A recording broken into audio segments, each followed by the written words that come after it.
Howdy! Thank you for the first base.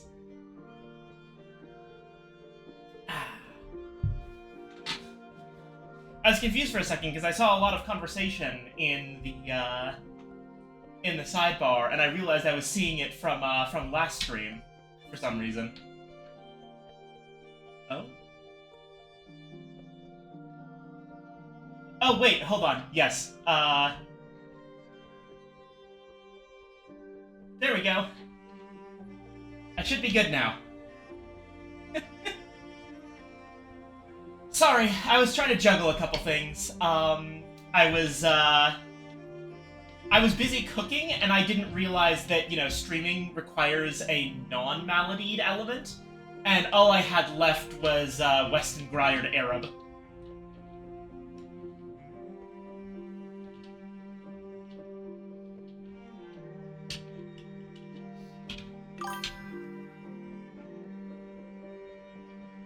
But I am good now. Let's get right back to it. In the Discord, Tranaptora says, you need a book of placeholder titles, but you haven't unlocked that. Oriflammes, please give me my book of placeholder titles. I really need that, because I am running out of... If anyone's been, paying attention to how I title these during the stream versus how I title them after the fact on YouTube, I always put in a quote from one of the books, or something else. Basically, it's a lore quote that I always put in. But on the stream, and it's always a lore quote that comes from somewhere in the stream we just did. But unfortunately, what that effectively means is that during the actual streams themselves, I have to come up with a placeholder title. And for a while it was continuing the renovations of Hush House, but we're done with that now. So I've been doing variations of, books, more reading, and it's just, I'm running out of unique ones.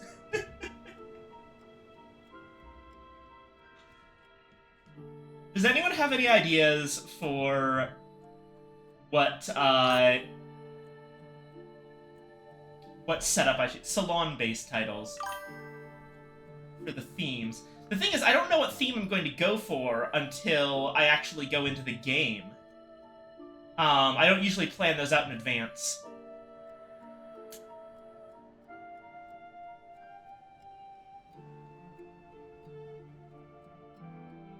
Well, either way, it looks like today we've got the affair of the Rising Wile. And Dr. Peel is coming in for that. Let me look into that one.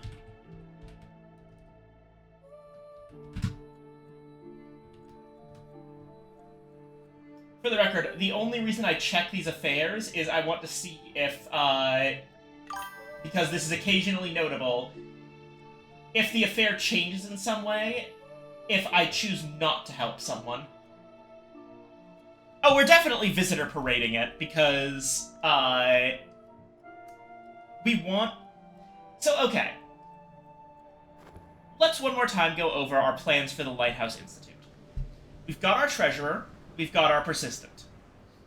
We want Douglas, Thackeray,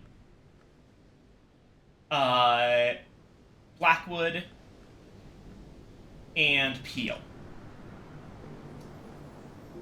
For Salvant, Vigilant, Enigmatic, and Nunciant. Which means we have to do things that'll inspire those people. And preferably, we want to inspire them in ways that work for us.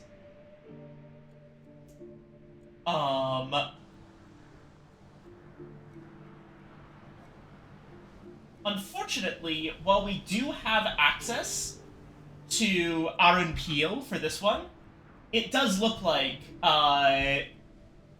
we can't inspire Peel with this one.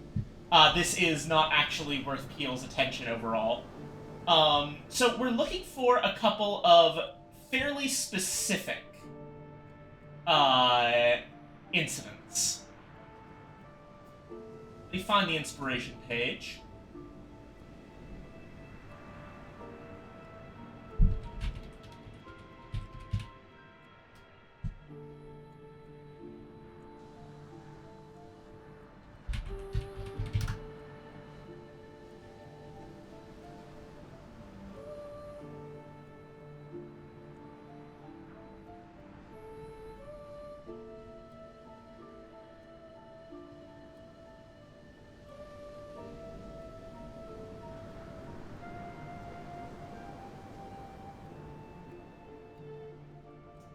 Ba-ba-ba-ba.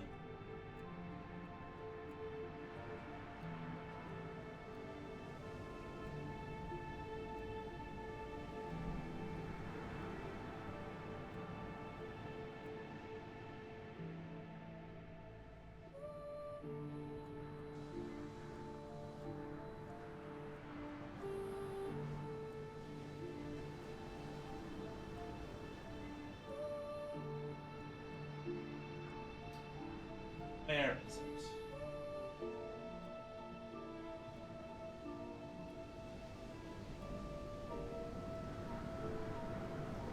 Where's that chart that I was... Oh, it was the agenda. There we go. So, okay. For Peel, for example. Peel can get...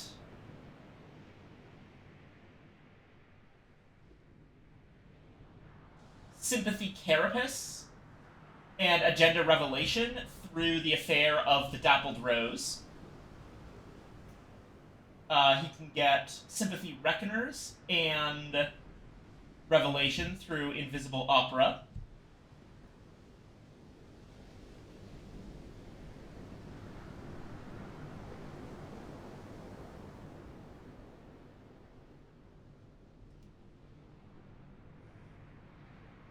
It looks like that... Oh, and he can get Sympathy Reckoners through Forgivable Bet. So, while we could give him any of those, none of them conflict with us. To get everyone on the same page, right? We would prefer the affair of the Dappled Rose.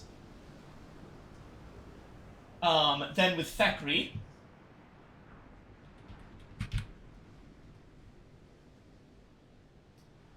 Thackeray's fairly specific. I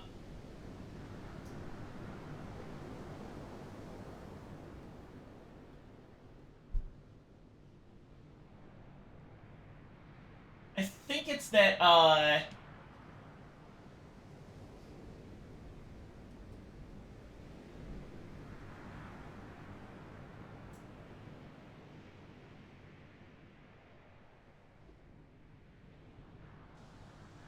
yeah, okay. So, Thackeray can get inspired through the affair of the Claw in the Clouds, or the affair of the God in the... of the Grunwald provision. And...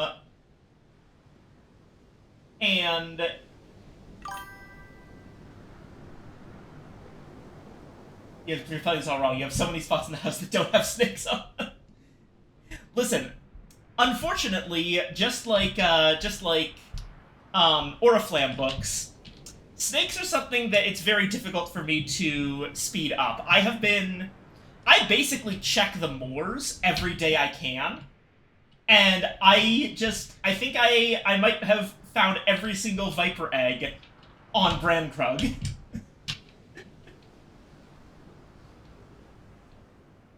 But yeah, Thackeray, we really, really do not want Claw in the Clouds, for the most part, because, or wait, which one was it? Shoot.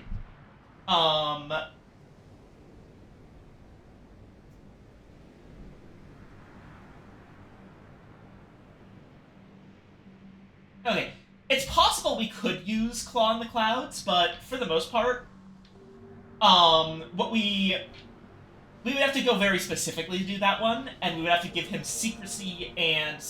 Or no, that gives him fear carapace. So, okay, Claw in the Clouds either gives Fekri fear carapace or stone consumed if he gets sympathy carapace. Which, neither of which we want. We're going for stone remembered and sympathy carapace. So we very specifically want the Grunwald provision, which is capable of giving Fekri, stone remembered and sympathy carapace. Then, we're already working on Dr. Blackwood. We just need to find the right book. And for not Dr. Peel, for Douglas Moore.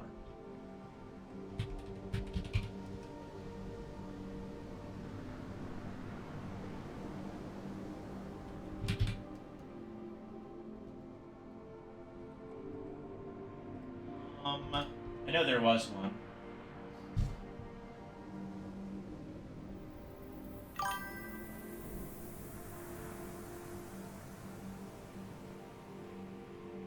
Also the one with the honey and artists. Yeah.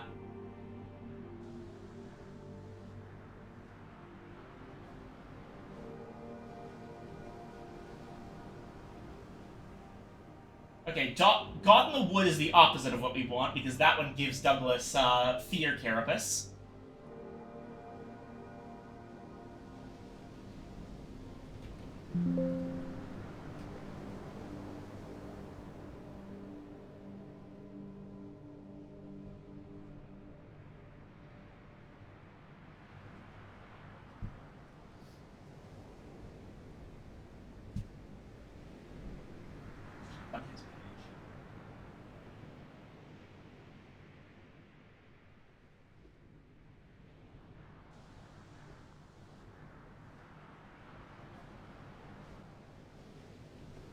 It looks like there's straight up no way to give Douglas sympathy towards the carapace.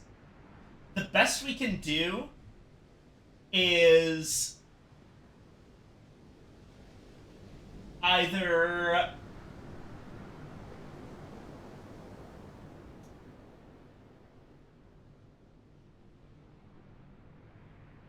it's probably the Affair of the Open Reverend, which gives him fear, inspired fear nowhere and agenda secrecy. God in the Wood is the one that I'm thinking of, yeah. Craft hurdles to fill slots when you're in a snake deficit. Oh, that's good. But yeah,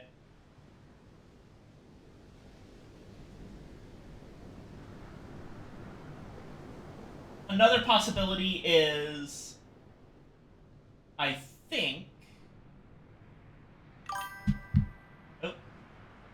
Snack could do egg crafting for the unfindable pets. Egg crafting for the unfindable pets. So that's like the Stimpfling. I also know that there's a pet that is like a butterfly.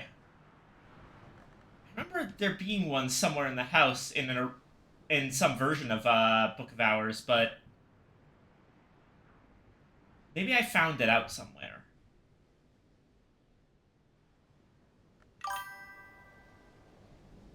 That's a two-stage pet. Yeah, that's the one I'm thinking of.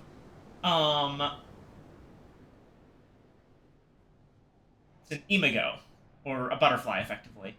But yeah.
that could do many cool things. Yeah.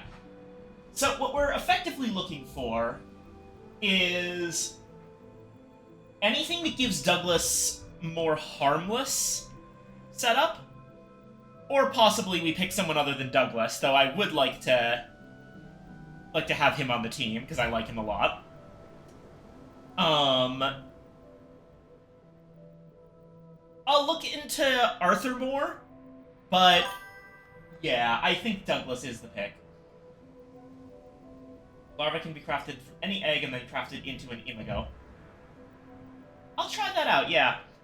But yeah, basically, so we're looking for the affair of the Grunwald provision. Anything that is neutral for Douglas, and the affair of, I think it was Dappled Rose. Yeah, Dappled Rose for Dr. Peel.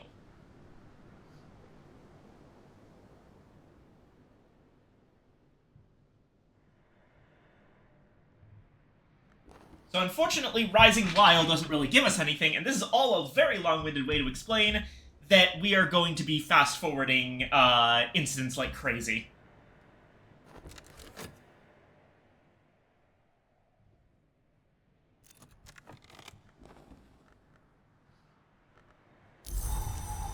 Hello, Dr. Peel.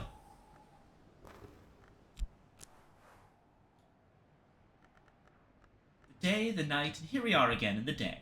Marvelous. I also know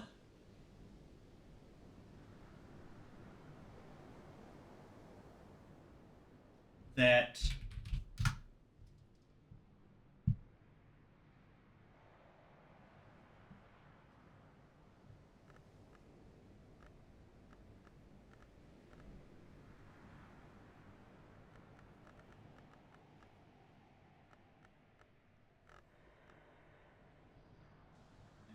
do we have a copy of the Radical Measure somewhere around here?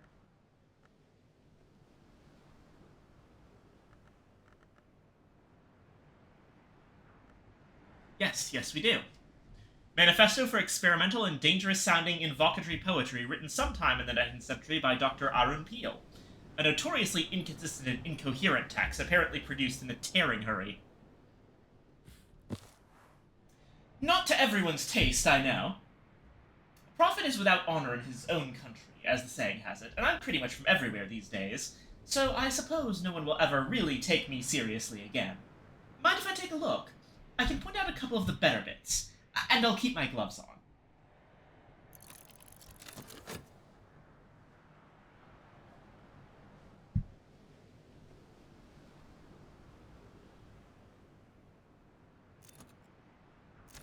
I'm not sure I have Hush House lectures. Here, and here. And the editor tried to take that bit out, so I arranged a motivational sort of dream. Worth it. God, I love Dr. Peel. Ah, a horizon sight.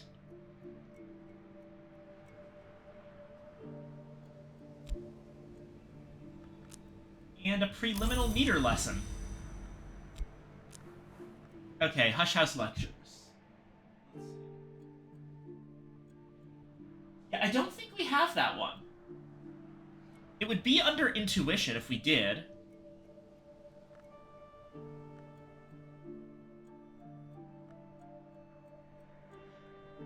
We do not have collected Hush House lectures, sad to say. I remember from the first time through that he doesn't give you anything for the Flayed Tantra. He straight up doesn't like thinking about that one. And if you give him the Victory of Crowns, he'll leave and take it with him, so... let's not. The Oracle of the Rising Wild. I asked her a riddle. She had the temerity to ask me one in return. And so I am here. How do we know now? By the angle of the sun. Do we know now at night? We think we do, but we cannot. You're wondering if I'm talking nonsense. Let us find out. Okay. Mystery Moon equal to interest. Well, his interest is 3 in Moon. So we should be able to find this out just with a Pale Lady and a Prince of Wands. I was neither entirely right nor entirely wrong. We know now most during the day, less at night, but most of all at sunset, when the sun shares his blood with us. If we could share our blood with the sun at dawn, we would know the most now of all. Good day, librarian. Oh. Okay, that's interesting. I've always wondered about the low red sun and what it meant by the sun sharing their blood. Blood is light. At sunset, the sun shares his blood, basically meaning that the sun's light casts this reddish-orange glow all over the place.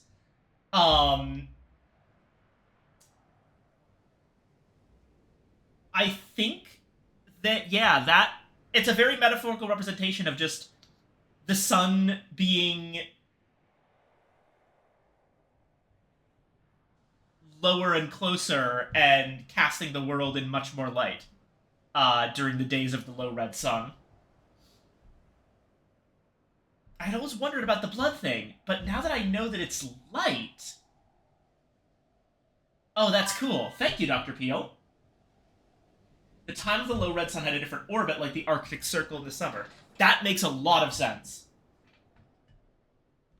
Let me drink.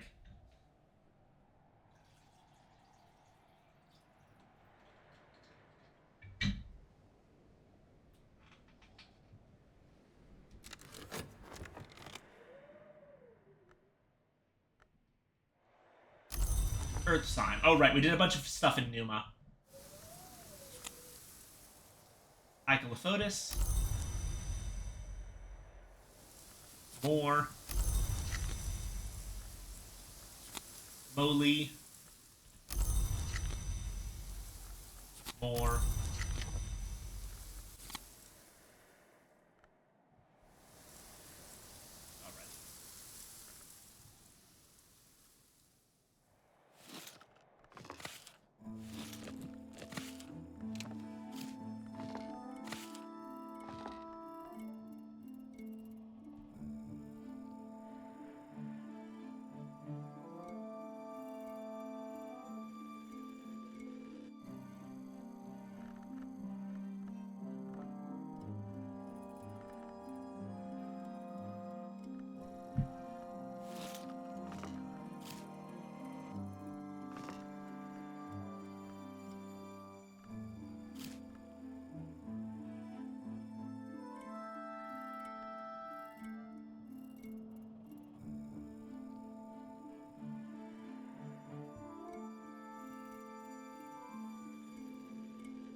Right.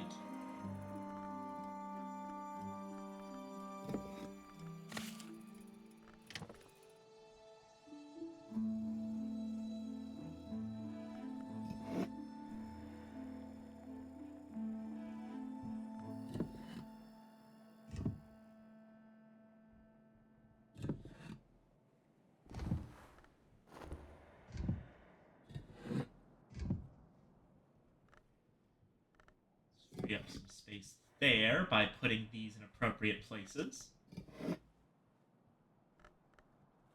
Moth Orchid does have quite a bit of knock, so I figure that Xenodice, or Xenodice, I really don't know how that's pronounced, Half-Faced will like those.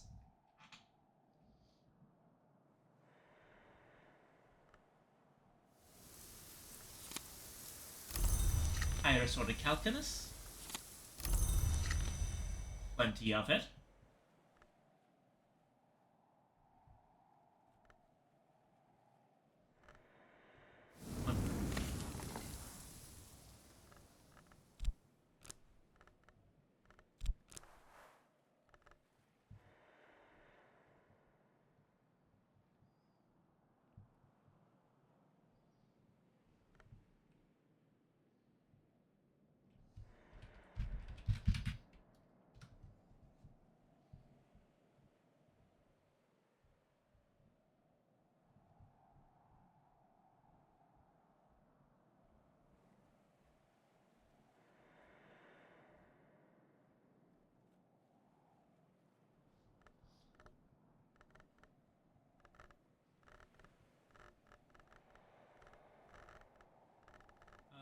Spices and savors,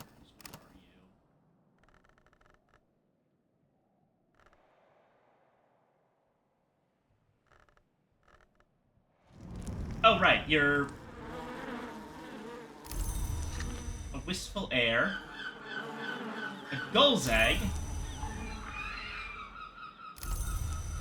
phosphorescent scrapings, and...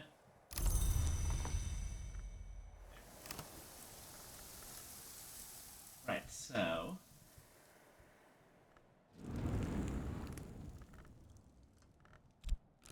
spices and savors, Weston Grired Arab,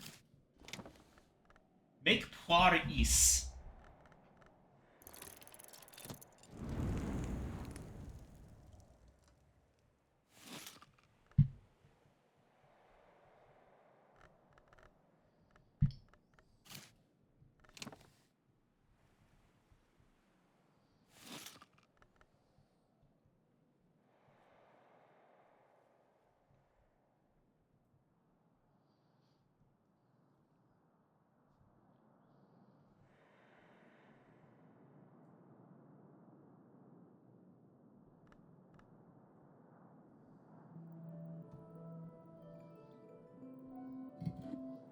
There are a couple of things here I should probably open up. Here's a crate of supplies.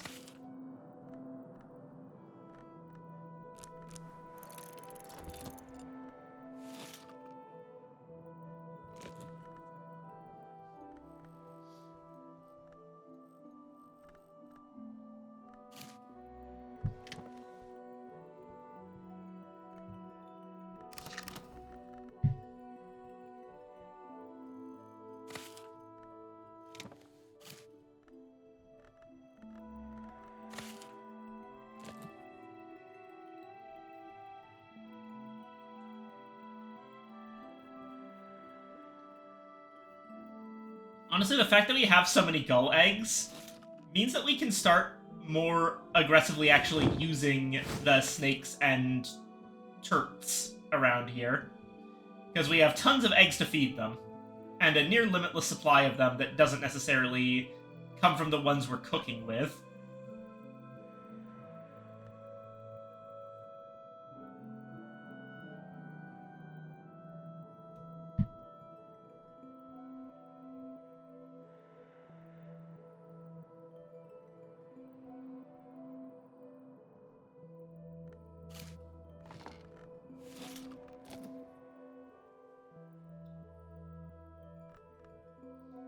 Okay.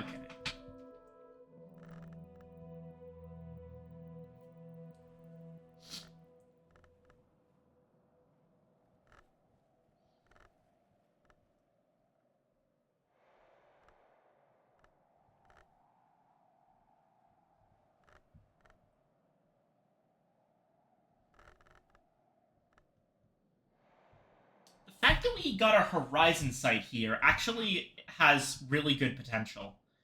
Because we have a number of books that we still need to read that have very high rows. I think we can probably read Where Has She Gone?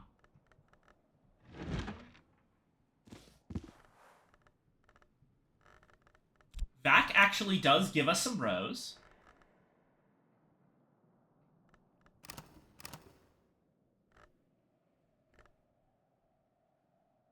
Our other highest rows comes from Path and Pilgrim or Inks of Power. Let's go with Path and Pilgrim. We use a horizon sight. Or Fet. And there we go.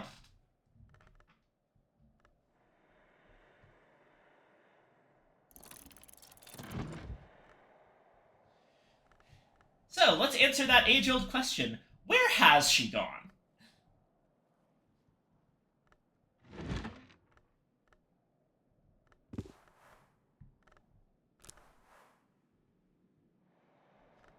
I should wait till after I actually read Where Has She Gone to do that.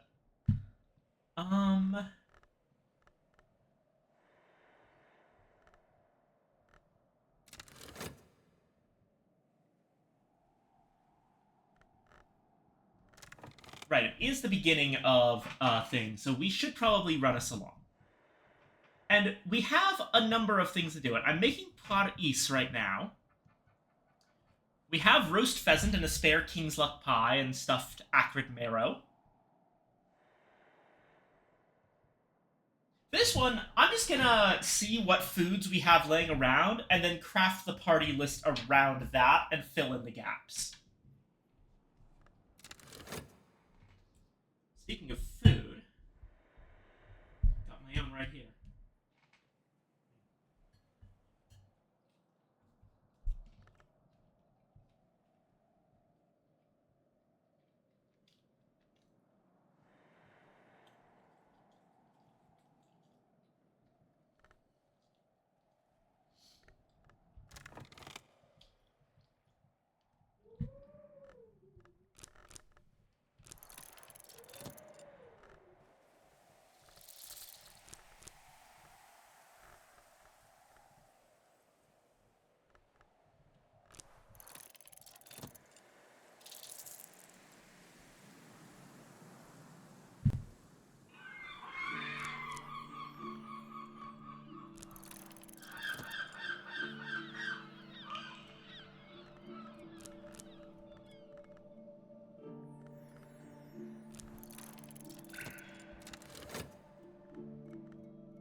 Bolt of moss green velvet.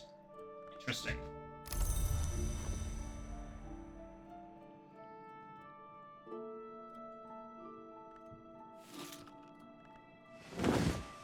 That's gonna go here, because it's the velvet. Meanwhile, this extra bag of veggies. I'm just gonna make this into a marrow.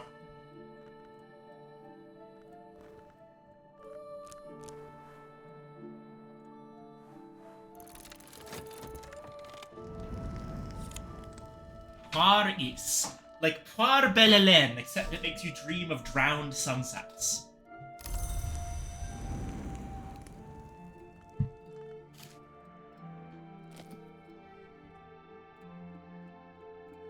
Okay, so we've got Forge, Grail, Heart, Nectar. My apologies.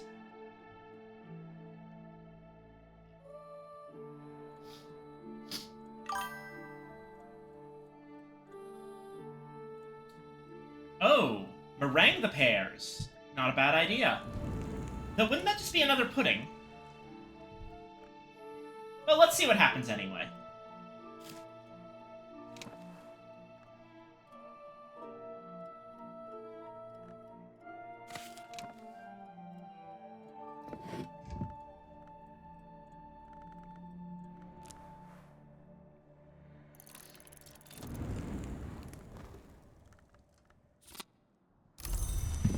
Right. Now. Rising Wild. Visitors with interest in moon or scale.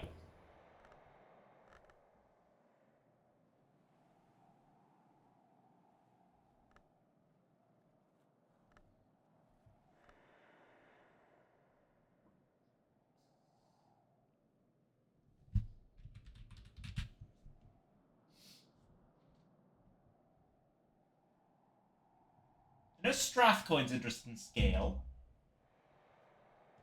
Okay, yeah. Peel, Adim, Southie, Connie Lee, and Strathcoin.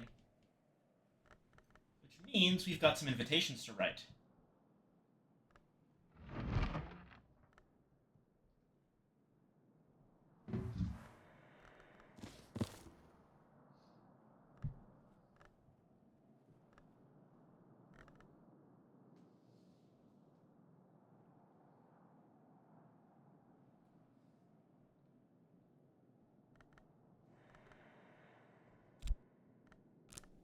Aladim's going to be the most challenging here.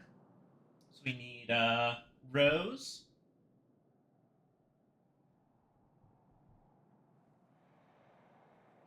Moon for Yvette. Connie wants Moon as well.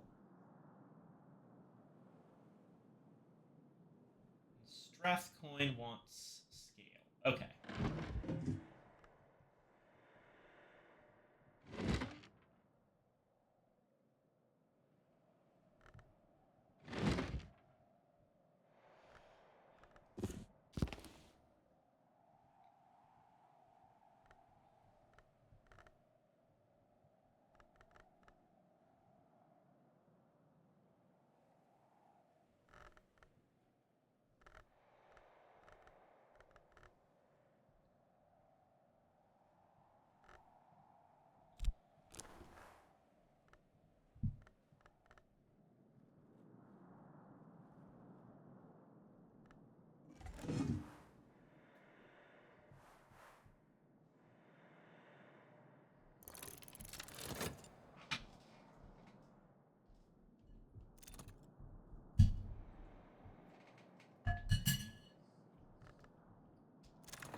A Dark Marrow.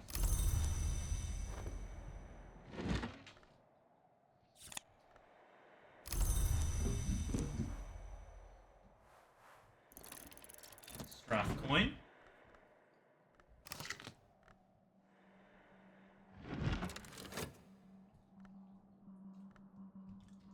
The Spieth, perhaps a single adept, perhaps a council of scholars, hypothesizes secret events from limited evidence with persuasive accuracy.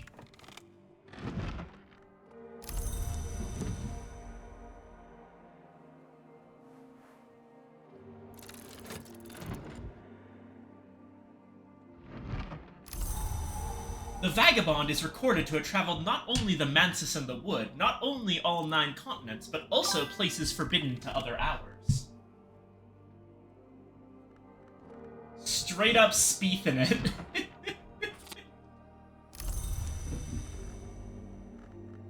Okay.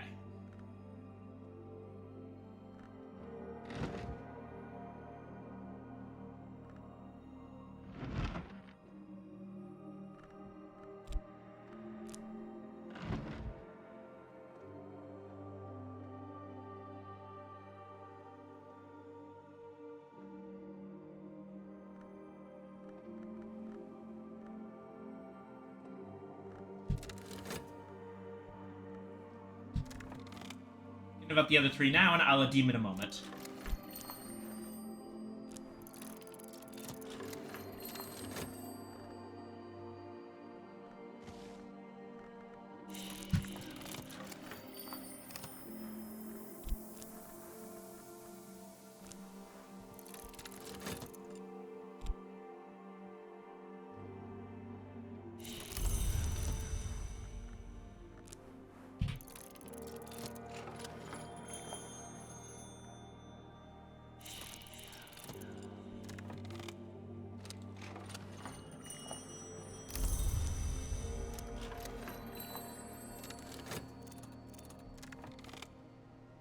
Oh shit.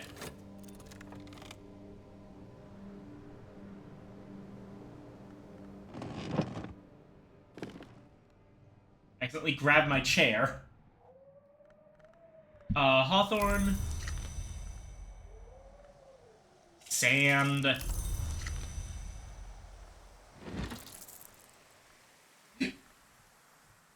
From our gossip and invisible lore, Spieth deduces that the Vagabond has visited nowhere, but that she will not return. He also asserts that she has yet to visit the Glory, but that inevitably, this must be her goal. Intuition and sand stories.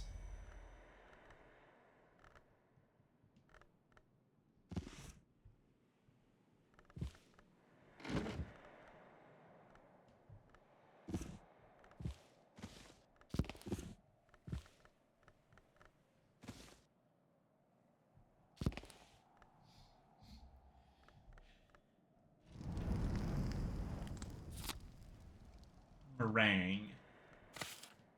Right, and now...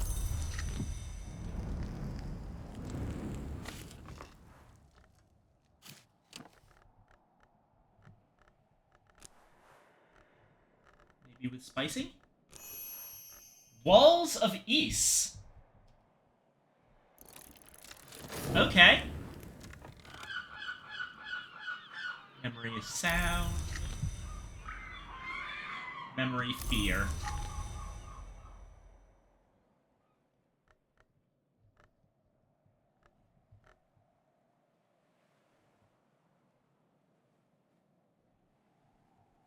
Okay.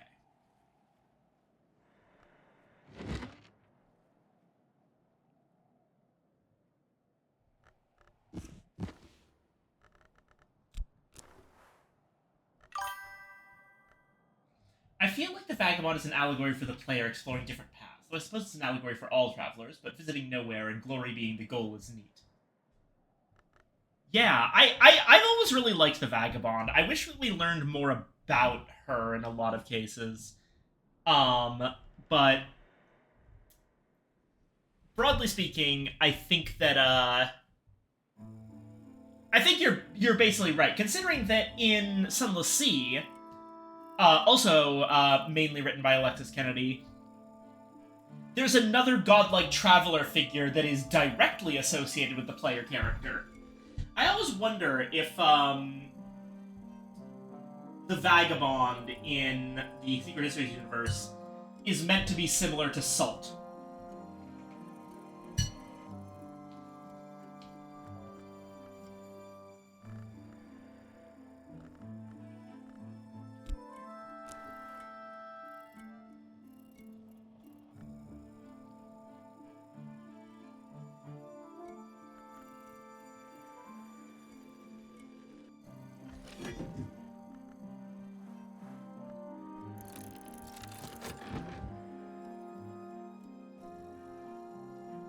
Visiting nowhere is losing, the glory is winning. Yeah.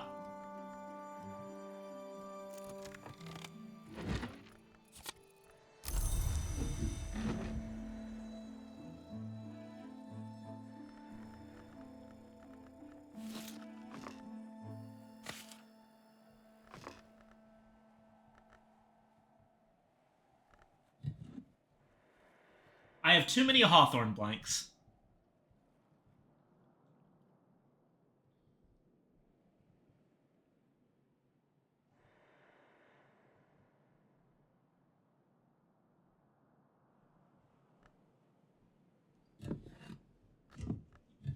Here, I hope you like it.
Librarian, I'm here on bureau business. I'm here in deepest confidence, Librarian. I hope I can rely on your discretion.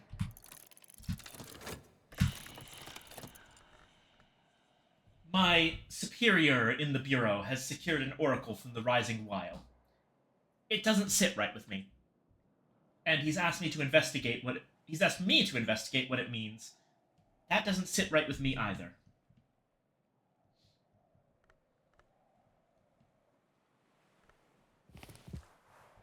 Alright, I'll tell you the oracle. The great debasement is no great counterfeit. I thought it was nothing when I heard it. A joke, a trick, but the deeper I dig, the less I like it.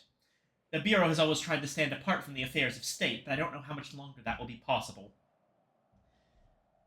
The great debasement is no great counterfeit. Okay, so we know about the great debasement. That's the thing that was a dick joke. But more directly, the great debasement refers to the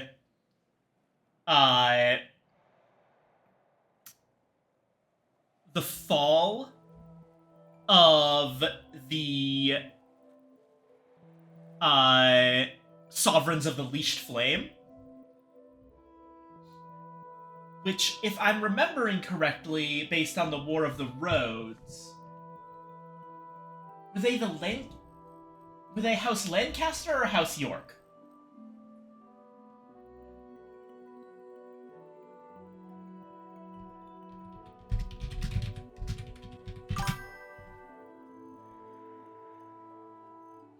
Yeah, sorry. I'll get to that, but so okay here.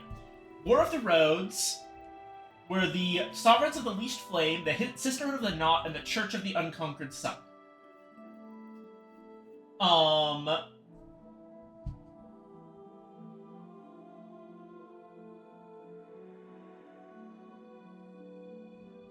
The Sovereigns of the Leashed Flame are the important ones here. Made a pact with Saint Spark to empower England with Forge in the 15th century. Portion of their number descended from English royalty. But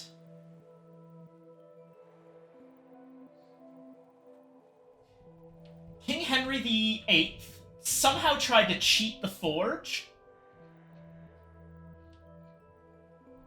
And that was the Great Debasement. So, as a note, the word debasement is extremely specific. Who here... Oh, Toop, hello! I want to say Lancaster, I could be wrong. I'm gonna look up, and, remind myself of what actually happened during the War of the Roses to see if I can figure anything out. But, okay.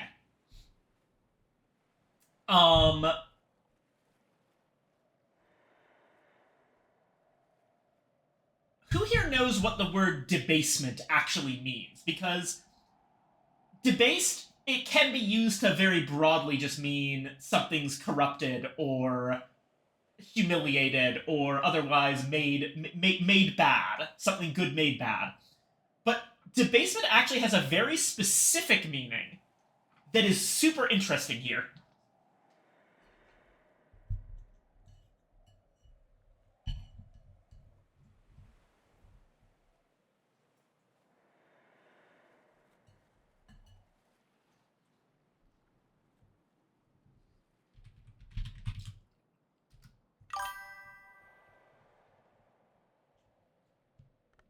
Acidity meaning too, yes, but that's not what I mean.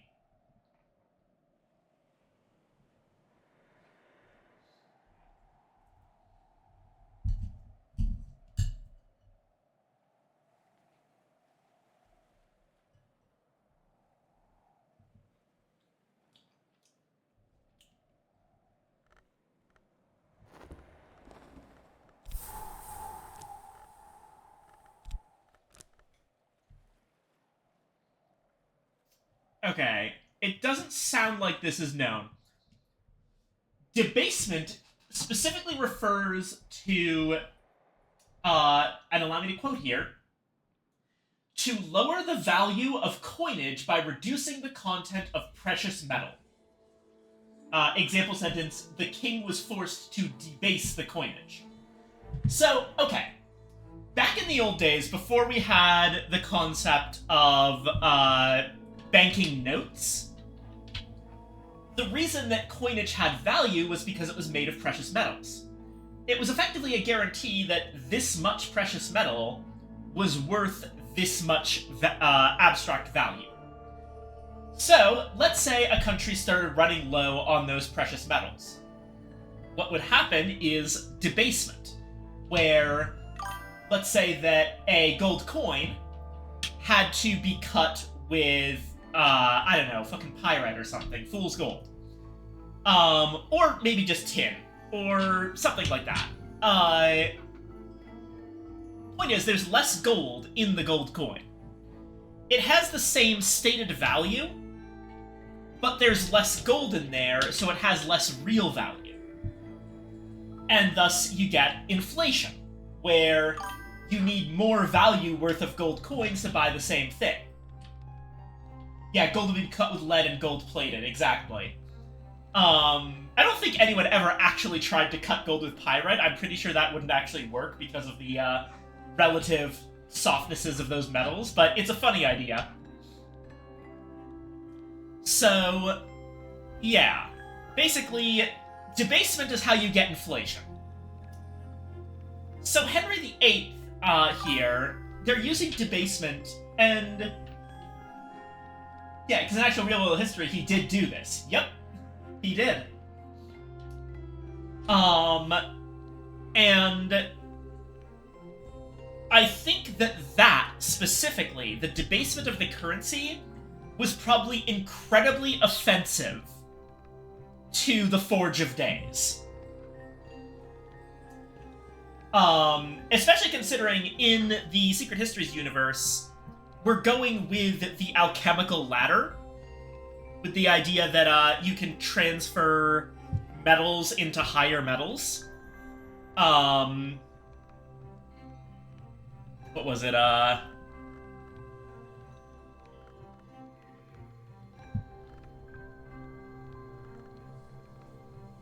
Bronze, tin, silver, gold. I'm probably missing a form of Spintria. Is there one that's below bronze?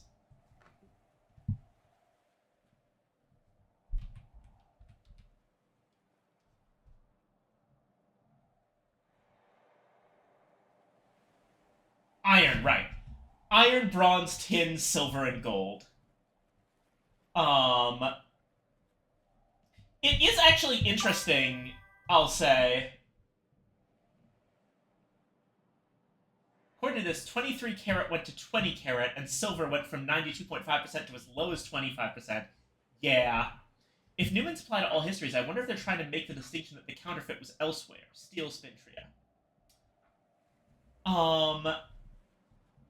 Yeah, the Great Debasement was no great counterfeit. That's an interesting phrase, because we already know what the Great Counterfeit was. That was the fuckery that the Forge and the Sun pulled on during the Intercalate.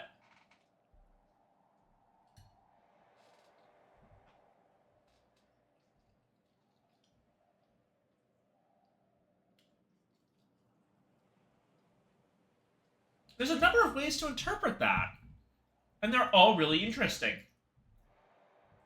Like, right off the top, one of my possible interpretations is that this is the Forge speaking through the Oracle, telling the British government, you still haven't tricked me, you still are really, really bad at this, I am way better than you. Like, look at what I did. I did this great counterfeit. Your shit is nowhere near as cool as that. Now, I don't think that's it, because that would be very mundane, a very mundane thing for the Forge to do.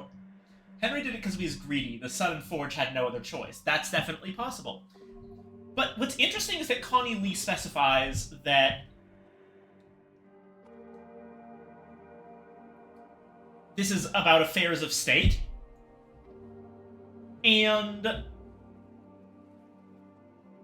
that sounds to me like current affairs, right? So, what if some aspect of the Great Debasement is still ongoing, And it has to do with all the shit that... Basically, what if this has to do with the royal endeavor and the new king?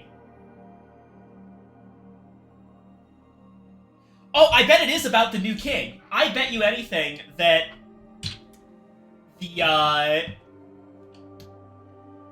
Great Counterfeit... The thing is, the Great Counterfeit worked. No one noticed until it was too late.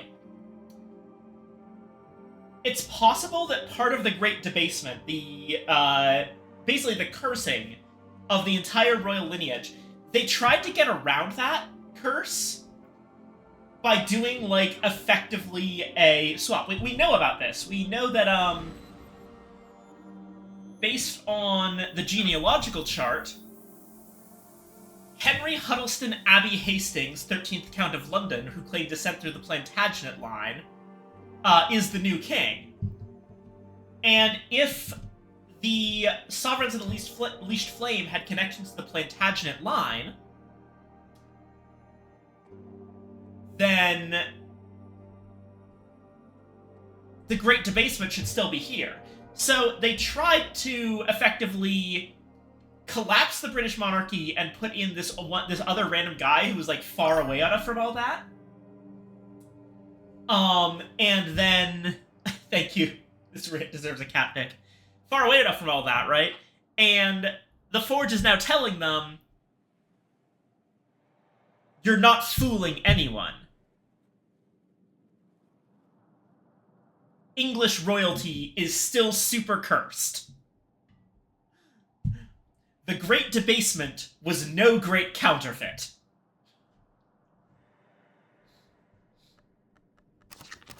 That's my best guess so far. That said, let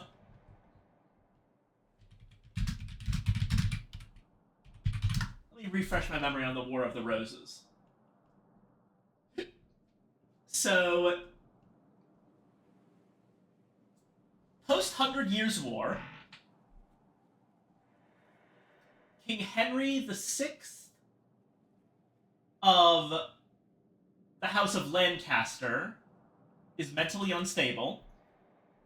Then Richard, Duke of York, also known as Richard III of... This is all covered in the Shakespeare play of the same name. Basically was like, hey, I could claim the throne.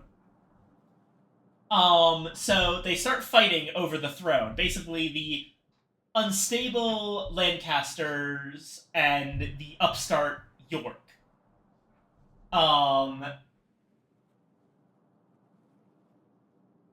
And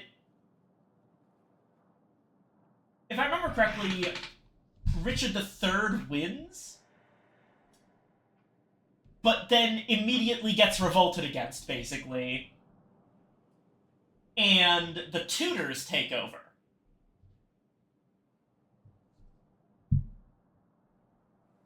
And then, what were the Plantagenets?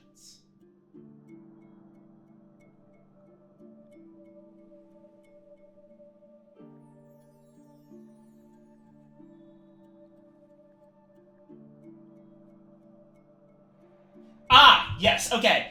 House Plantagenet was the origin of both House Lancaster and House York. So, when I said that maybe the Sovereigns of the Leashed Flame have a connection to the Plantagenet line, they absolutely do. That's what I was forgetting, is that the Plantagenet kings were the precursors to the houses of Lancaster and York, and the Plantagenet line ended when Lancaster and York split apart. So everyone in the War of the Roses, and thus the War of the Roads, at least on the Sovereigns of the Leashed Flame side, was fundamentally a Plantagenet.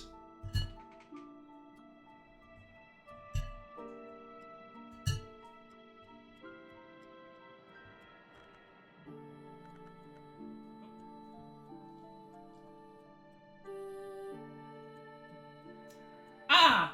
Hello, Void. Basa sent me another cat picture.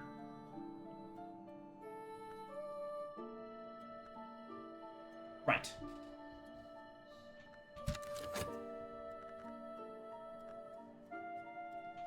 Why don't we,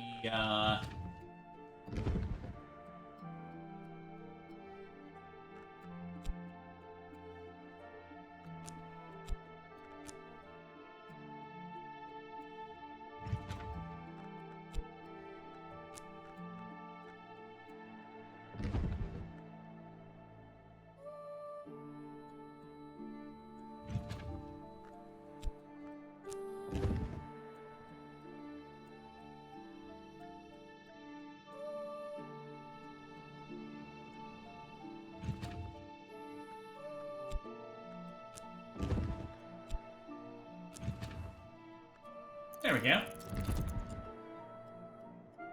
Apparently, Strathcoid is completely okay sleeping in a prison cell, if it's this one specifically.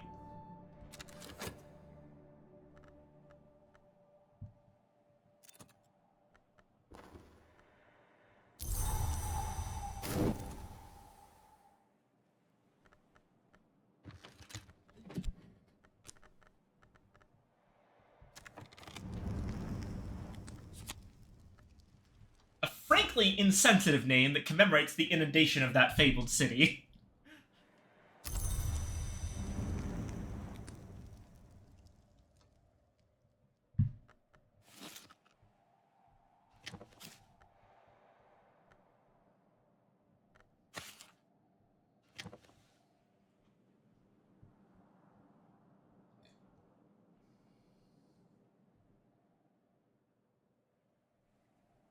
This game makes me wish I learned more history in school.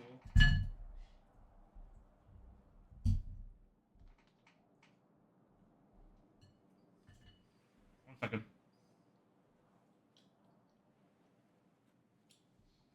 No, yeah, when I found out that a lot of the things in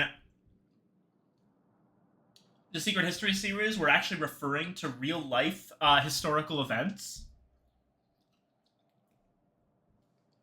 like how the intercalate is a real thing. If anyone doesn't know, the intercalate is one of the names given to the change between the Julian and Gregorian calendars. Basically, the thing that made us have 12 months instead of 10 months. And also weirdly moved a whole bunch of things around, like how... Have you ever thought about how December is the 12th month, but it has the root deci, which means 10, and why is it not the 10th month? That's because of the intercalate. The real-life one. In the Secret Histories universe, because time is heavily associated with the gods, the change in the calendar was the result of the sun exploding. And that's why Julius and Augustus got stabbed. Yep.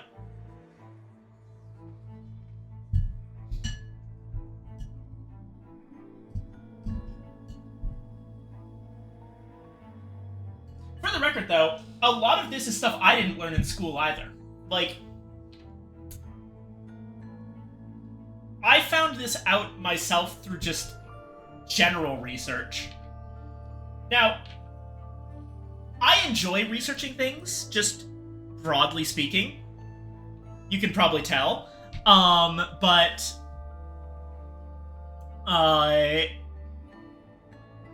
you don't have to be in school to learn, you know?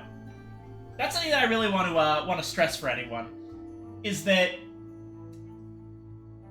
learning more things and broadening, like, your knowledge of the world is an ongoing process.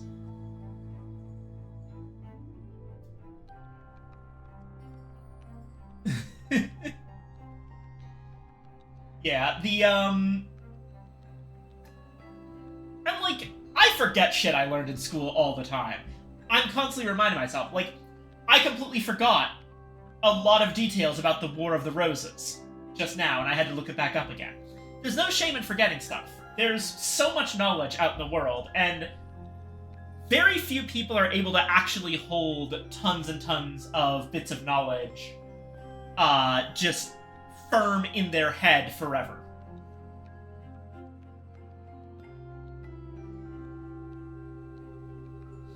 The reason that, like, all those really smart people are able to do their work is not because, you know, the world's top scientists just have tons and tons of stored knowledge. They do, but it's because we write things down, right? It's because the human knowledge collective is one of the most fascinating and powerful things that our species has. And the fact that we're able to write stuff down means that over time, at a baseline, humanity just tends to get smarter due to aggregate knowledge stored outside of our own brains that we can access at any time through effectively pseudo-memories that are on paper. If we think about it that way, then the real skills that make someone very good at, like, being a top scientist and things like that is not knowledge acquisition, necessarily, but critical thinking and the ability to use knowledge. Basically, these people know how to look things up properly and how to put knowledge in perspective against other pieces of knowledge, and that's what makes them, like, you know, brilliant scientists and stuff like that. So, don't be afraid to keep doing research just on your own time, outside of school. Your brain never actually stops developing. That whole thing about brain stops developing at 25, that's a huge myth. Your brain never stops developing. The only reason people say it stops at 25 is that the brain development test that they did arbitrarily cut off at 25. There was never a point that they found the brain stops developing and they stopped measuring around age 25. So people thought, oh, your brain isn't finished developing until 25. No, not true. Your brain, as far as we know, never stops developing. Like you said, neuroplasticity is a thing forever. It's never too late. Well, I mean, technically it's too late when you die, but, like, that's obvious, and we don't really need to go into that.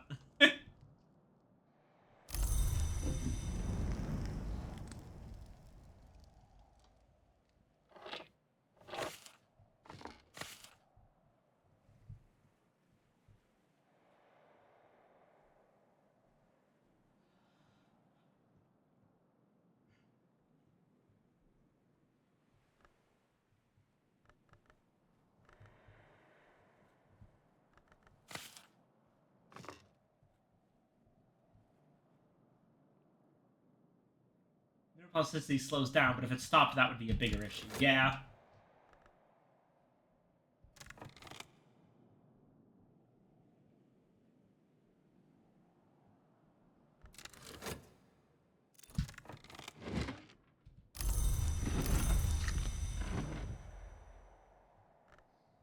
Okay.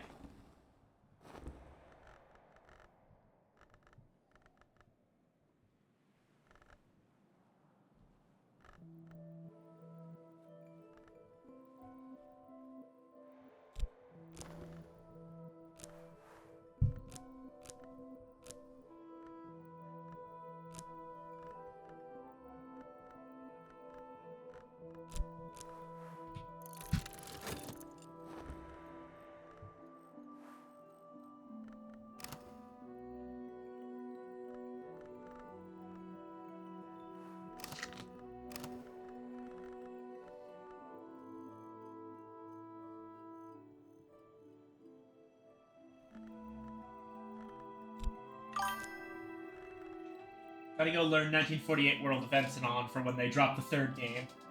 Oh, yeah.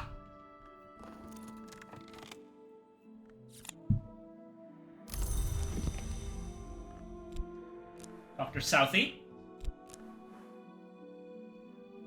I'm here about a dream. I know, physician, interpret thyself, all that. Indulge me. I've been dreaming of a desert temple in moonlight.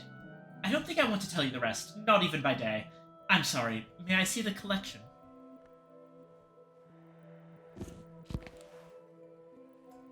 This is very appropriate to give her a Pale Lady and a Prince of Wines, because it's about Ava de Wolf. Which I've mentioned before, but Yvette Southey is definitely a DeWolf.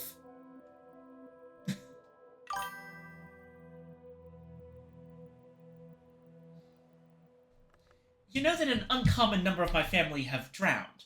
My mother used to joke about the family curse, say that she would bring us up in the desert. I used to laugh too. I don't. Not anymore. But thank you, librarian.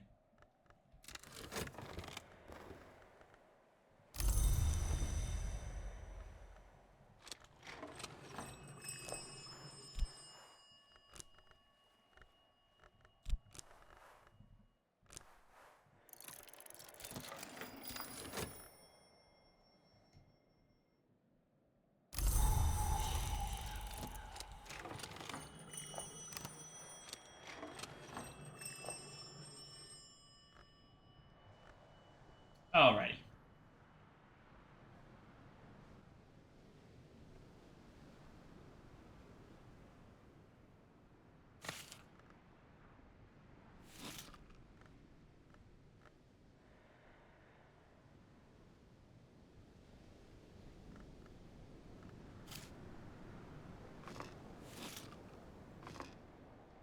First course, stuffed dark marrow.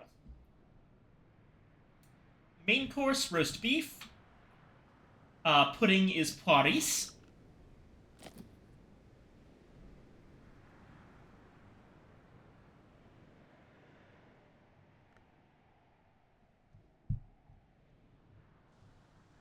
Like 2 side dishes.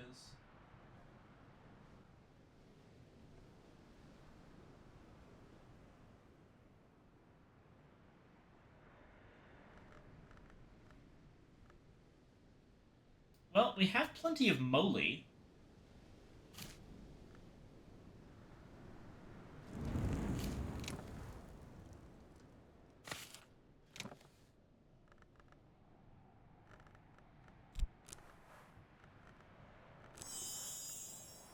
Moly au jus.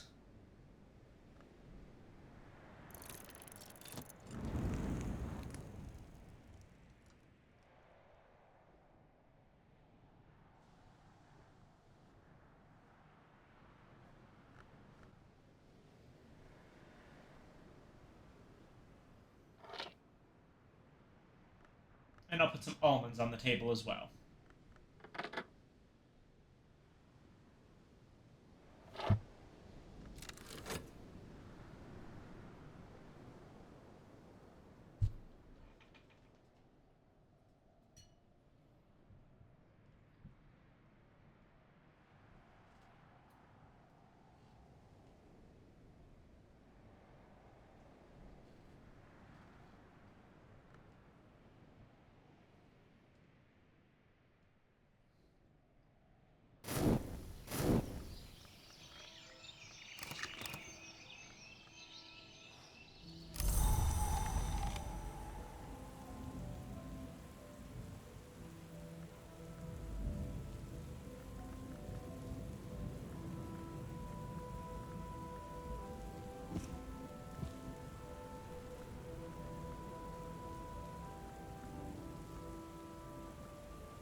Alright, we really don't have any books for Storm, huh?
linear with storm. It's 10. We can get like 5 more here.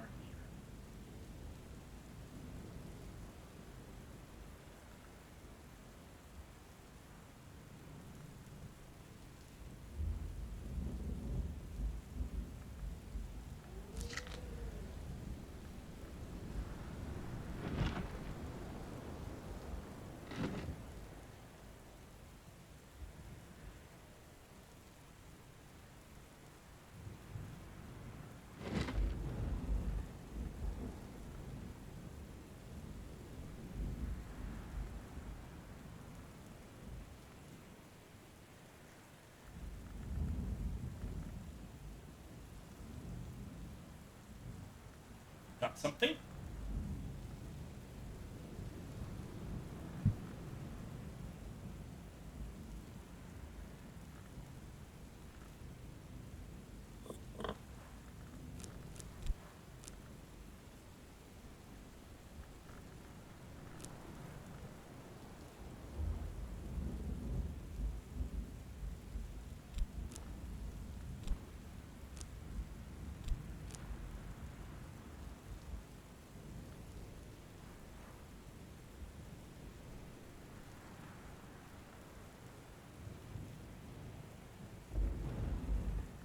Oh, wait. Not Sakura Linie. There we go. Solis Invicti.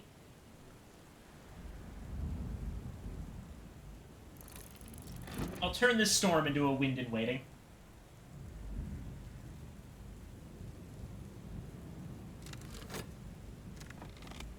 Meanwhile...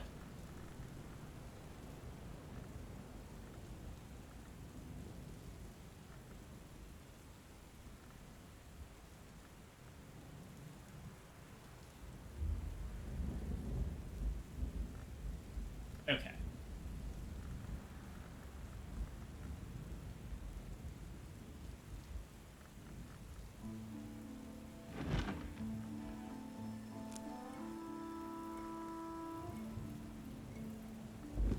Zeus's Lament for fear.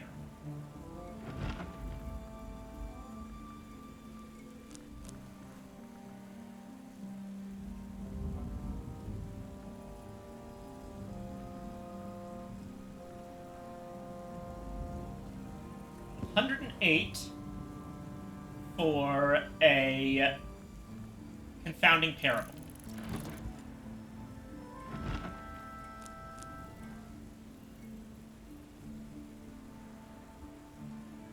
The Republic of Teeth for an insight.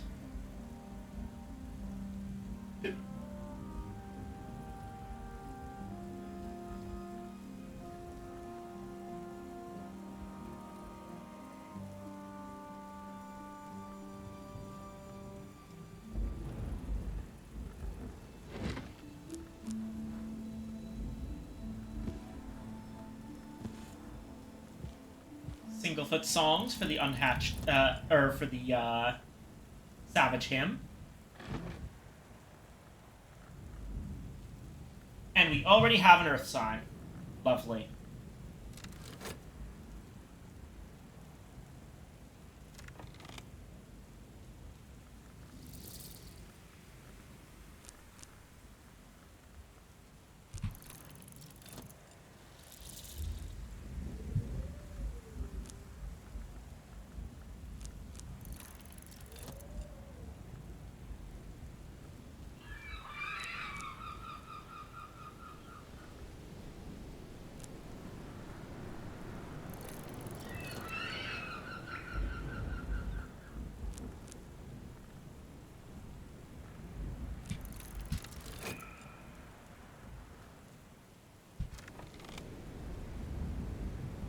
This records box. A treasure stored by a musician spy.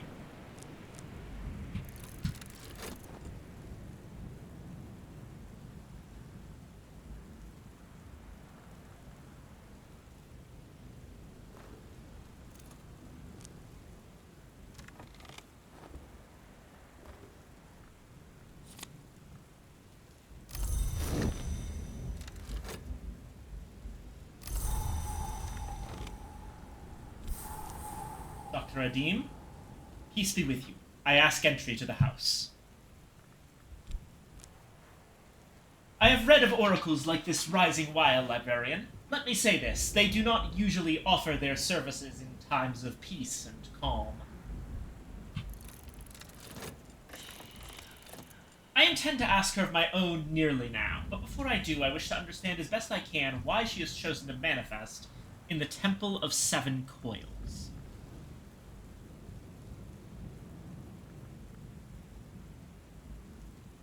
Well...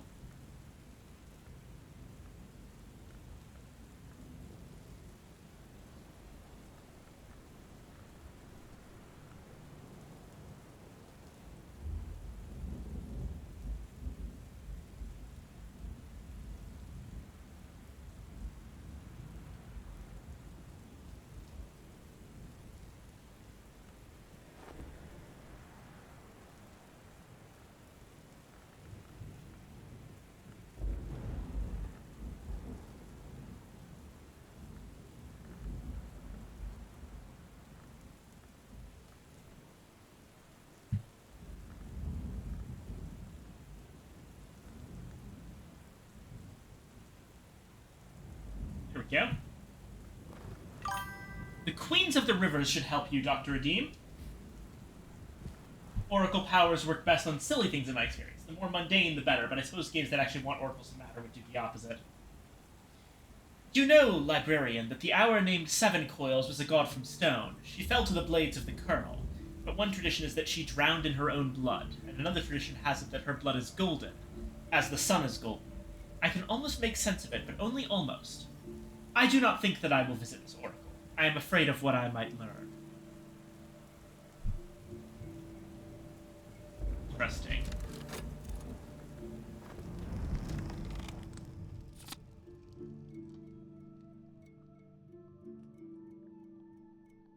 This has been called Moth but Delicious, but perhaps we'll all be at the end.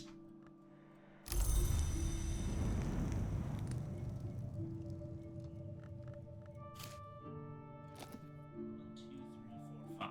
Bingo.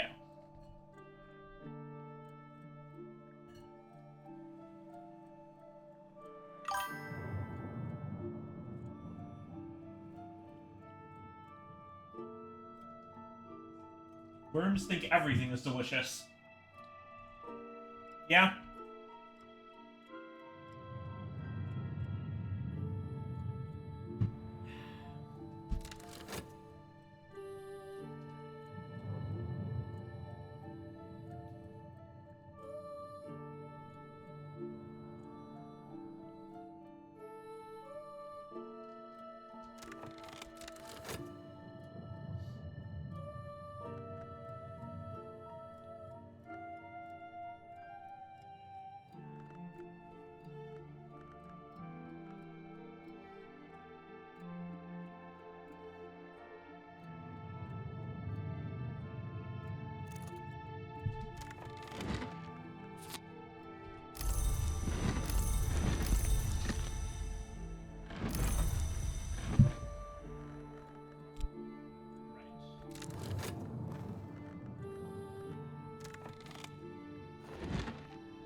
Shit, January sanguinary.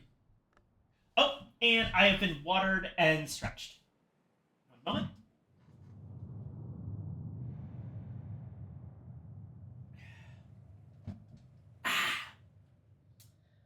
Alrighty. And long sake.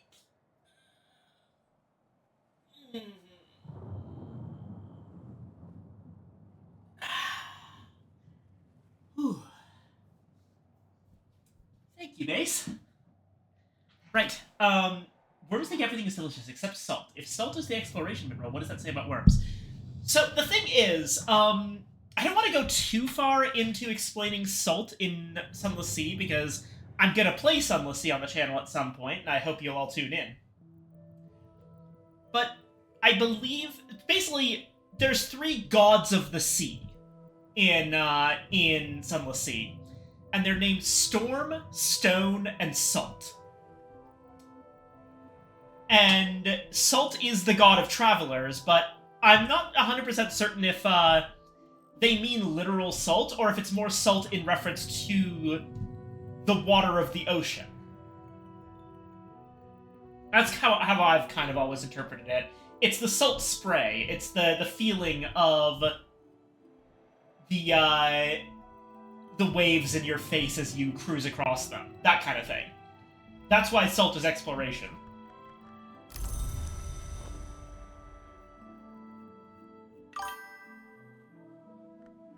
Salty shores and saltier sailors. Yeah.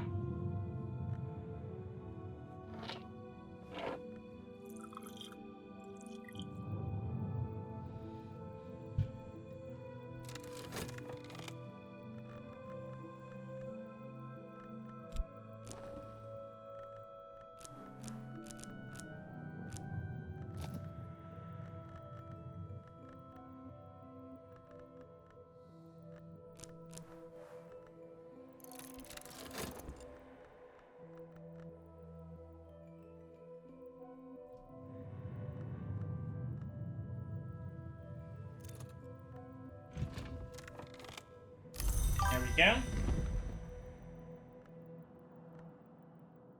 Because it includes the desert too, maybe. That's why salt covers travelers. Possibly so.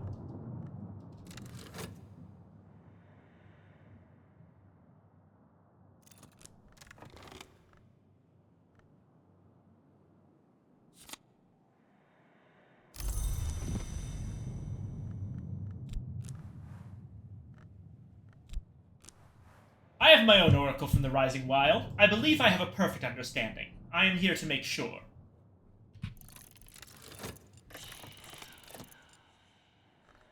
The wings to glory rising now return. The sights we're given are the sights we've earned. I hope I understand its meaning correctly, but I must confirm for myself. Right, once again, Queens of the Rivers should help. The wings to glory rising now return. The sights we're given are the sights we've earned. He's so wrong. I would say that this is about the return of the Carapace Cross, but do you have a different interpretation?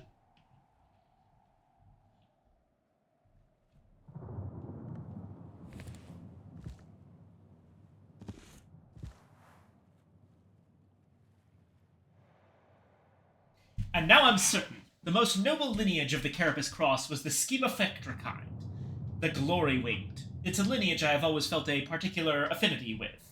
A great day, librarian. A great day is coming. It's about his dreams of eyes being more of fascination than of prophecy. Fair enough. That said, I'm with him on this. I definitely want the return of the Carapace Cross.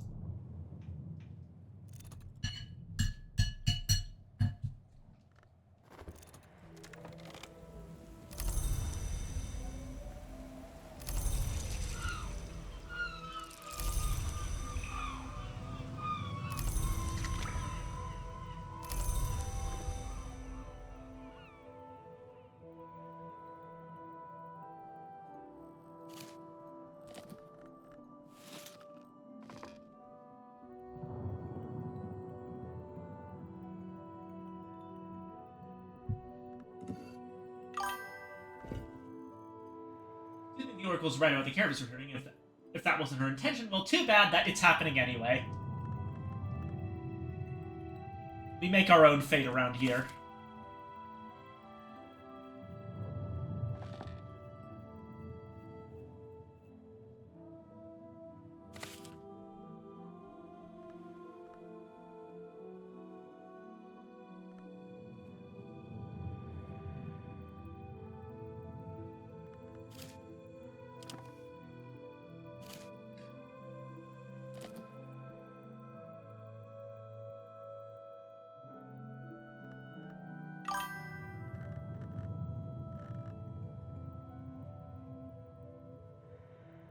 Purpose does return to the affair of the Dappled Rose, I think. That's what we're going for.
Insight.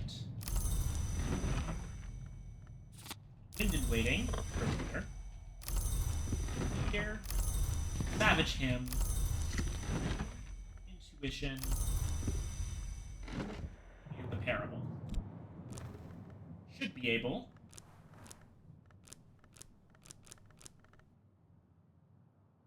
Uh-oh. What am I missing? The Earth Sign. Ah, I'm so stupid.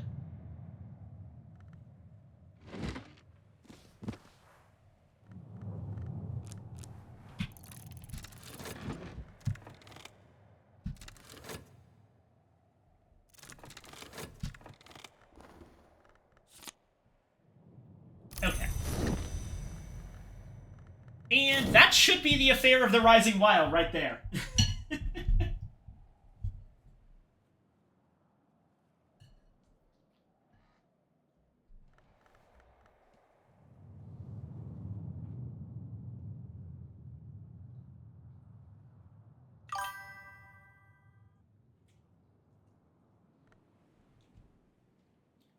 All in a day's work.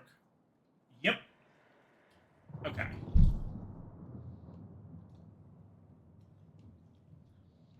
So, for the salon,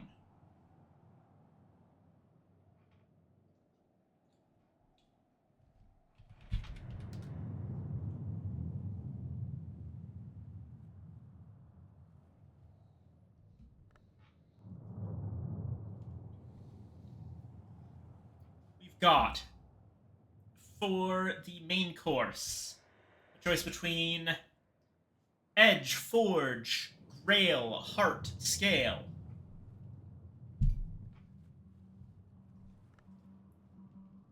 For the almonds, Forge, Grail, Moth.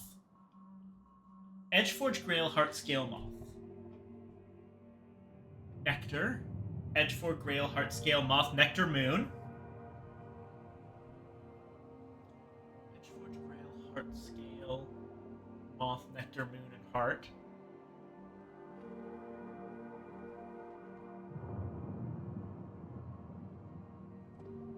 Heart, Moon, Nectar. Okay. So, we're missing Knock, Lantern, Sky, Winter.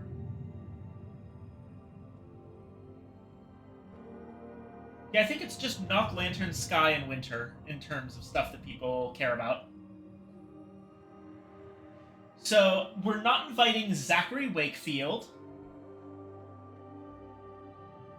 Possibly we could invite Mr. Theckery if we had a Sky drink.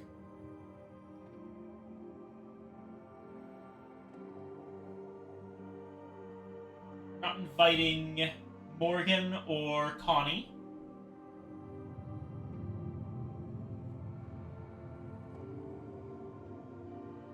Or either of the Moors. Or Daymare. But we can go with literally anyone else. I'm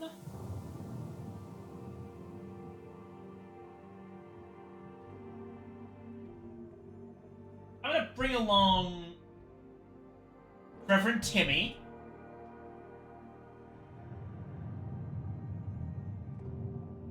Princess Coquille and Dr. Southie, I think.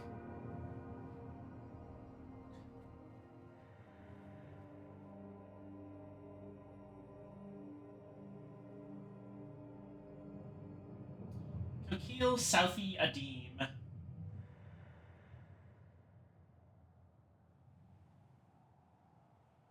How does Coquille, Southie, Adim, and Dr. Peel sound?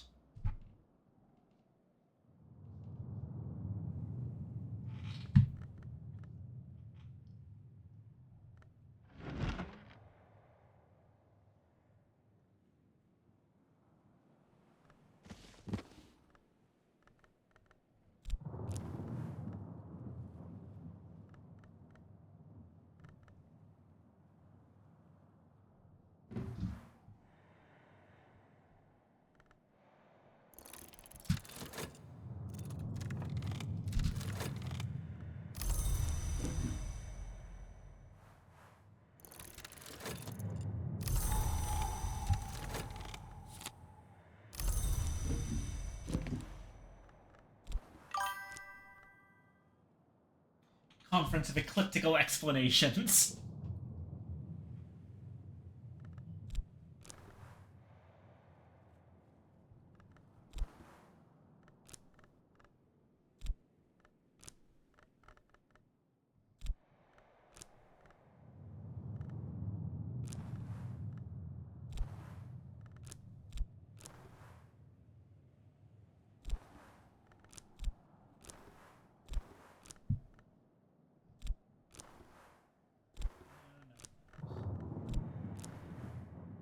Ah, there's Kokio.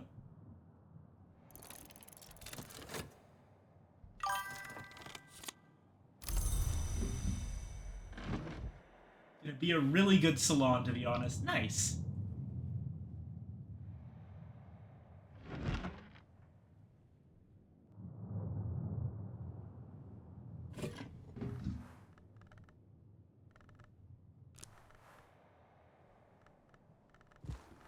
And with our new Path and Pilgrim, we can just invite Aladdin without doing anything silly.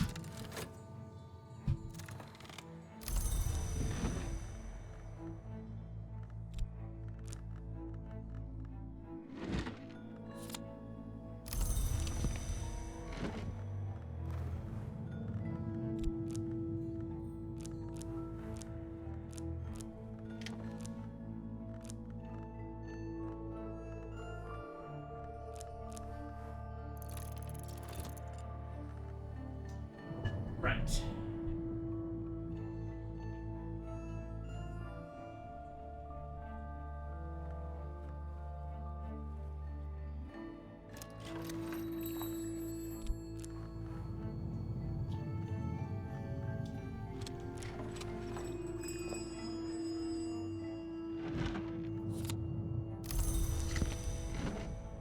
There's a stolen secret.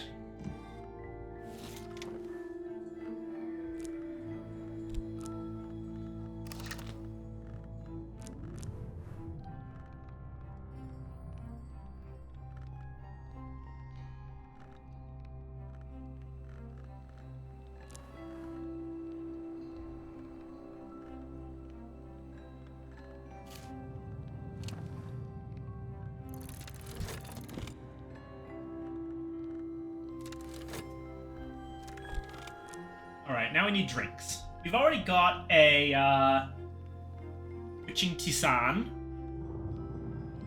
We can make another one of those, probably.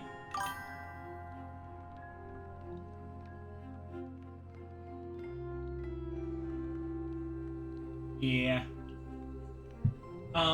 Let's see. Dr. Peel likes moon things, so we need a moon drink. Dr. Aladdin will drink anything as long as it's not intoxicating.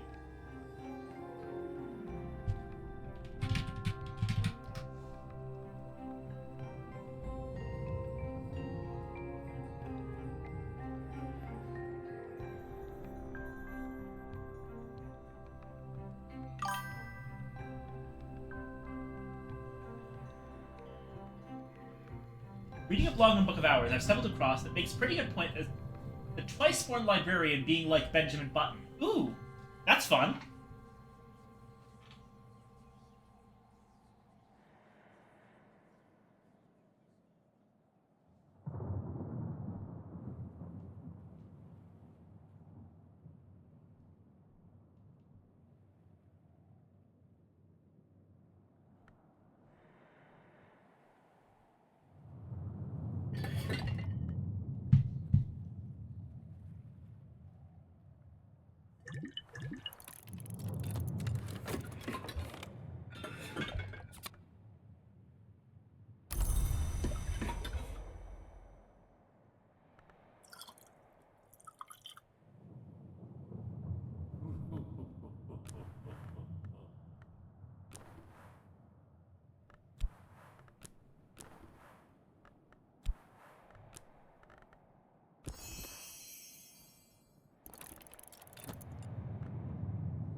Do I only have 4 people for the salon? No, I'm bringing Timmy as well.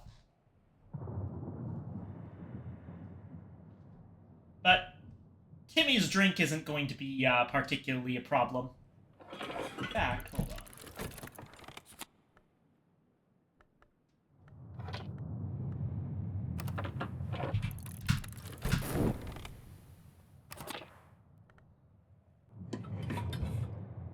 Use our existing Honey Scar Jasmine tea. And then make some more.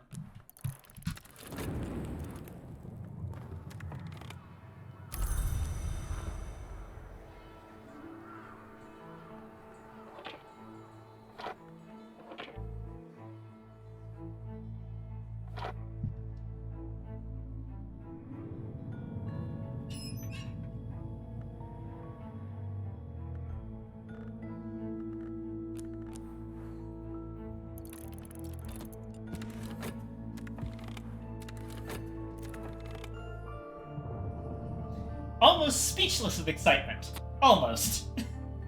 And we got the bowl of sea blessed pears. Lovely. Thank you, Timmy.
Softest penumbra of the Madrigal's light, invoked carefully through the white flower of the watchman's tree, drives witchworms to twitching death.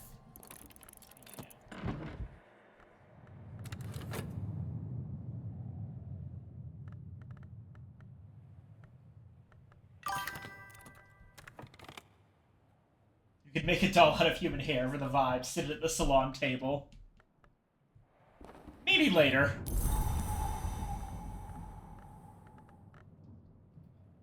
Also, I've been increasing Path and Pilgrim here. What should be next there?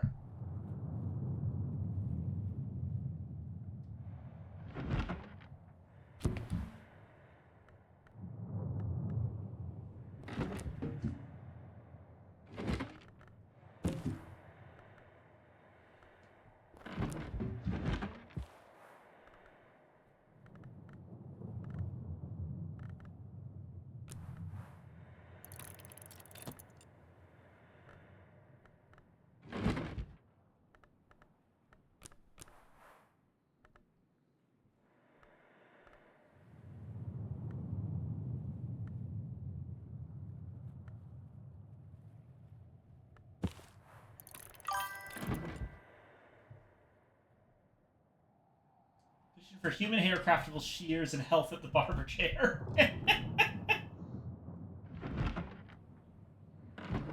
Savage Hymn. Tuition.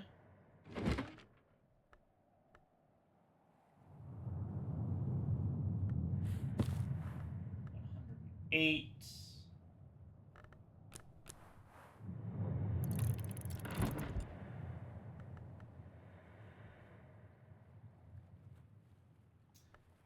check my things. So, based on the people here, Arab, Shapt,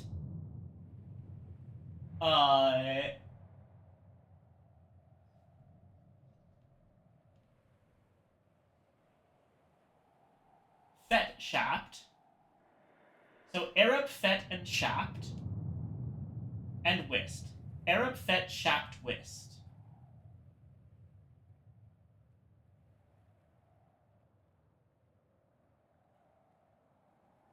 Faust and Trist.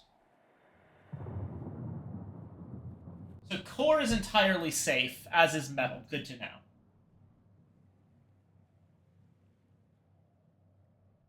And yeah, Timmy doesn't add anything in particular.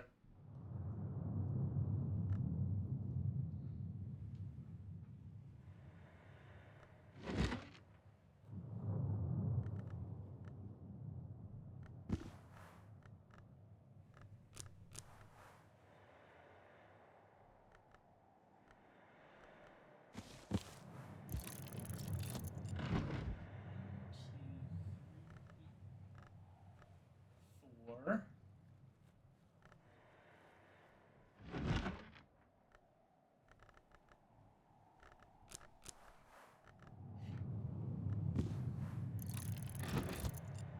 Five.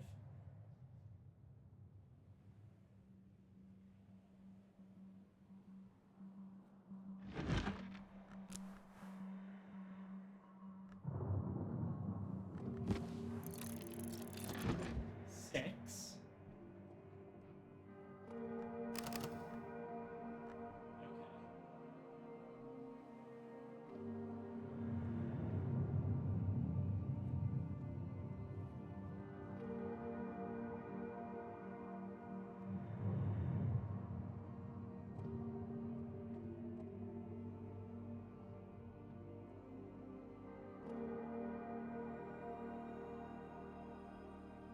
Oh, right, Gossip gives Rose.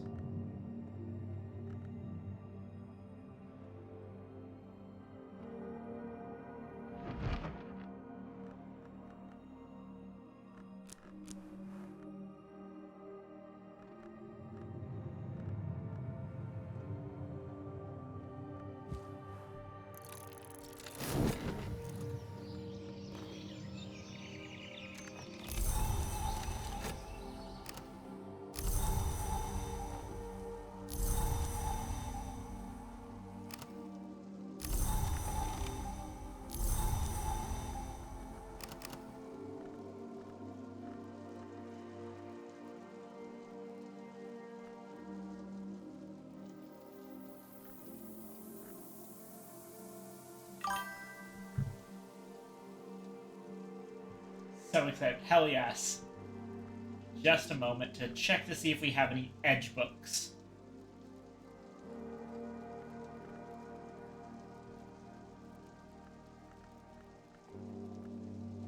Not really. I think we've gotten our best edge books out of the way already.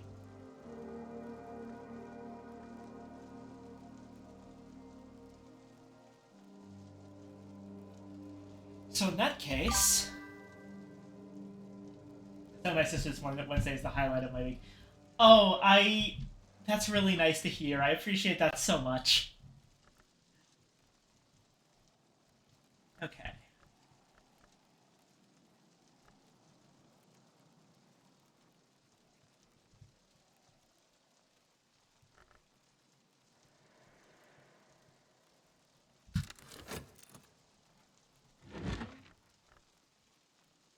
Horrible little things. I could be glad their screams are almost inaudible.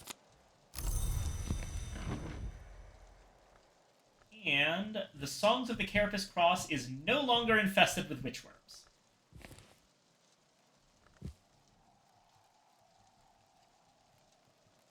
And we have dead witchworms on our hands.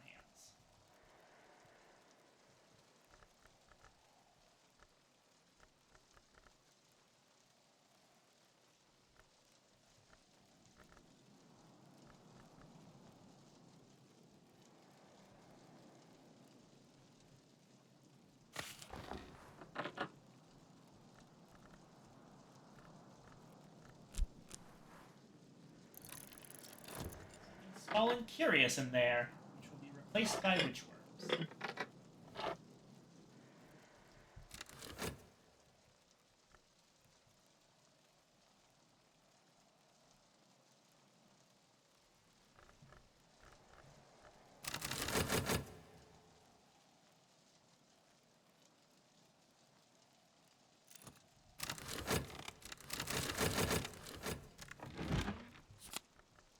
There we go. Fear. Earth Sign. A Savage Hymn. Intuition. A Confounding Parable. Hindsight. And Gossip.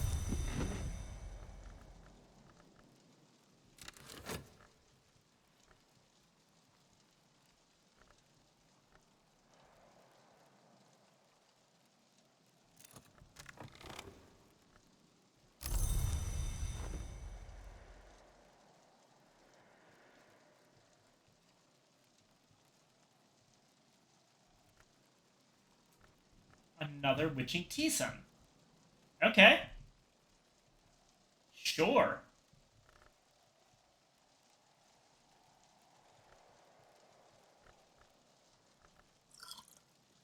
We'll go here for now.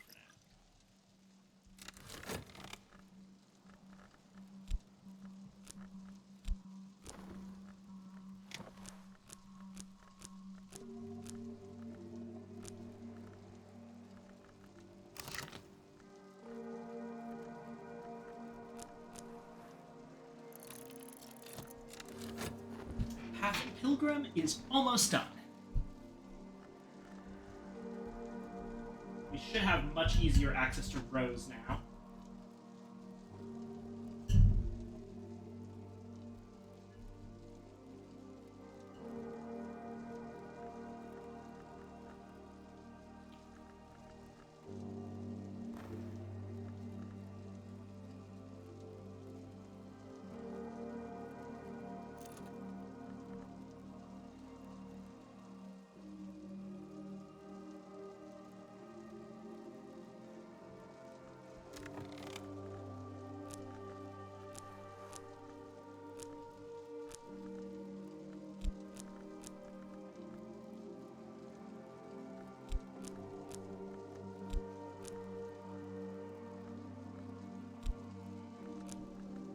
I know the order doesn't actually matter.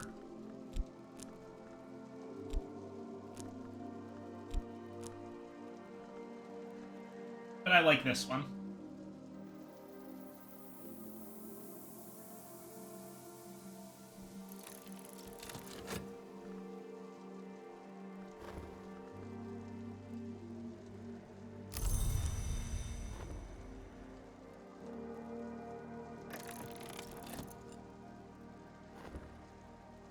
Also going to take a moment to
core.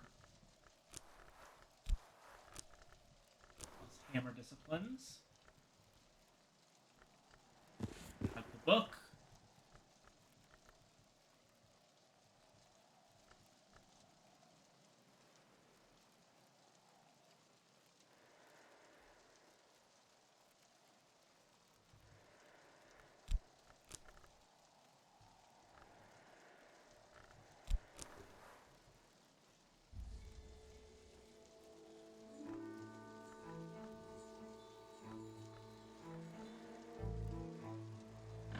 Right, I need at least one memory.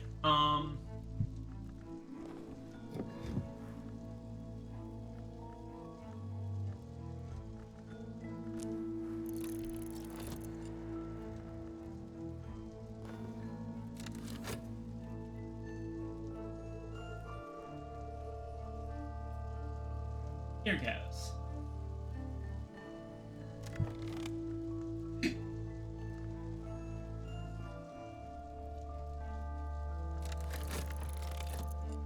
Ask about dreams. Adding fet.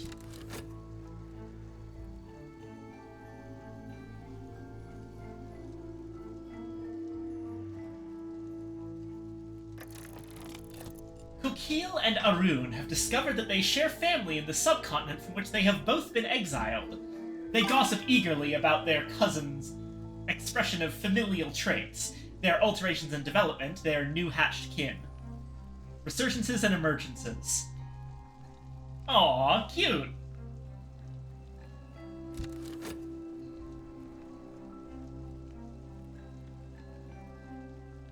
So they both have family in India.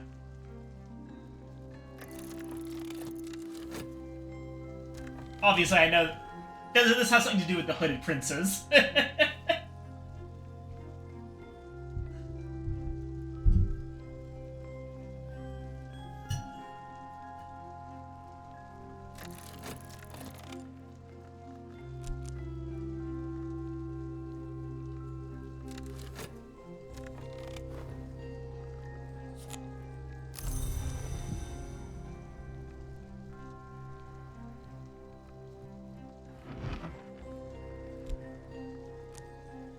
Oh, right.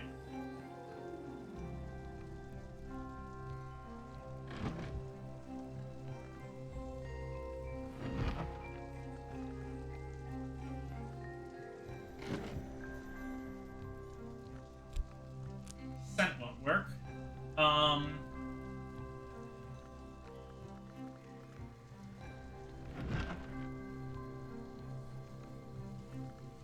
Oh, duh.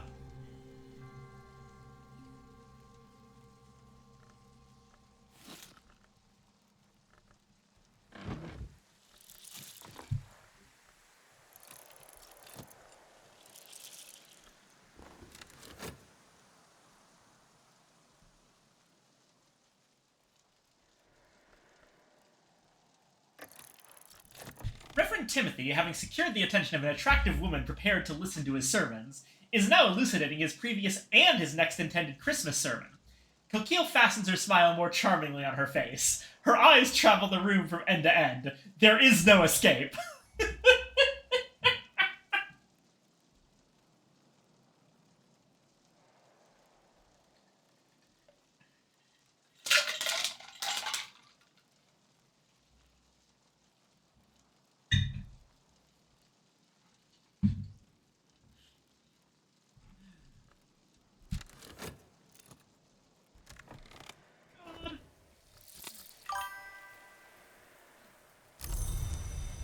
Poor man didn't have a chance.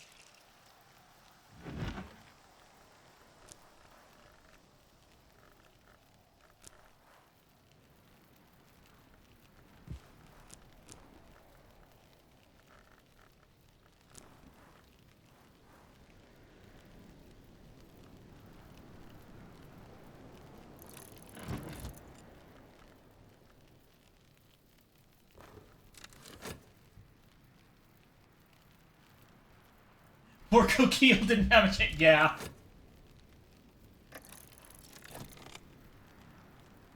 She didn't know she set off his trap card by listening to him. No! Arab card.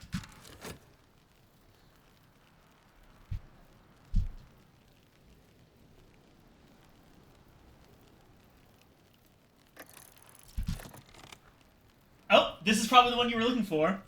Aaron and Yvette begin with a serious philological discussion, the similarities between Henneveck and Vac, but the conversation has devolved into something more like gossip, comparing the virtues and charms of Vac and Henneveck as if they were individuals.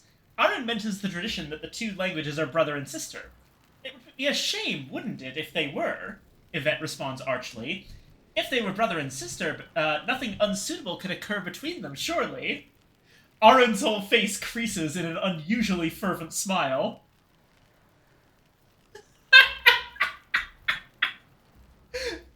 What the fuck are you two talking about? I love you both.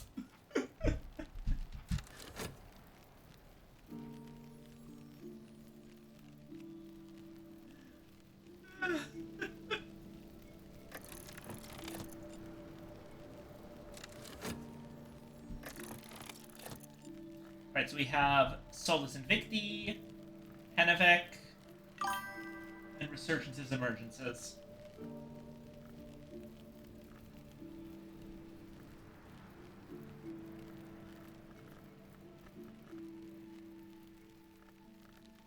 Foss now.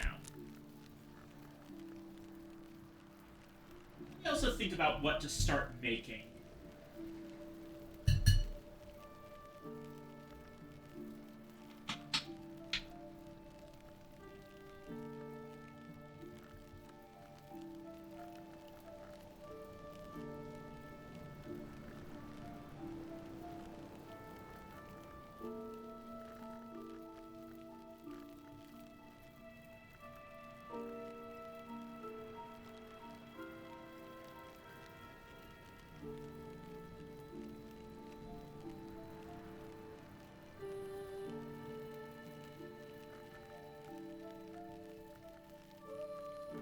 Furs and feathers. We can get that up with Solus Invicti.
Okay.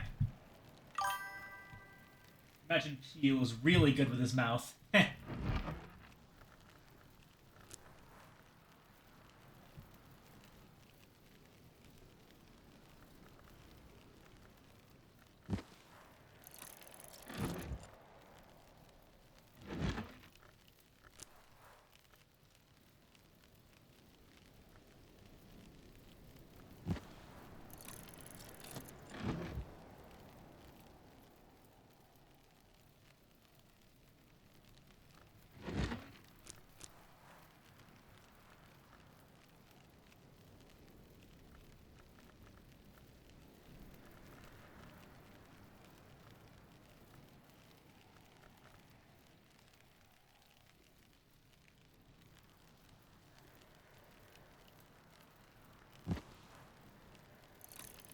Devil May Cry 5.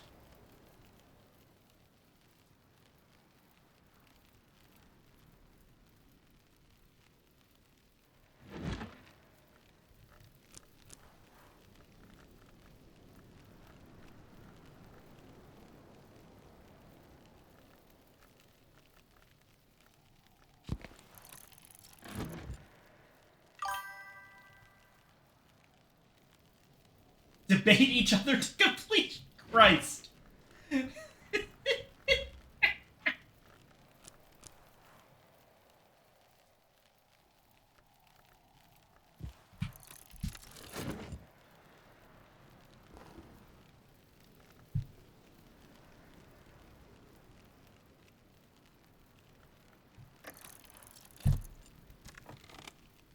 Timothy and Aladdin discuss Al-Jabal, the sun rising over the mountain, the Syrian god with whom the notorious Emperor Elagabalus notoriously identified himself.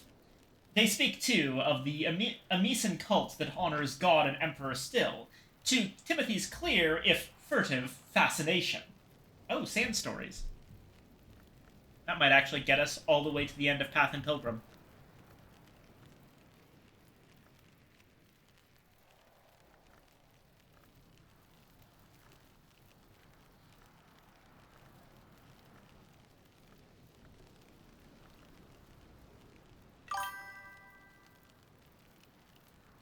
You just gonna talk about sand stories while you are like that?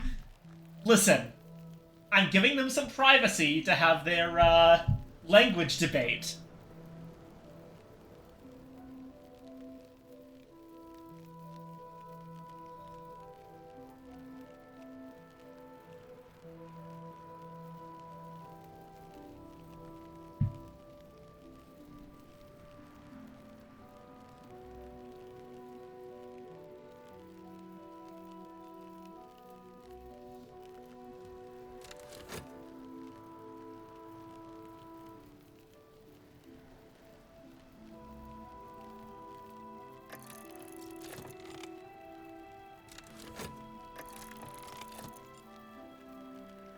Arab again.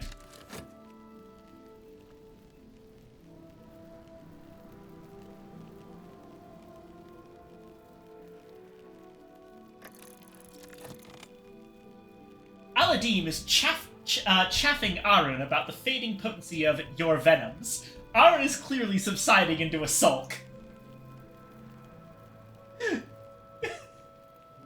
Aladdin? What the fuck?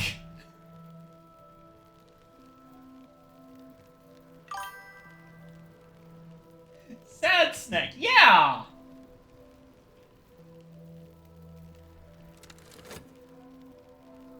You can't just say that, Aladdin!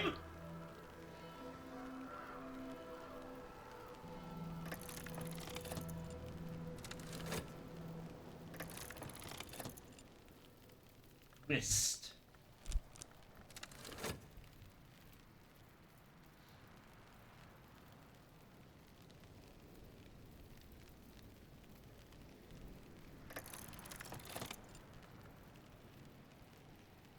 Aladdin is recently back from New York. Reverend Timothy is instantly and ferociously curious about New York. It transpires that Aladdin did not particularly like New York.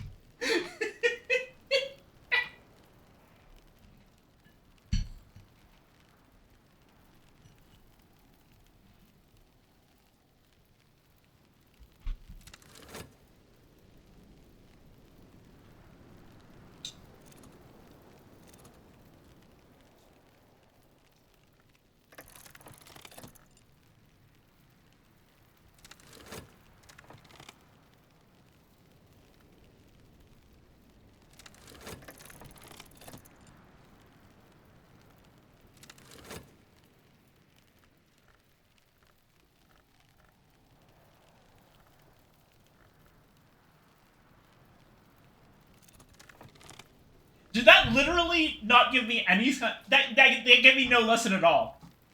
It was literally just a regret memory. That skips giving a lesson because Aladdin just regrets going to New York.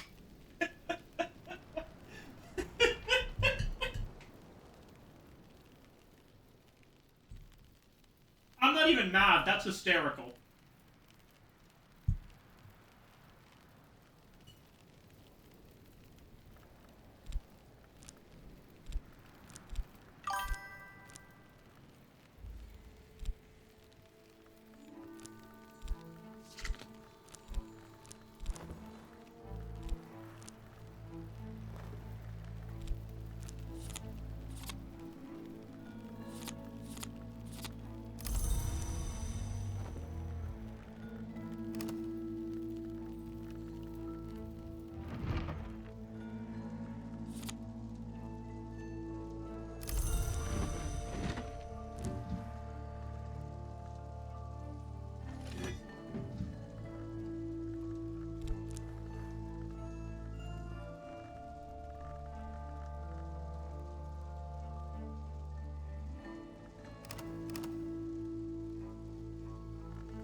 I just realized I got so caught up in the other thing that I completely forgot to actually use the hail.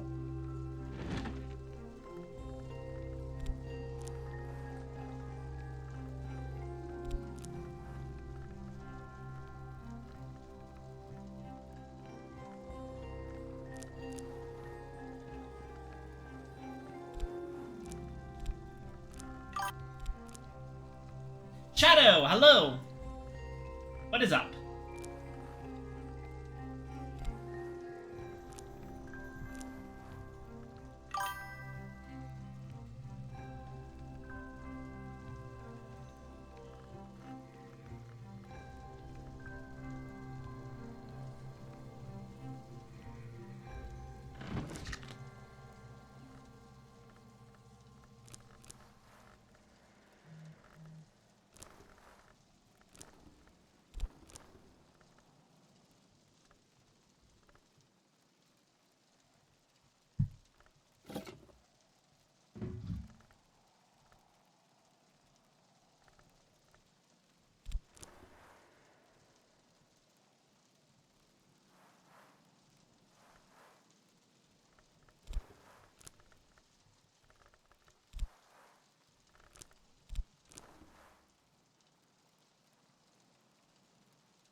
How goes the Book of Hours? Well, we just finished up a salon.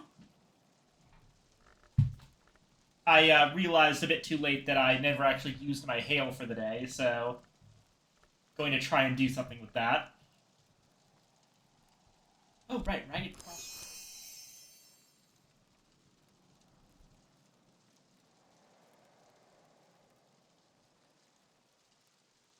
Whatever, that works.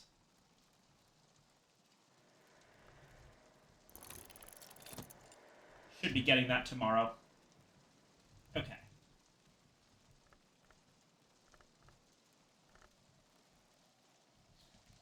Incredibly funny moment, by the way. One of the lessons that I would have gotten from that salon got replaced with a regret because Aladdin, as it said, Aladdin is just back from New York. Timmy is very interested in hearing about New York. As it turns out, Aladdin did not like New York, and we got a memory of regret instead of any lessons.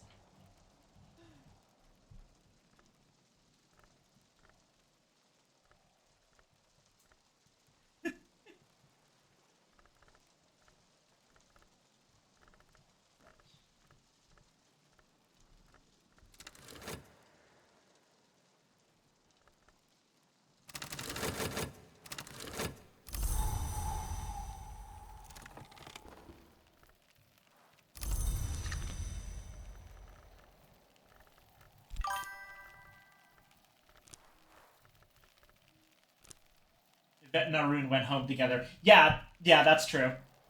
That's a thing that happened.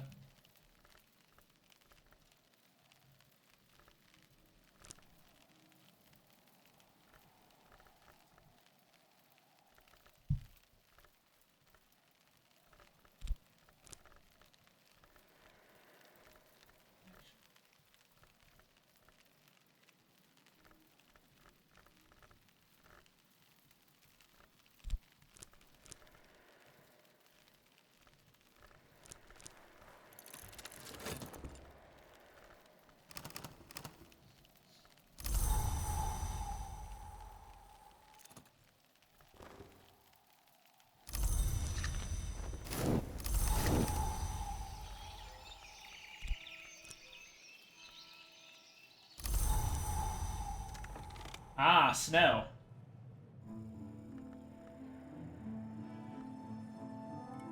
That we can do something with.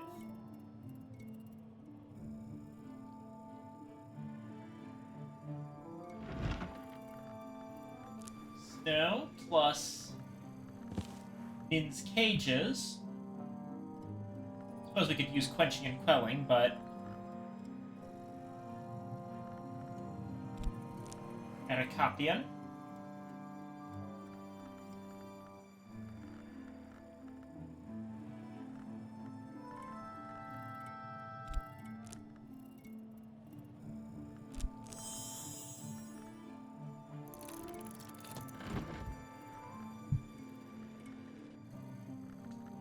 Another copy of Nin's Cages.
There's our invincible audacity.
And making serpent milk.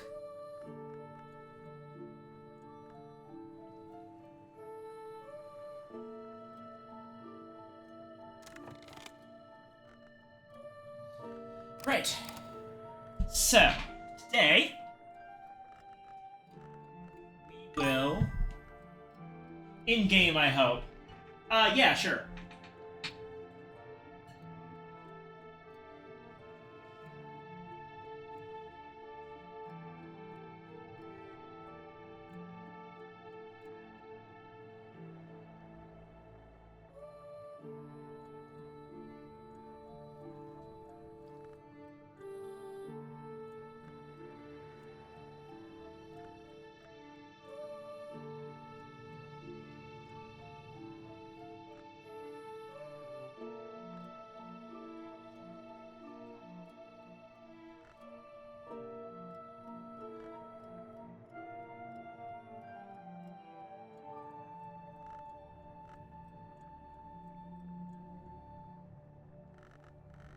Right. So.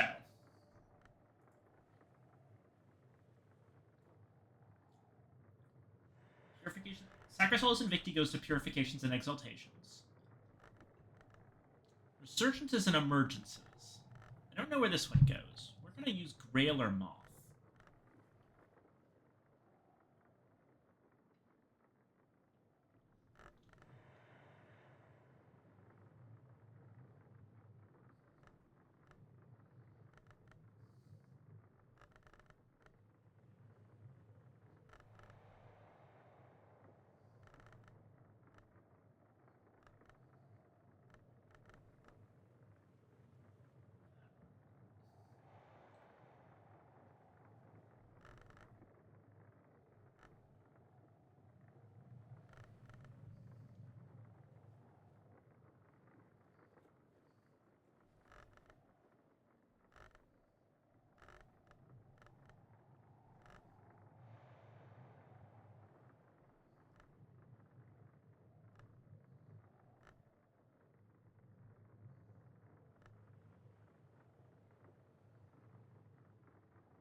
Speaking of Serpent Milk, there is a character I'm excited for you to meet, spelled M-E-A-T.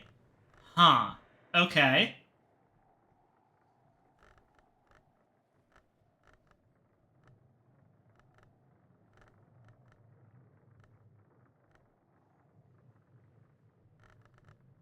Yeah, I think Leaves and Thorns is the best bet for that one. And Path and Pilgrim gets Answers. Let's do that one first. That's the big one. Okay. Look at the Centipede.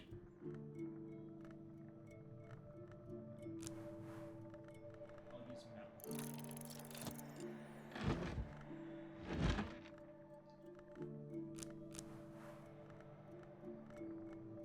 Reading Room Core. 108. That's 2.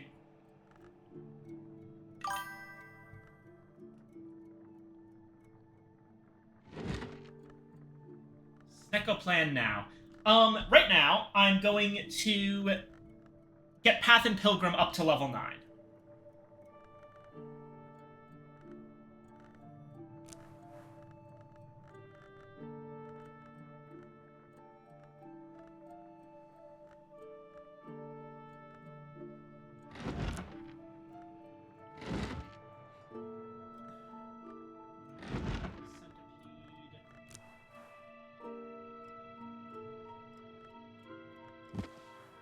Ratio Pedal.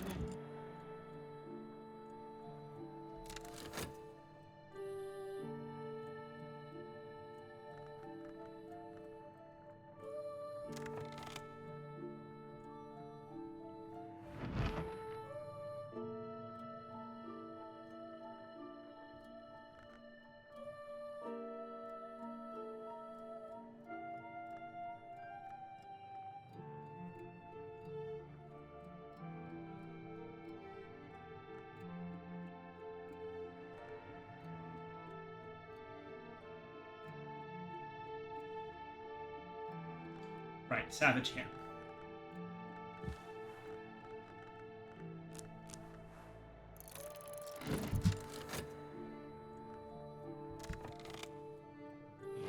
Gossip up here.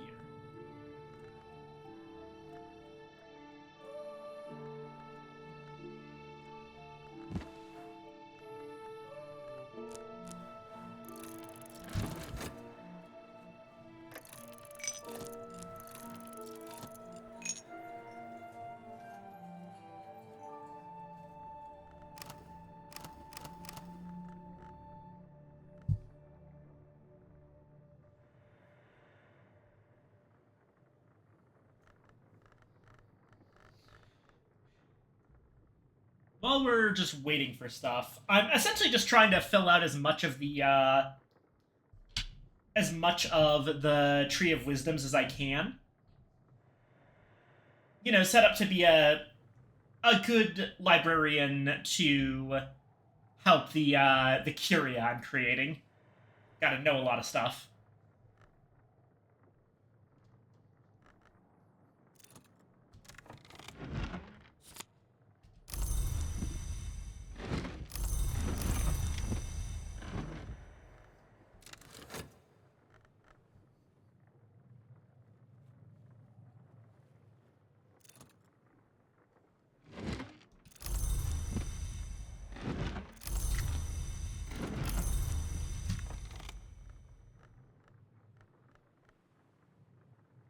Oh, shit.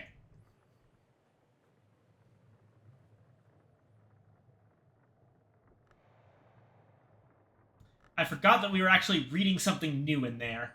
Well, it's a hindsight memory, which is actually something that we wanted, so that's serendipitous. I'm gonna just read that again. Oh. Ah!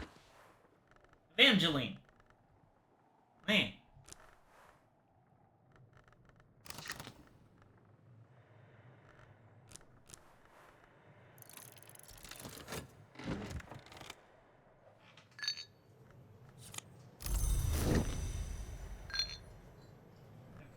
One, two, three, four, five, six.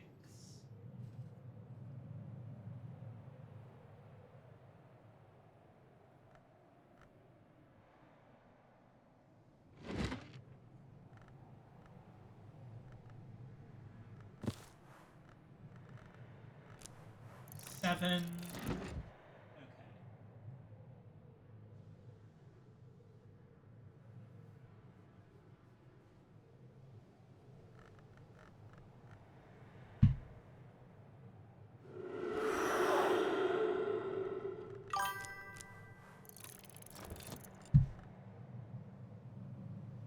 Okay.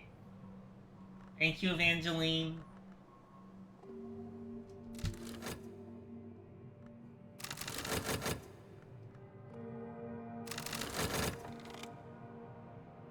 Also, um,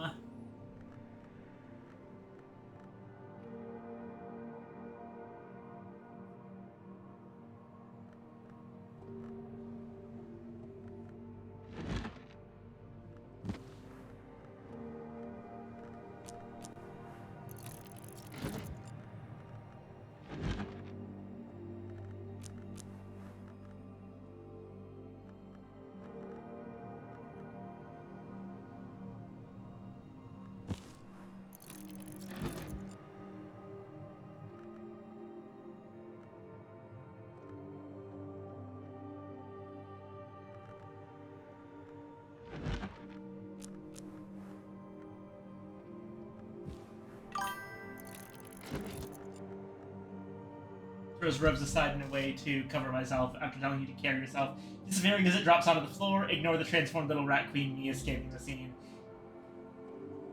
There it is! Get it! Alright. Snack!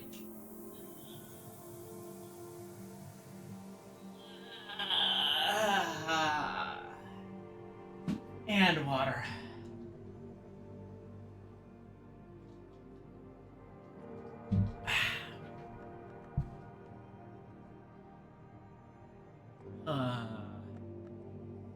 Thank you, Evangeline.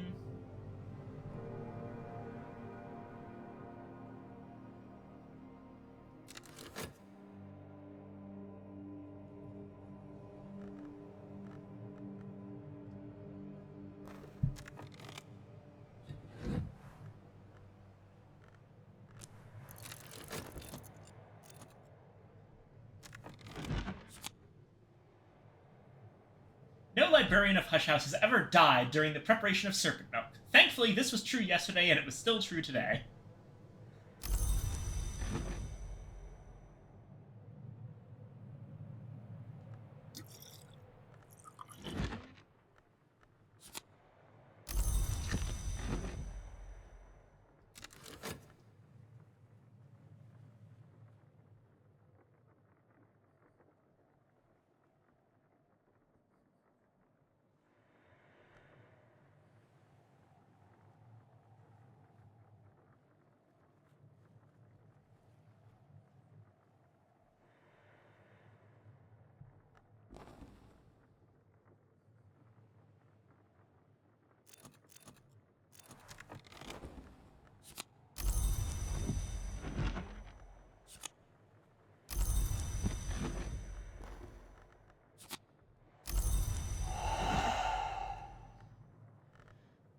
The Merciful Measures of the Witch Nin.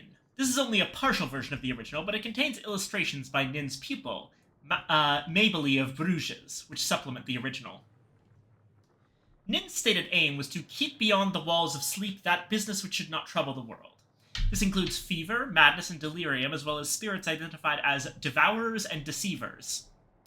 Mabley clearly enjoyed drawing both devourers and deceivers, but was less interested in illustrating disease symptoms.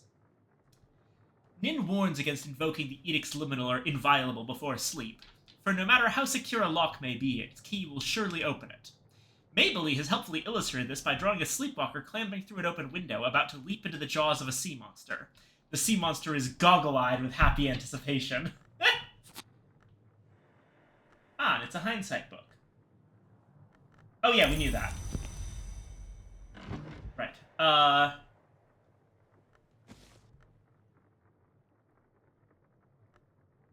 Oh, makes sense. The other Nin's Cages is also hindsight.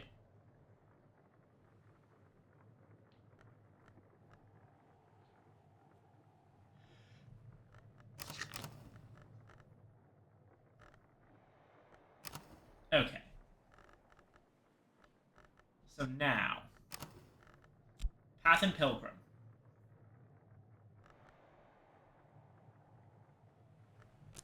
Health. Satan Stories Lesson. Gossip, Hymn, Earth Sign, Parable, Intuition, Fear, an Old Moment, and Hindsight.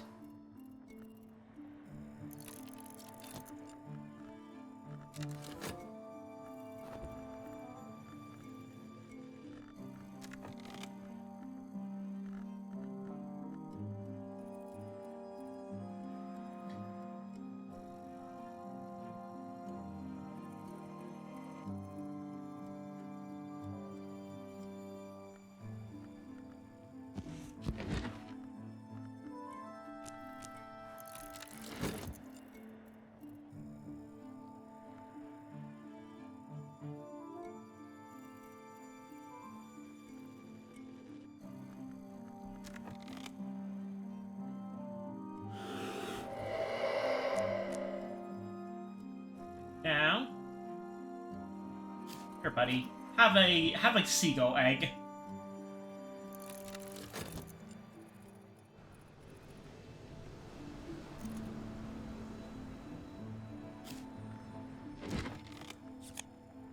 Pulse, satisfaction,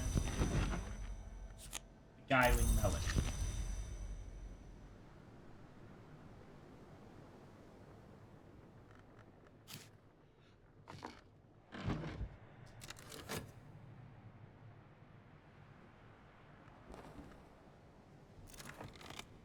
And that is level 9 Path and Pilgrim.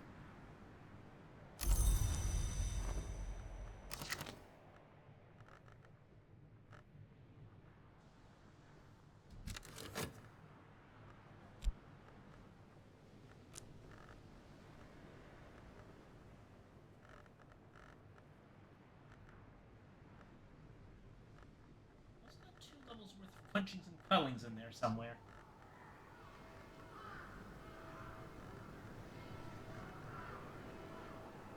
Might be useful for stitching and binding. Or Magaphine mysteries.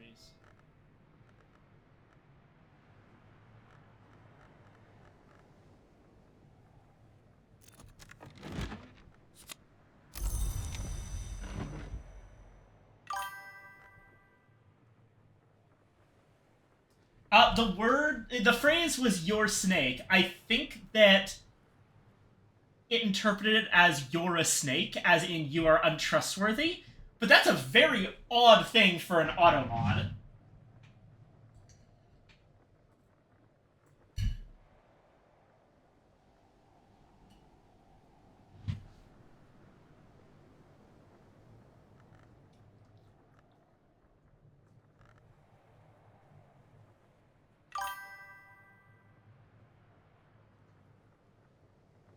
I thought I was being metaphorical. Ah! Lippy, hi! I have just been watered and stretched! Ah!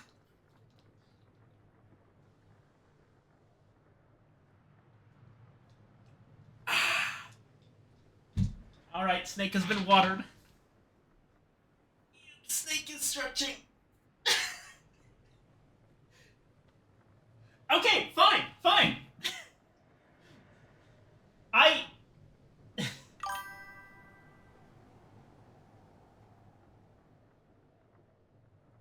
Save your points, people! Okay.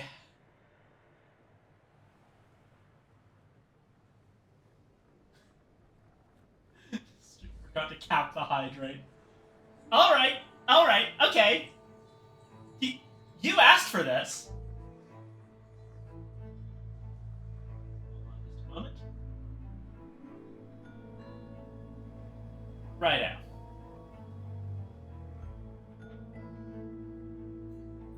Oh no. Oh no! I had to reload the page, and... Oh, thank God, it's still over here. Okay, let me count.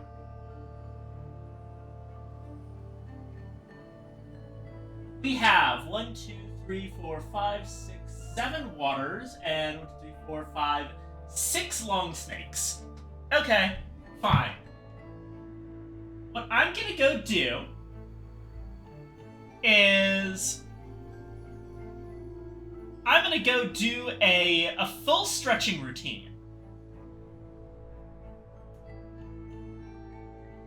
That'll be first. Give me a moment.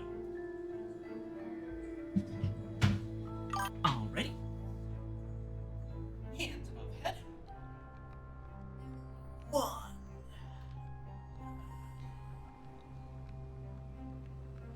2. Legs. 3. Well, I guess it would be tail, actually. Stretching my tail. Ignore what I just said. 4.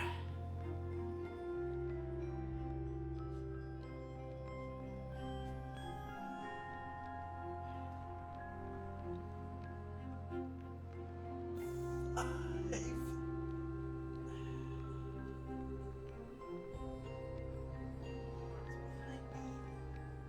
Chest out. 6.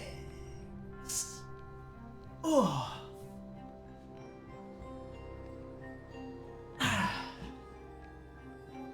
Alrighty. That was all of my stretching. And, please don't give yourself water intoxication for streaming content.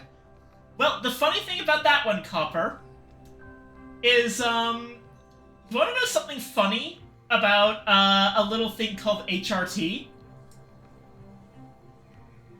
Estrogen can act as a diuretic, so I actually do need to drink a lot of water, and I'm very used to doing so. I get dehydrated extremely easily.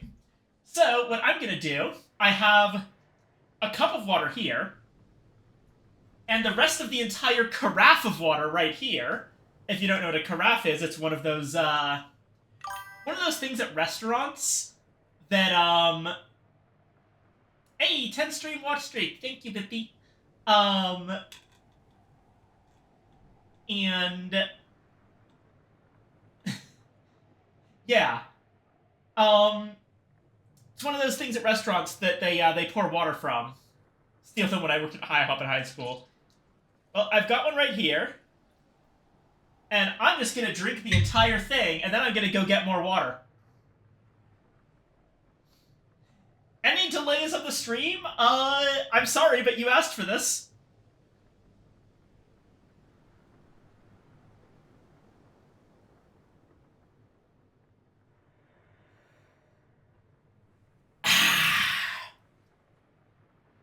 Oh, I spilled some water on the front of my shirt. Wet t-shirt snack. All the water goes to your cities. Well, quite literally, it just did.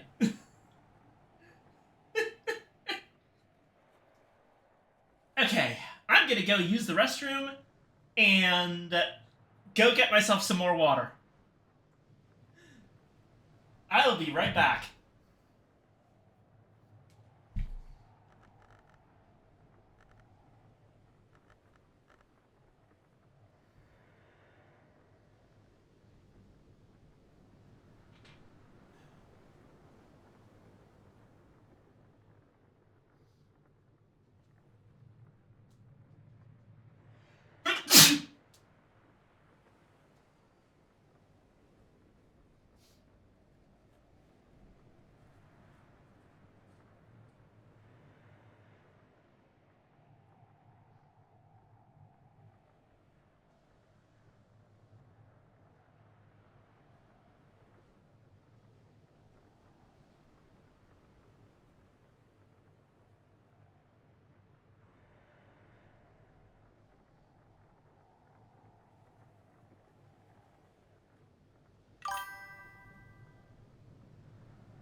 Okay, at a certain point, I'm just gonna redeem your damn stretches, okay?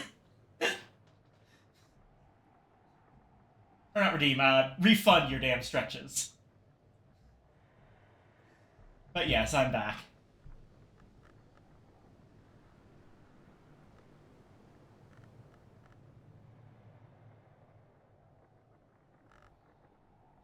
Okay.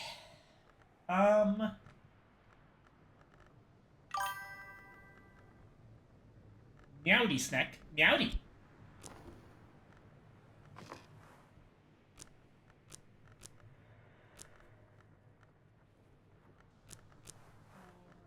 And resurgences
emergencies. Ah. Ah.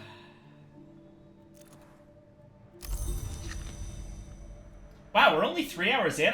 It's felt like way more than that for some reason. Huh.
Yeah.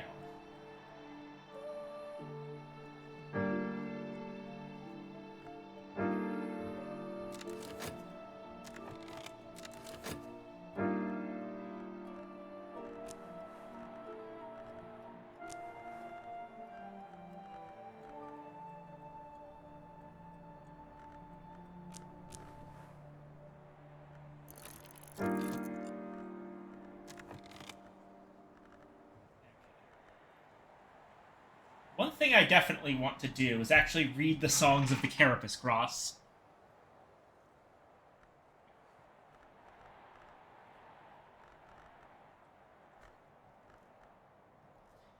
Micah G, sometimes called the Magus of Quartz, etched this work in acid on stone. It has been reproduced many times in many languages since, but the reproductions are often lost to landslides. Alrighty.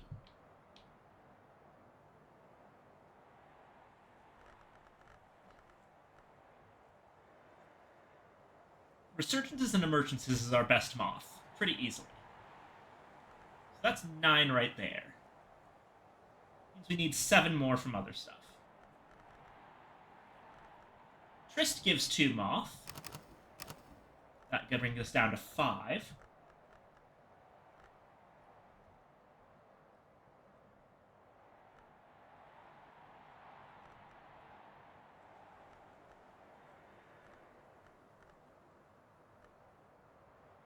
Okay.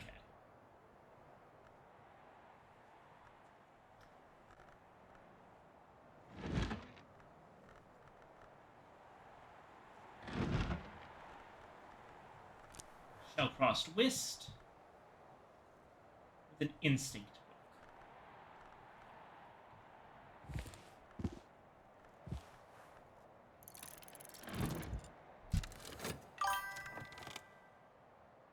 Funny redeem idea? Go ahead.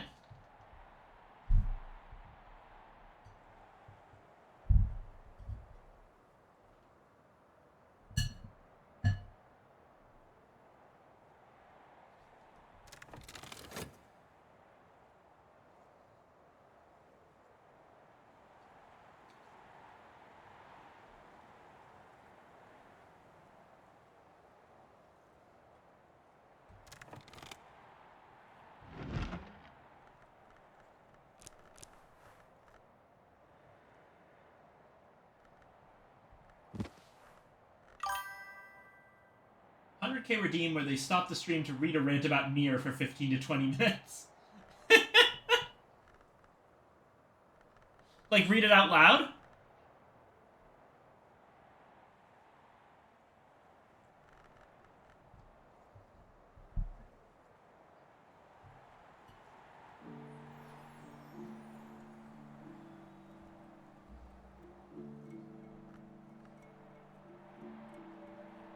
Has it written down?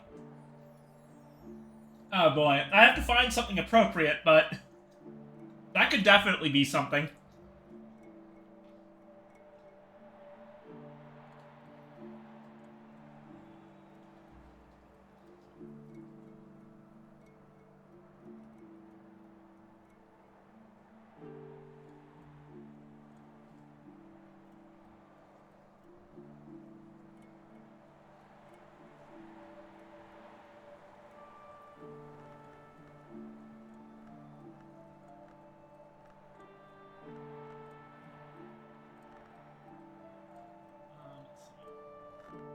Resurgences, Emergences. Curious Hunch.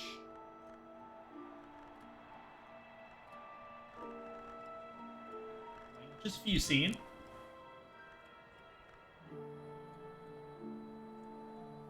And Shears of the Sisterhood. As close as we can get. Now we just have to pray.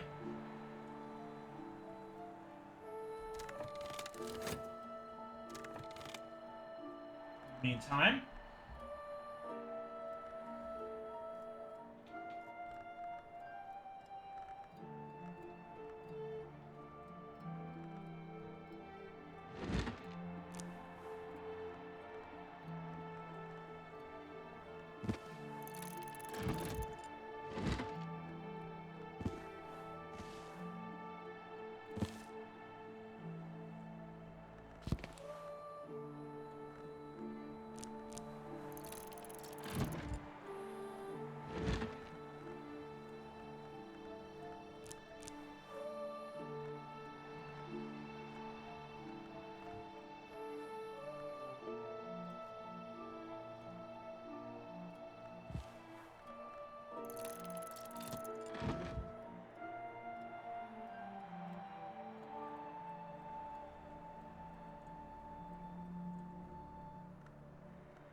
Relevant furniture, soul, memory.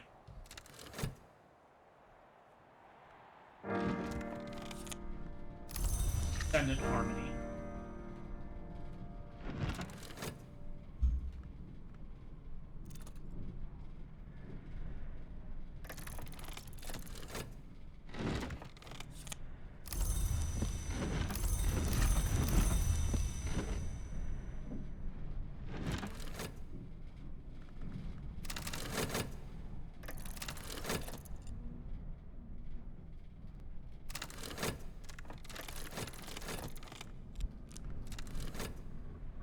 Yeah.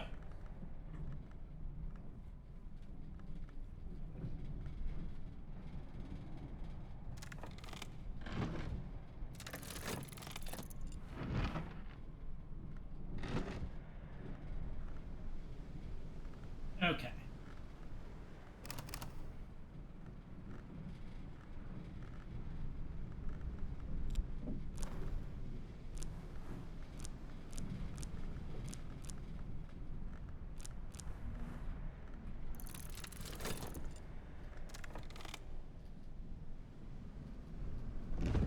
Ah.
G describes the rites of the gods who were stone, the first hours, as practiced before the existence of human civilization by the Carpe cross. He claims a final survivor of the cross shared the information with him. The rites are largely obsolete now. Few have observed, in the last 1,000 years at least, to have any effect at all. Nevertheless, G identifies at least one invocation of particular power. He warns that it should be used with caution, lest the gods who were stone might find their way back from nowhere. Edict's liminal and a pattern. Okay.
know I'd go for a rent redeem. Absolutely you would.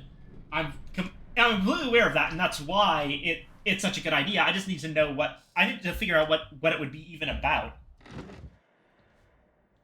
Also, there's the fact that it wouldn't be redeemable during board game streams, because those already go on really long, and I don't want to make it longer and make the other players wait for me.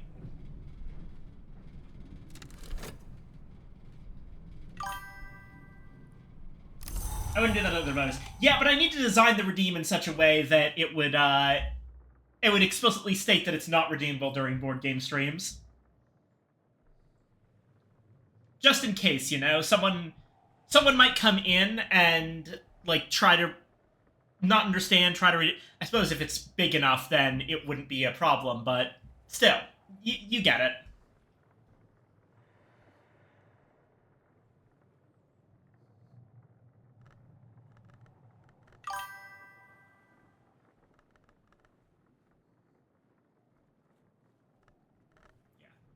Not saying it's a bad idea. It's a great idea. I just need to actually figure out how it would work.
Gonna make some nilly can't because I can.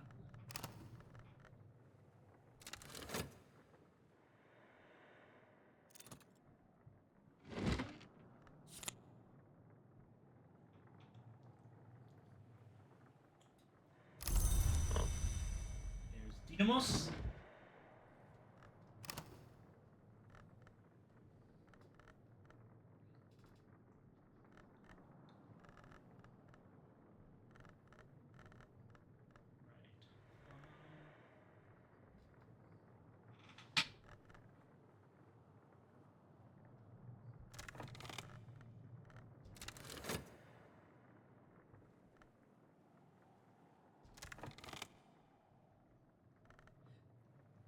Okay. Forgings and Quellings is going to be stitching and binding again, so I need another 5 heart sky combination.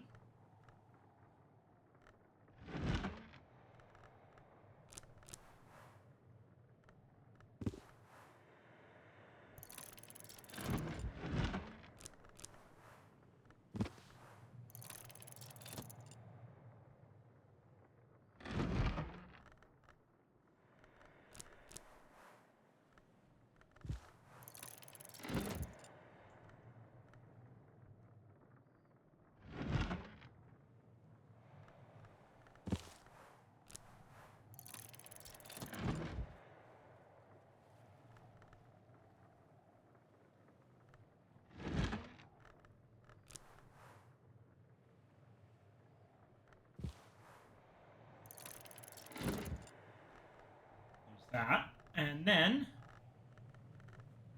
how about preliminal meter? That sounds good to me. So 5 in Knock Rose. 1.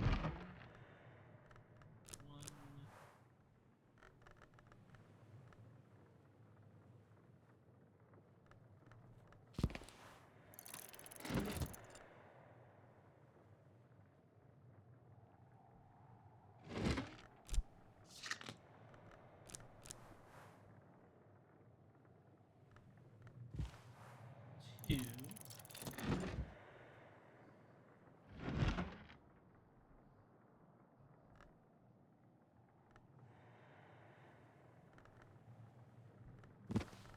Three.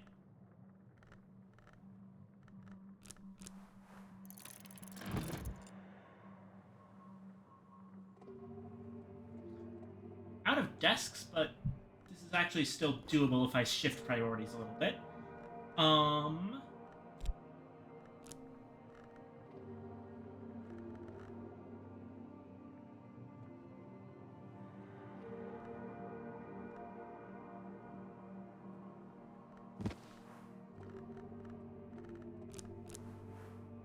Four.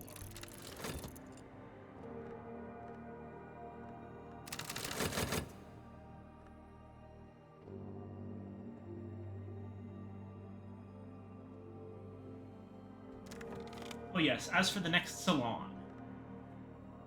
Oh, we already have quite a bit. We've got the Walls of Ys. We've got a stuffed golden marrow. We've got a roast pheasant.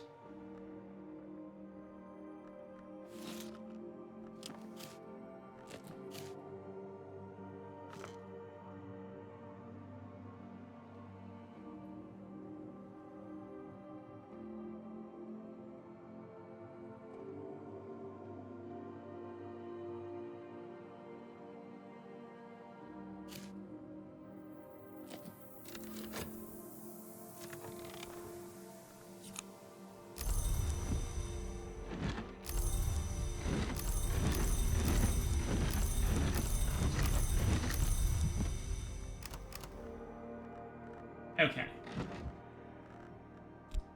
Glass blowing and vessel crafting. Combined with...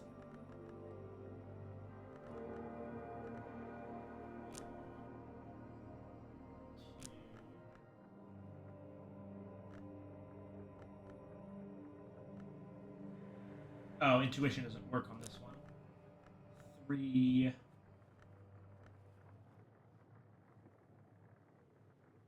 And we'll use the storm for 4.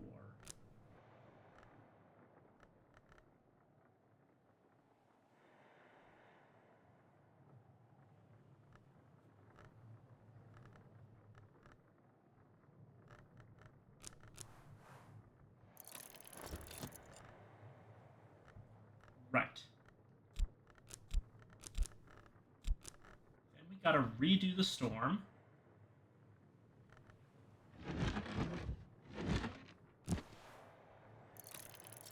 So back to DMC5.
pattern.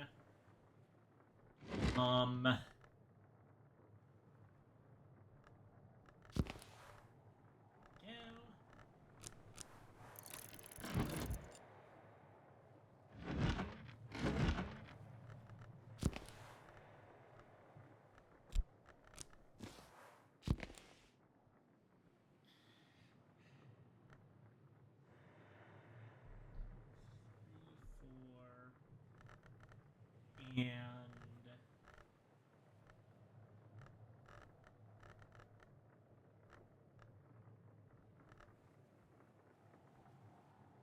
gossip, right?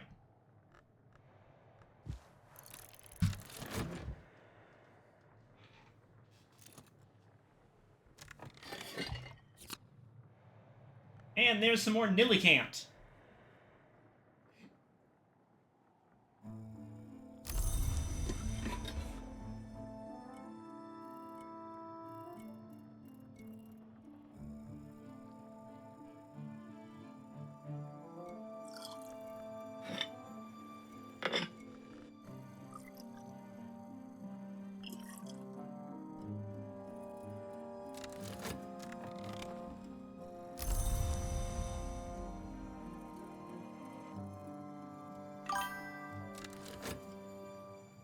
Willy-nilly can't.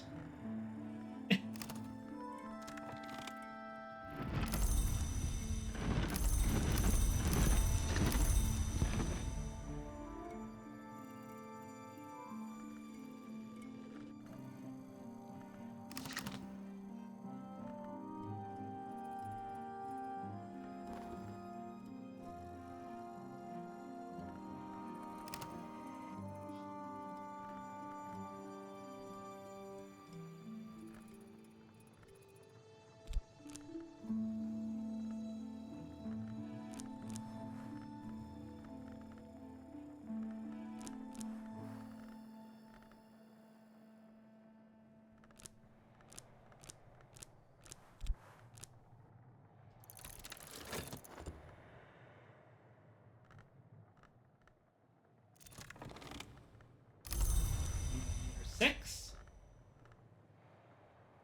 And then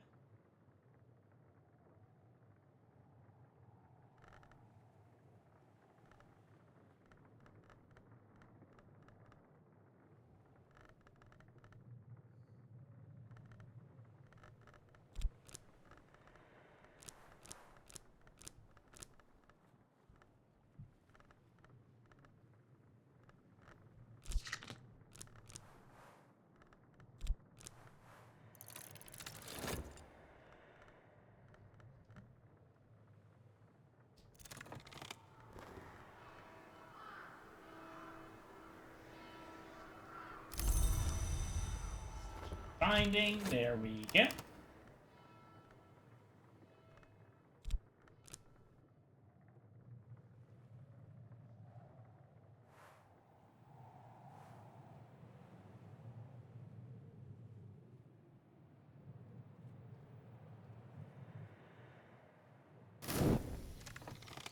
Okay.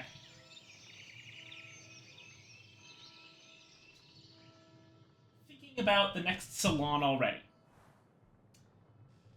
The Walls of Ys.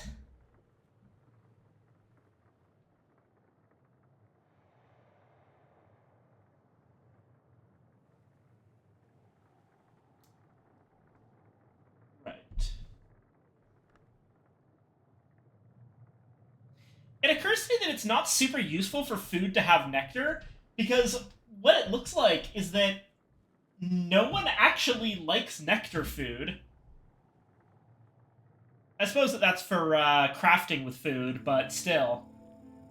And I suppose that it makes sense for food to have nectar. It's just weird that no one likes it. I guess because most foods have some amount of nectar. Though not all of them. Looks like the roast pheasant doesn't.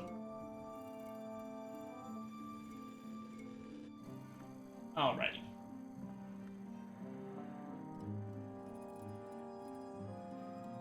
Maybe...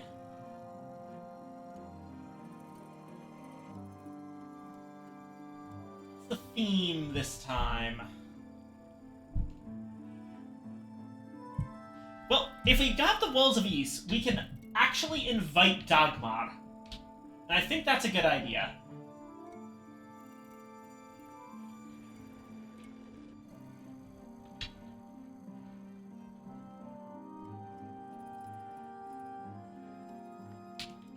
Stuffed golden marrow will allow us to invite one of the Moors.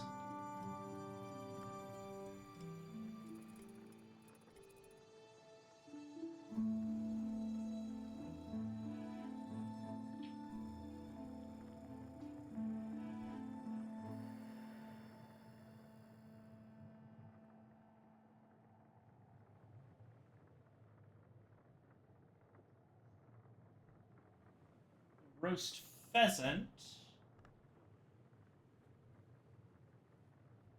No one likes rose food, but heart, scale, and sky and forge are all variously appreciated.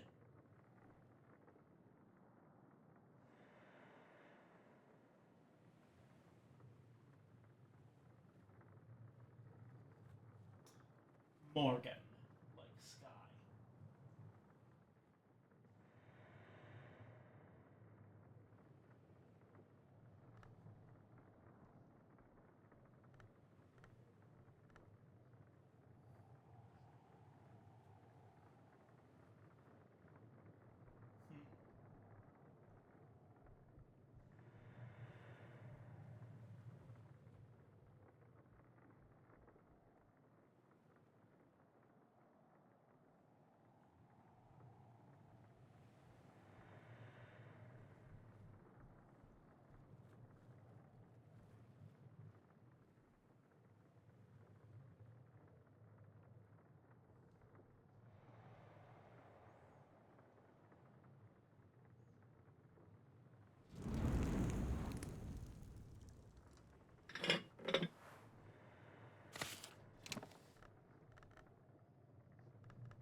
Fried mushrooms on toast.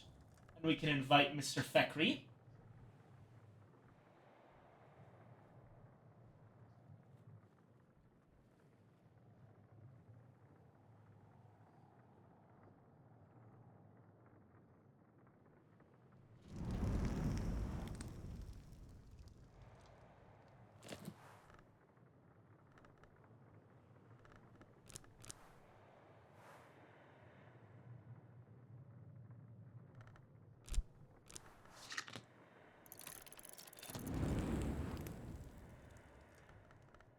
Okay.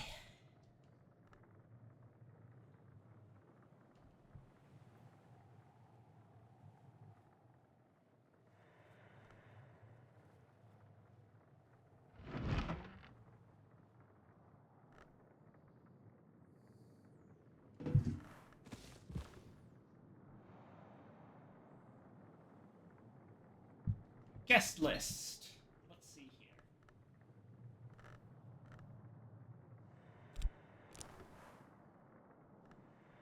Daymare.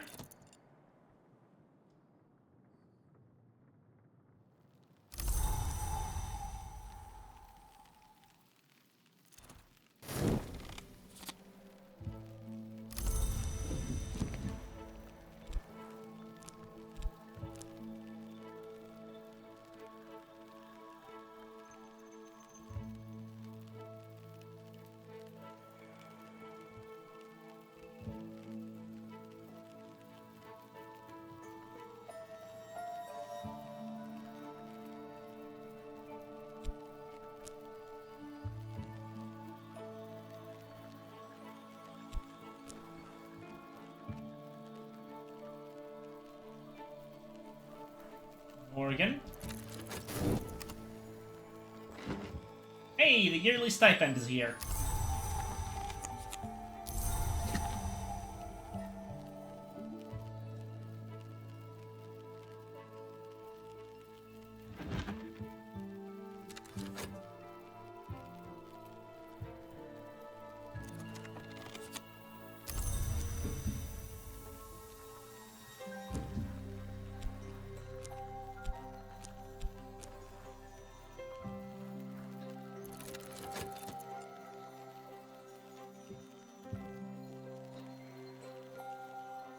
Bliss.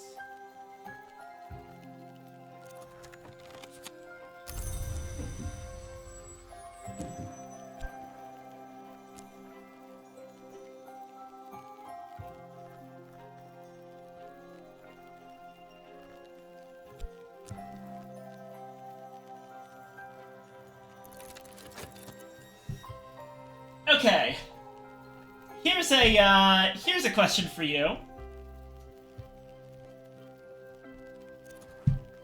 Our 4 non-Brand Krug guests are Daymare, Morgan, Douglas Moore, and Asan Fekri. Which villager do we invite? I will leave that up to the chat. The Keels? Got it.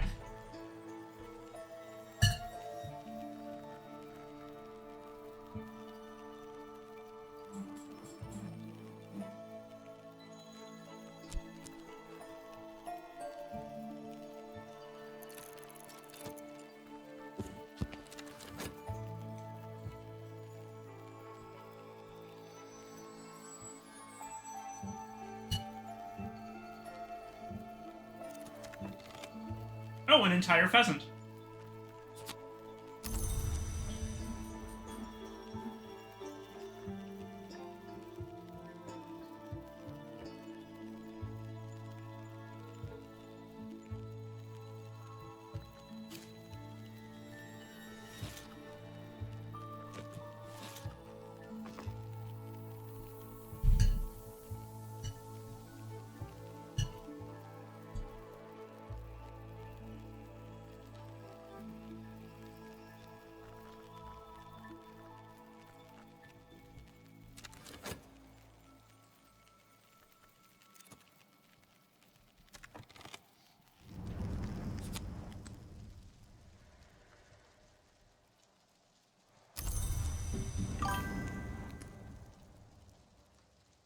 Headcanon Mrs. Keel proposed first. Ooh, spicy. I like it.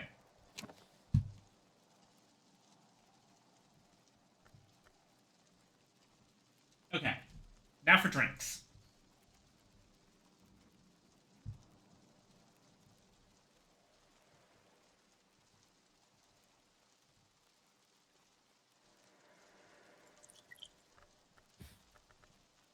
I don't believe you can pour out serpent milk. You can't, but... So, I'm just gonna have a small pitcher of serpent milk on the table.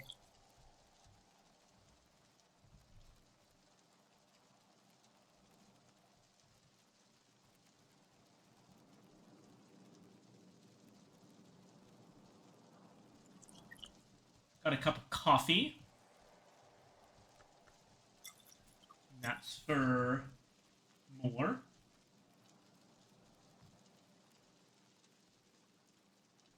Morgan and Fekri are going to want Sky, so I'm gonna go ahead and make some,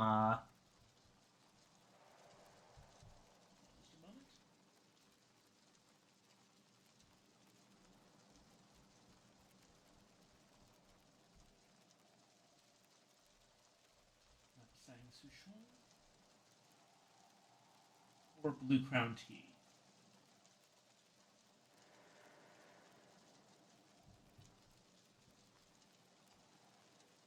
Isn't serpent milk to spend? I'm pretty sure snakes don't have boobs. I'm right here! I am literally right here! My model can't currently gesture, but look. Have you ever taken a look at my model?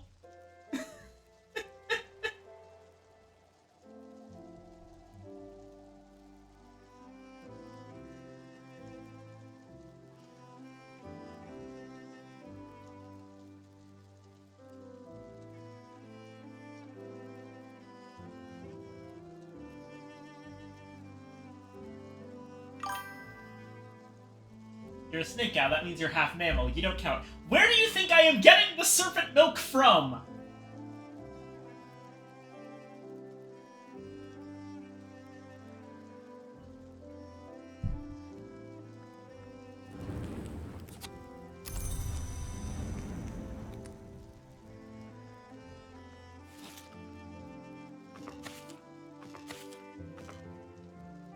I assumed you were half constrictor. Basically, yeah.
Oh! Oh, I think you're new. Mr. Peter Agdistis. Have we met? Okay, yes, we have. Never mind. Right, right. He was. We just haven't seen him in a while.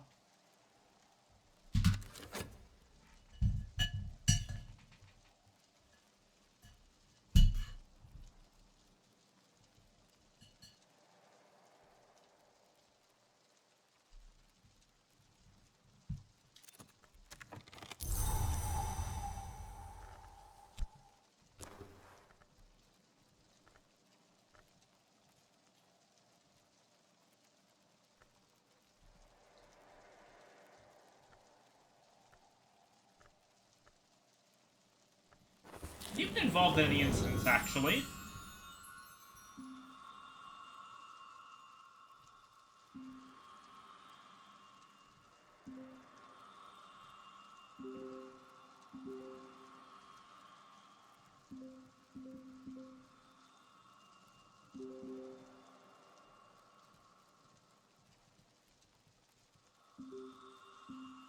Not since the glory-winged woman. That was the affair of Apollo and Marsyas.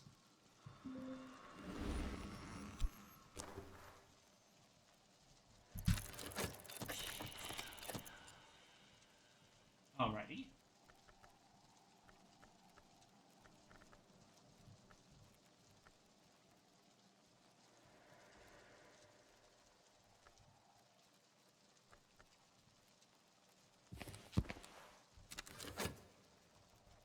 Here, have a copy of The Humors of a Gentleman.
There we go.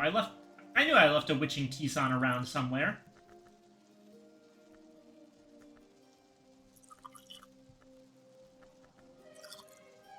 It'll make an excellent last drink.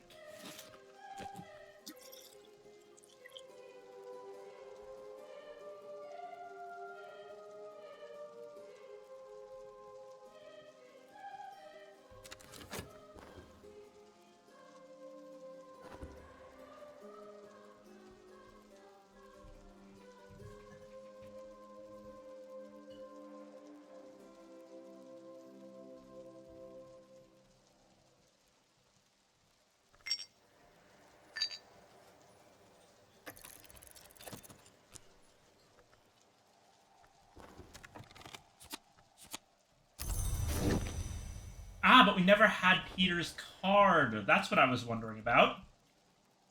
Is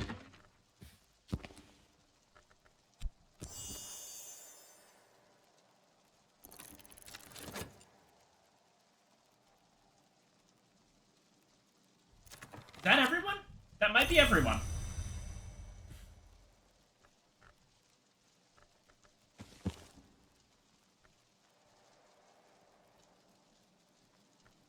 Nope, there's still one more person.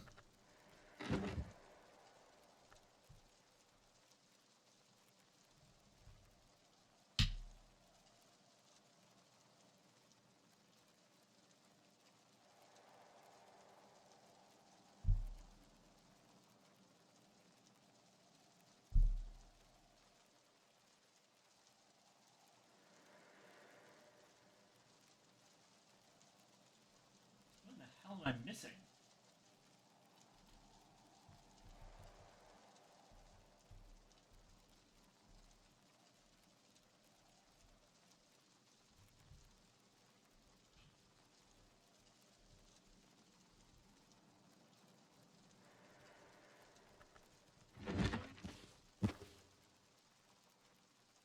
There's apparently someone that exists in the game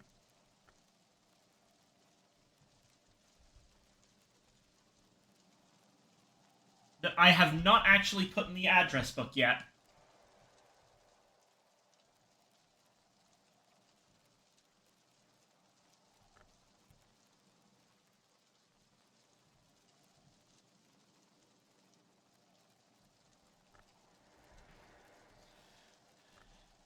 Let me see. Okay.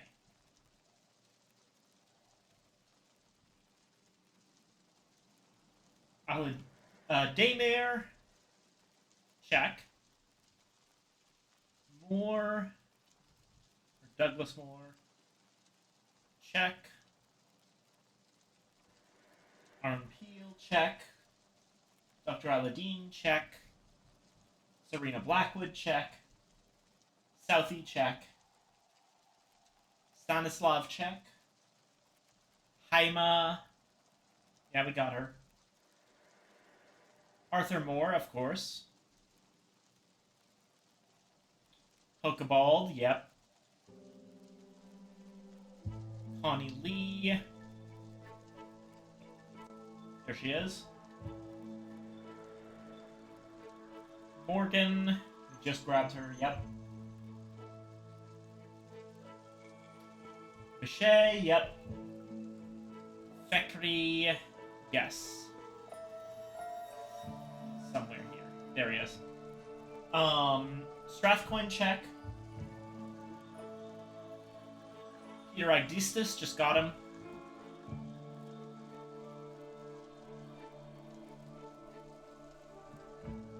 Oh! Right, I haven't actually technically discovered Peter Agdistis's. That's what it is.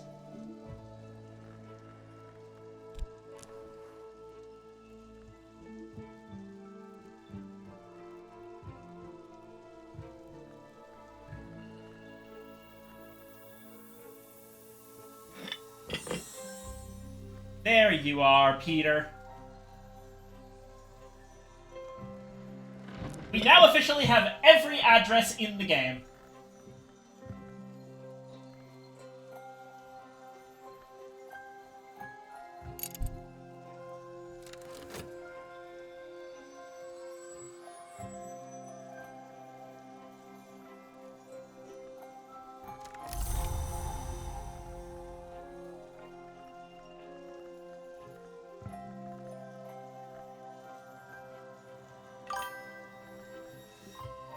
Someone else in the game, but she's a bit unsociable.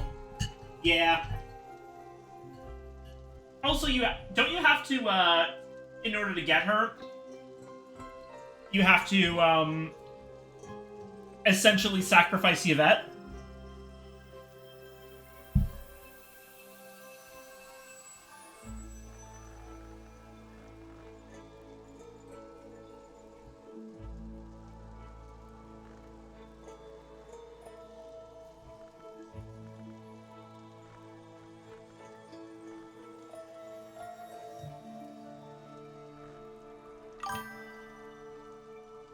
Or you can just tease her a little bit.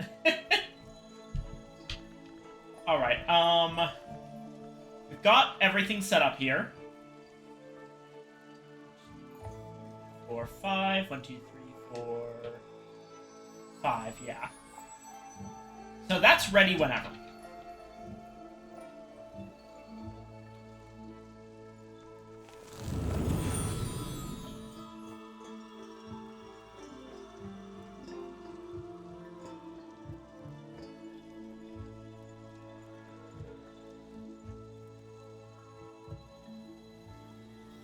Also going to, hold on a moment.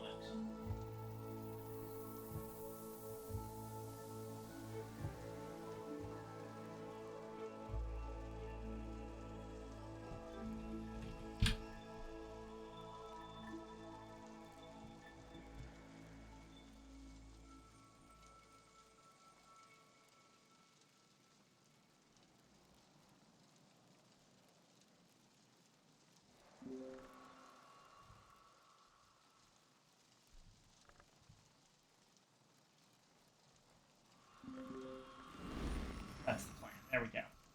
Okay.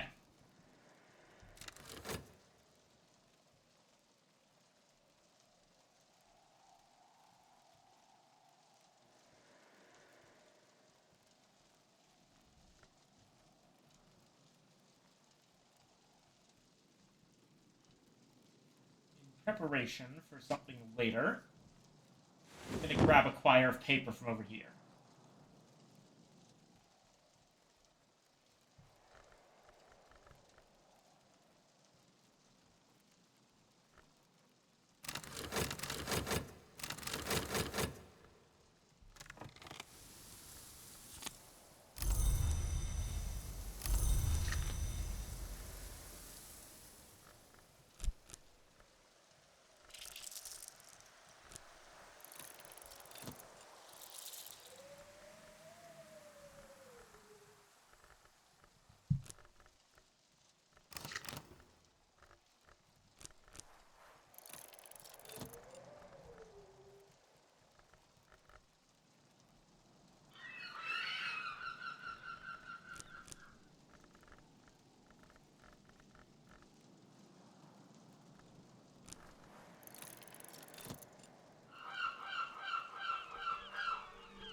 Oh, abandoned luggage.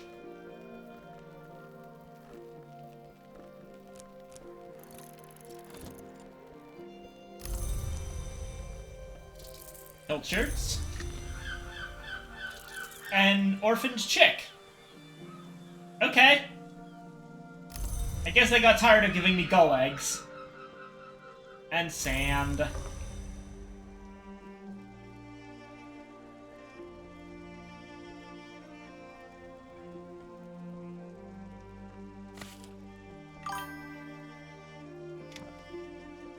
Schmoll. I don't actually want that many seagulls.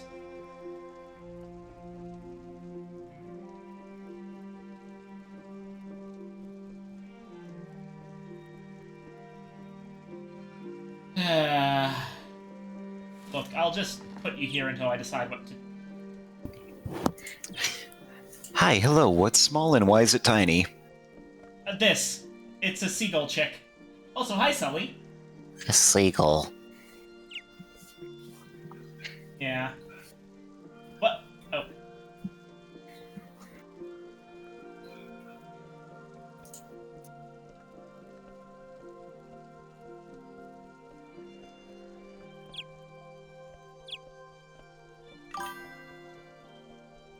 We'll be here for now.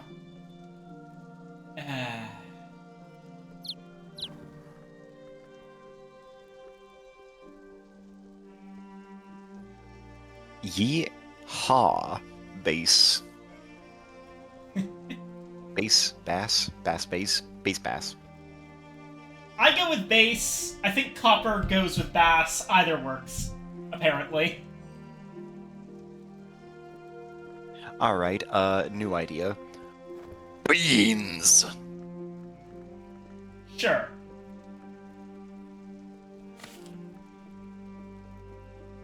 What? Is there literally anything that you prefer or not? Bass. Beans also works. Fair enough.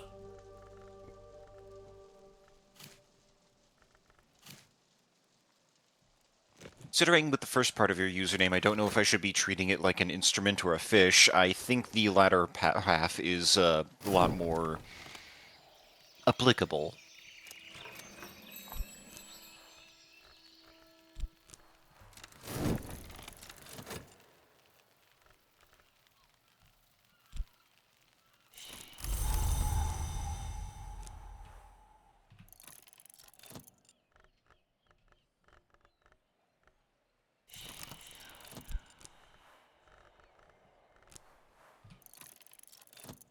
Also, I apologize, I'm going to be muting and unmuting myself frequently. I am currently devouring a salad.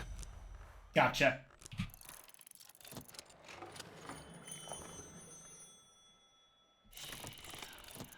It's another glinting cranial tchotchke.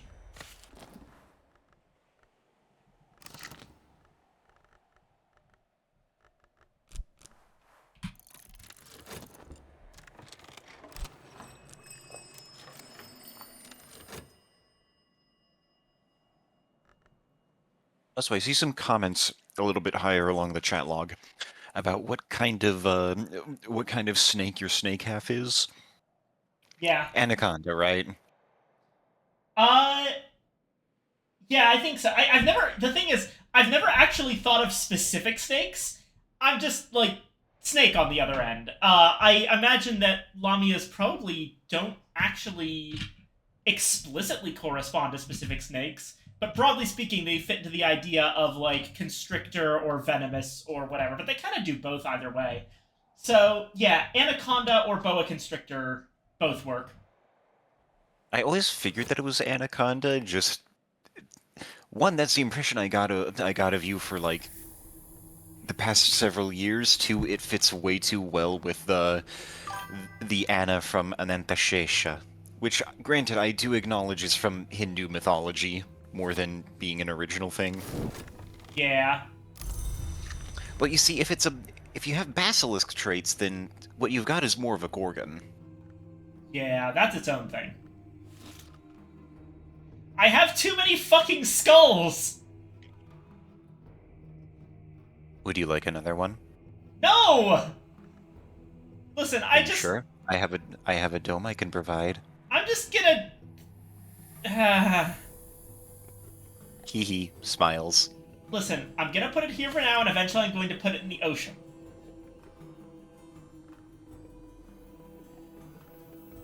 Because I have way too many cranial tchotchkes. Hey, Dave, I think you forgot this one. You washed up on shore one day. Please no.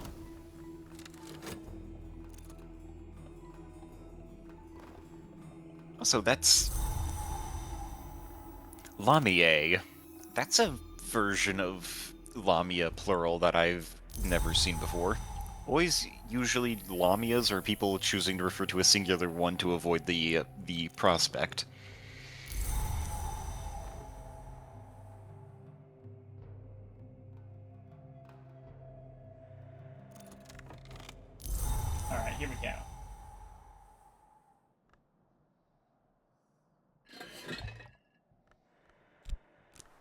also just go ahead and,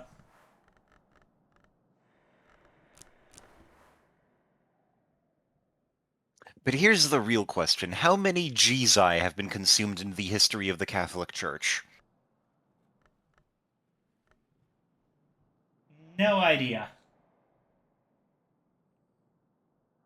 I presume many. Probably.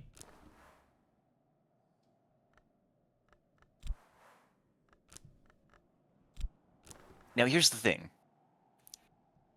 This question is usually posited in reference to the fact that the communion wafer is the body of Christ, or becomes the body of Christ on the sacred day, I don't know. But I don't think a lot of people really bother to throw in the prospect of calculating red wine, which, as we know, is the blood of Christ. Yeah. Now, if you add that into the mix, the question, one, becomes substantially more complicated. Two, the answer suddenly inflates drastically. Three, I'm not going to bother with this.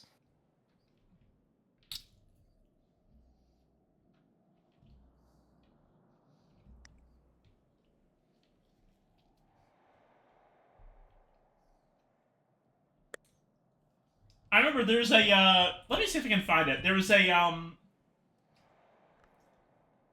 lot of good answers to this question.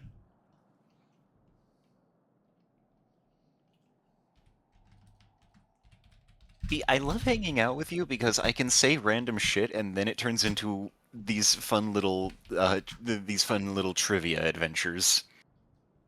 Yeah.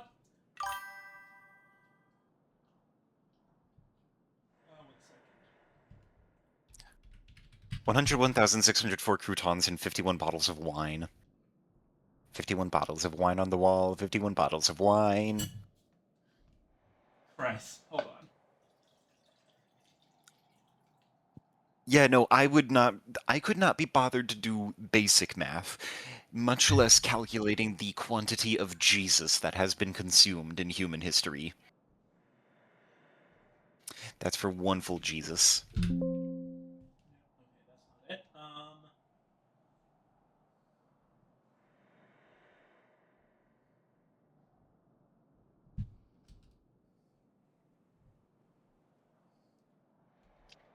it. Damn, I can't believe that one full Jesus can fill 51 bottles of red wine. Or was it specifically red wine, or wine? Let's just leave it at wine.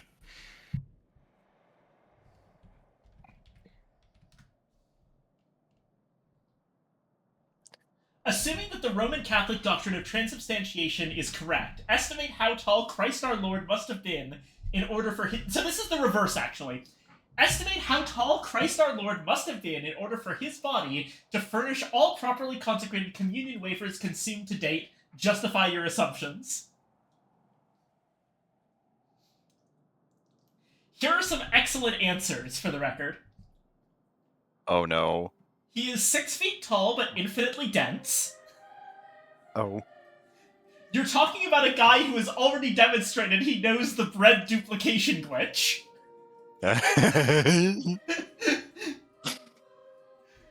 It's like an inverse Horn of Gabriel situation. He has a finite surface area and therefore height, but infinite volume, and as such is able to furnish communion wafers indefinitely.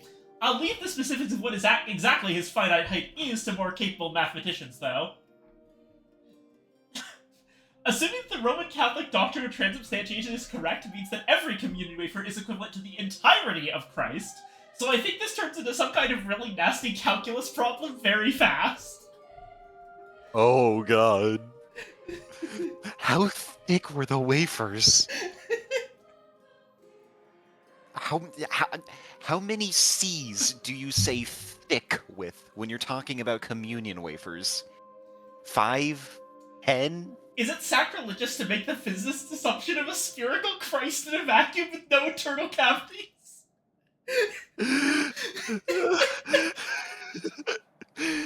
Okay, but what if we have a sourdough starter situation on our hands here?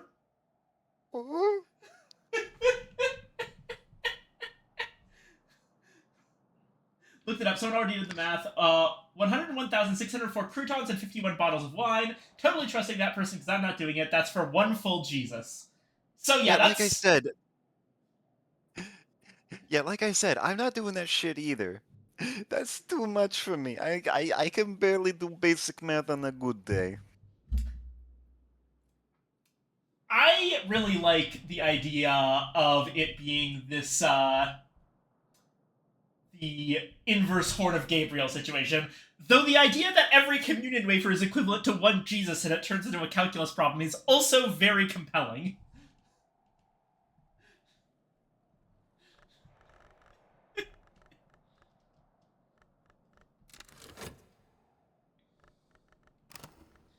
Anywho. We have a... You know what? I'll bring that up during the salon. Let's see if any... Oh, no, wait. Timmy was in the last salon. I'll bring it up to Reverend Timmy next time and see how much he talks about it. Alrighty. Let's see here. The Keels. Douglas Moore. Daymare. Morgan. Thackeray.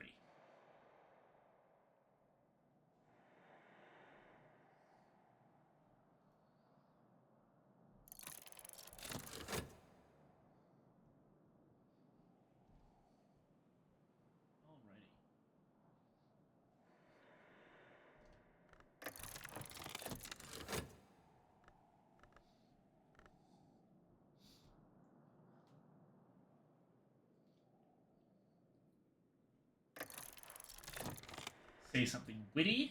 Add shaft. Let's see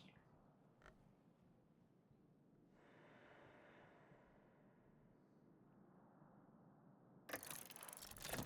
Morgan and Aeson discuss the motives of the Aviform Hours. Aeson is firm in his belief that they are fundamentally benevolent to mortals. Morgan says smilingly, "Perhaps then you know the twins better than do I." That's a strings and songs lesson. Okay.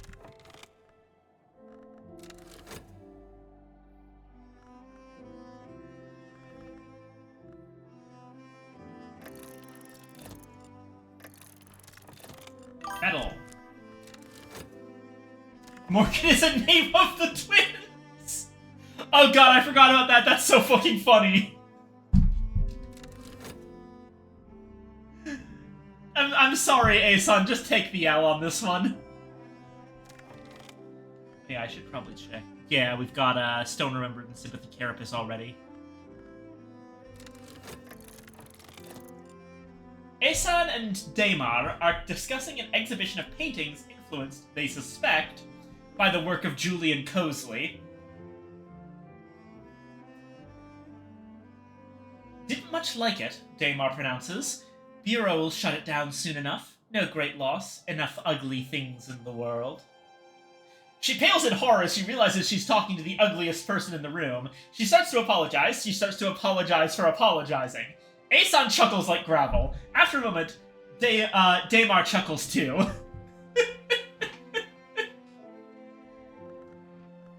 It's also very funny to hear Bureau will shut it down soon enough when Detective Moore is literally in the room. Aeson is loved. Yeah. I mean... Yeah, he's got, like, a weird thing on his face, but, like... Honestly, I think he just looks cool. It's like a scar, but more so.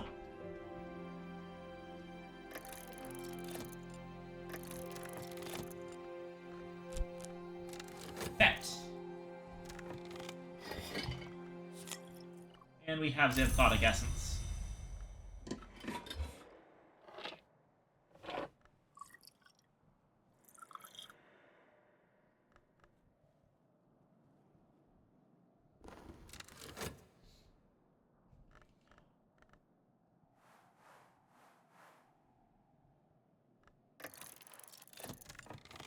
Morgan offers opinions on the origin of Strigus, the vermin of the lower heavens.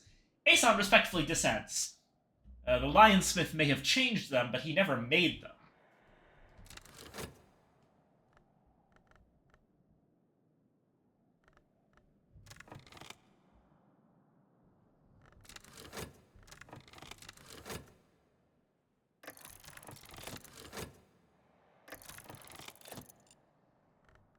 Another fet.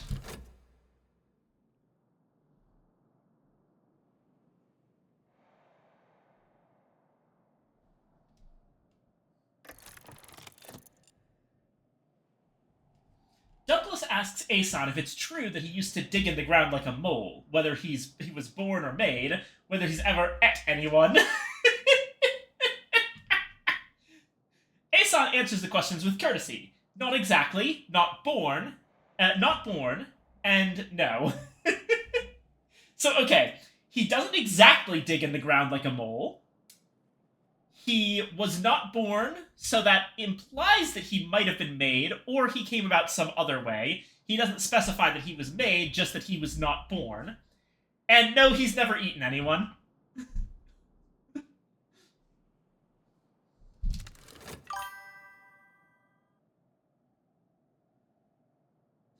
Not like a mole, because he's a guard. Oh, that's clever. I like that.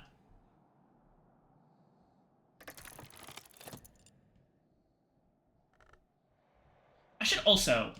Give me a moment here. I really want to do this.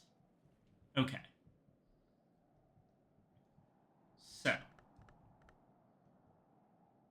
Got our lesson.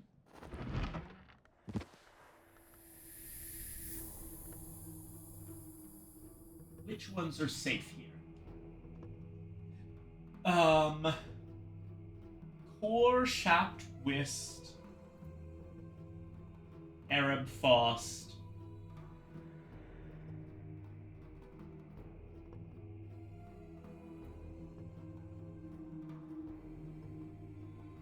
Vet.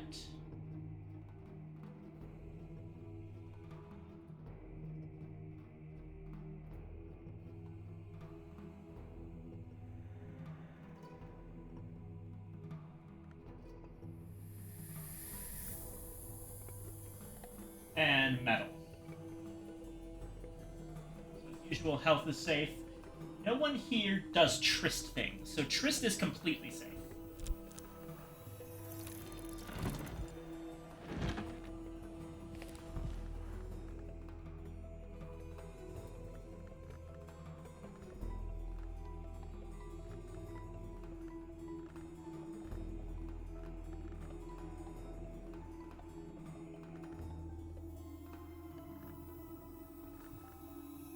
I am willing to risk a Shaft here.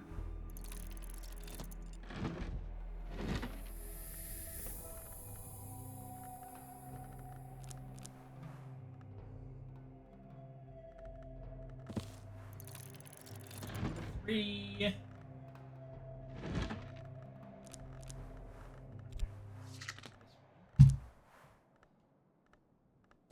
Four.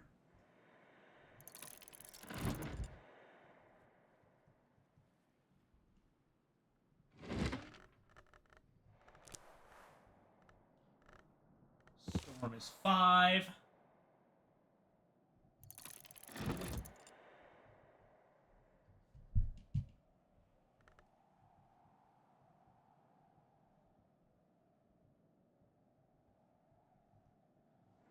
Need to fill up all the desks with something. What else has Sky or Lantern? I know there's something for each of them.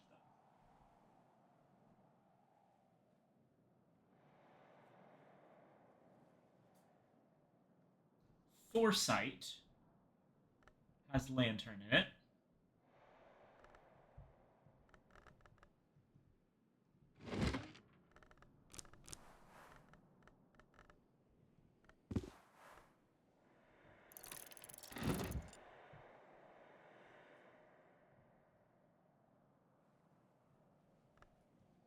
Solace has Sky in it.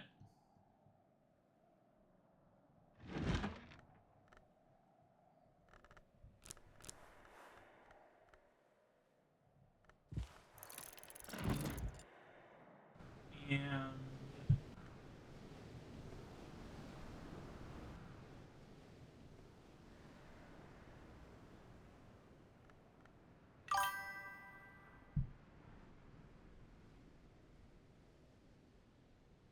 I don't remember Yvette and Aeson's interaction, but given the lady she looks like, I have questions. Oh, that's a good point. I should bring them together sometime.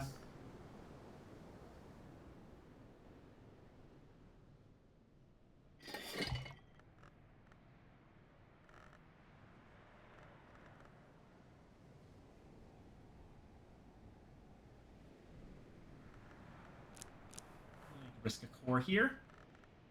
And then craft a bittersweet certainty, and that should be good.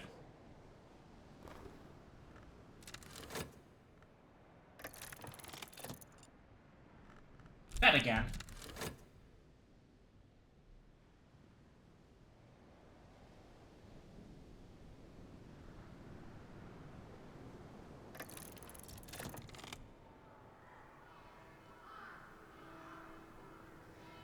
Daimar is hectoring Douglas on Suppression Bureau overreach, but he just sits quietly smiling with his arms folded and every so often names another incident sinister enough to need Bureau intervention. Rhymes, or Revec, or Trowen, or the Wildwood Club. Each of these puts Dagmar on the back foot, but she rallies and explains why each in turn is different. This at least gives Douglas time to sip his drink or pack his pipe. D.I. smuggle us more! Holy shit!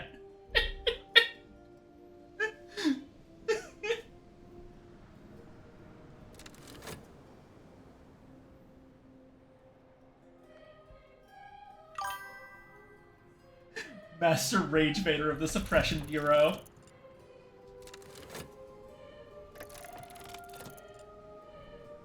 Core.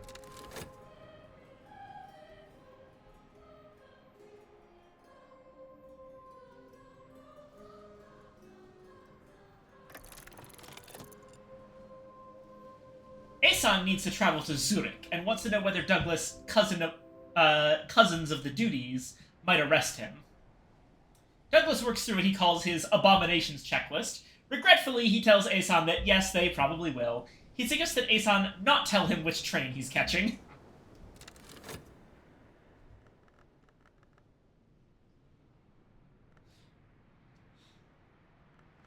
Mean to him!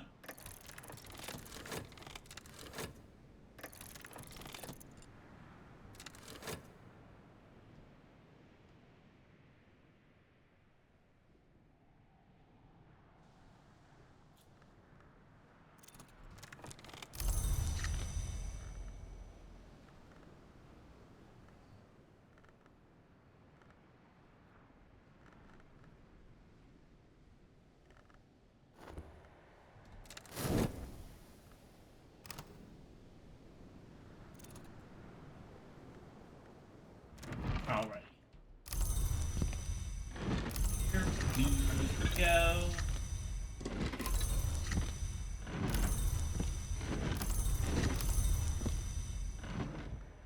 Now, Sights and Sensations.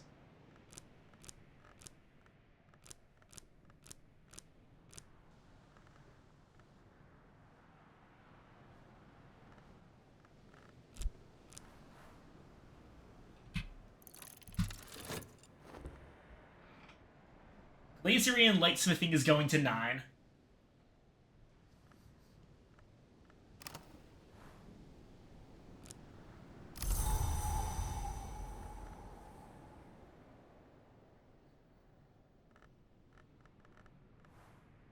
Unfortunately, we never got an interaction between Morgan and Daymare, which I was looking forward to. I wanted to see how, I believe 2 Lygians would chat.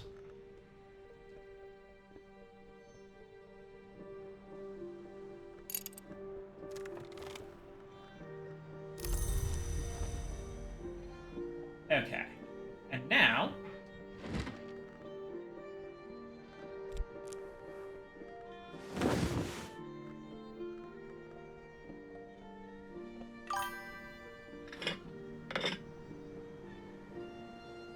Long-lived, but not a long, not yet as far as I know. Huh, interesting.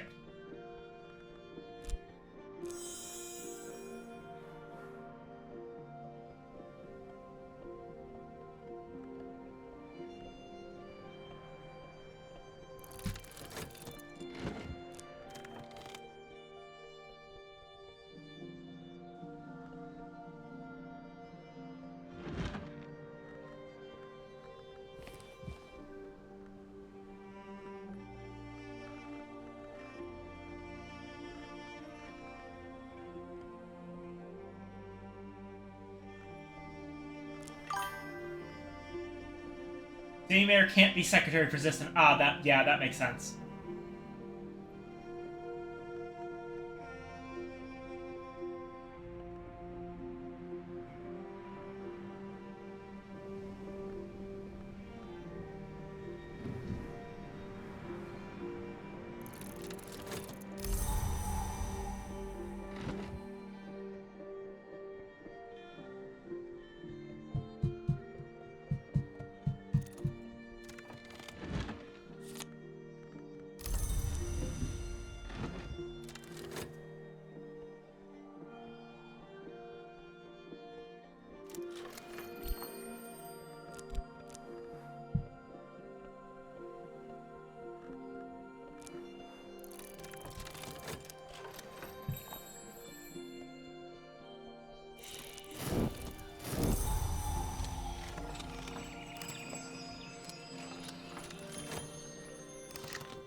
Oriflamme's the focus of Amber. Absolutely, I'll buy that.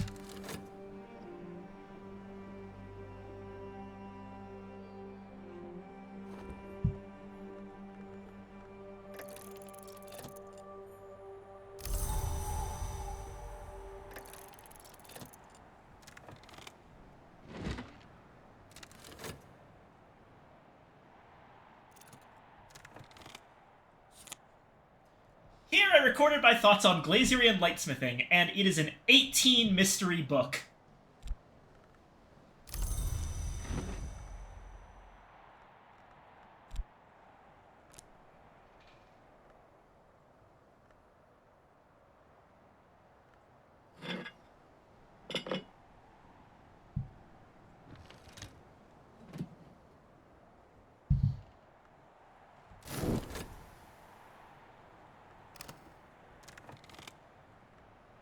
Okay, now, just to make sure I'm doing this all right.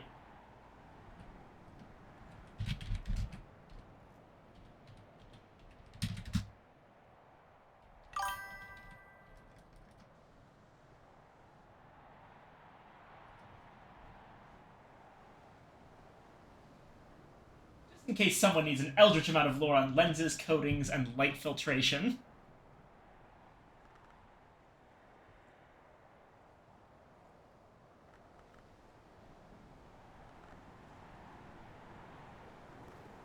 Listen, I know so much about Windows.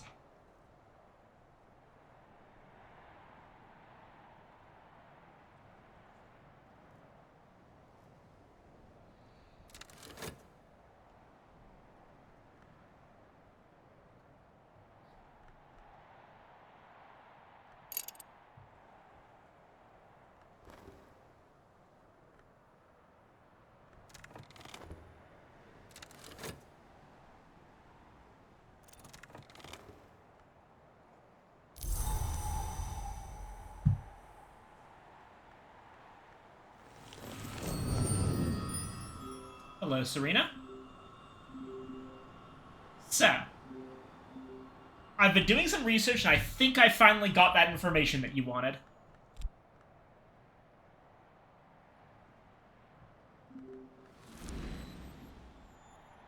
Just a moment. Let me go retrieve it. I wasn't able to find a copy of The Other Eye of the Serpent. I apologize for that. But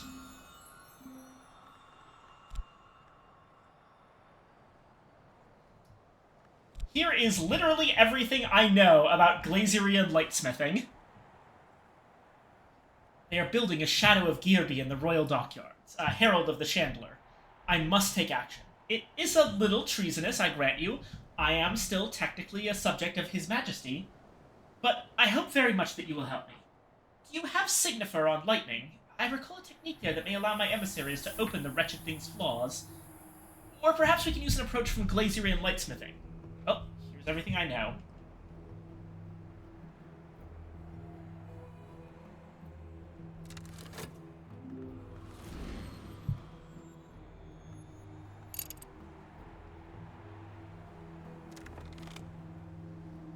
Okay, we've got a gale.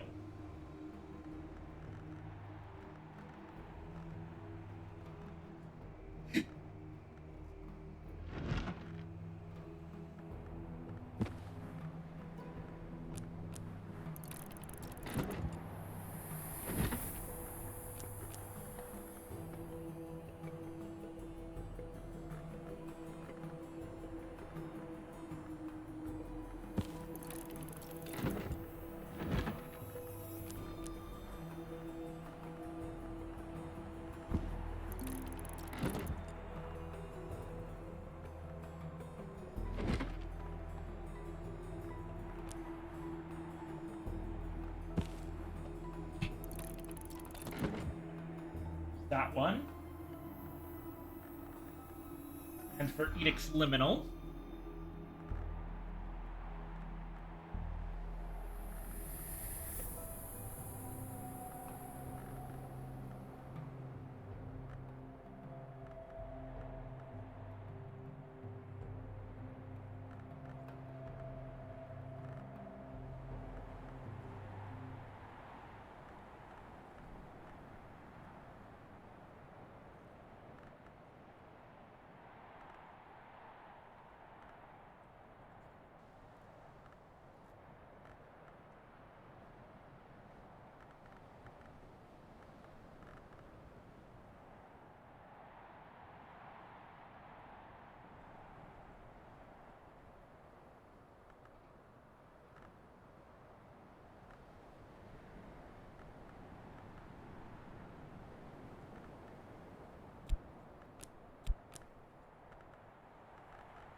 Sorry, just thinking some things over and checking my notes again.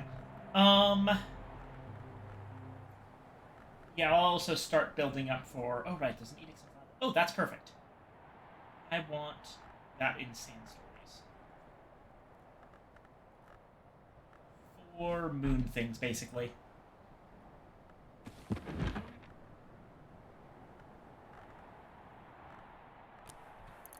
One.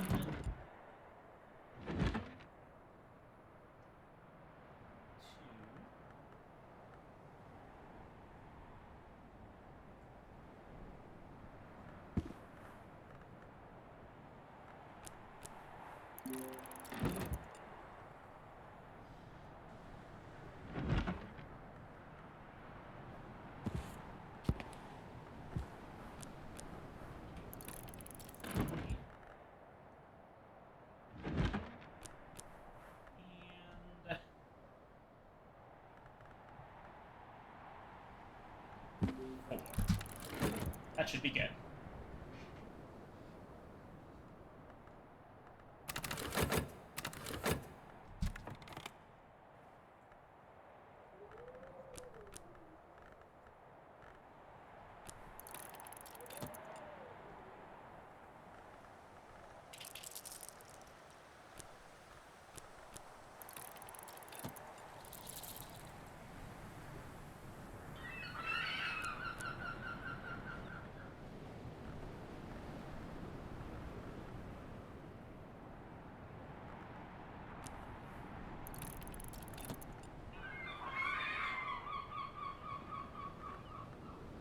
Oh, right, I need to raise up Oronoscopy. That one's been languishing a little bit.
Okay. 3 musics, storm, and then 2 more sky things.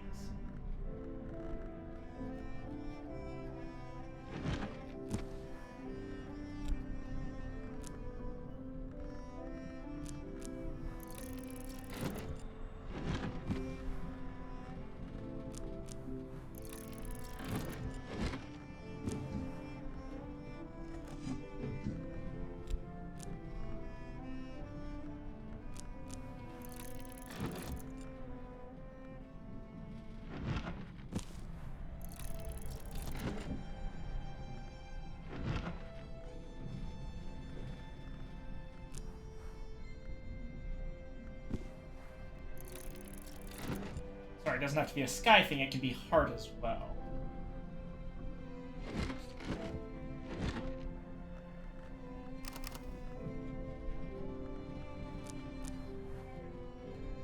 I think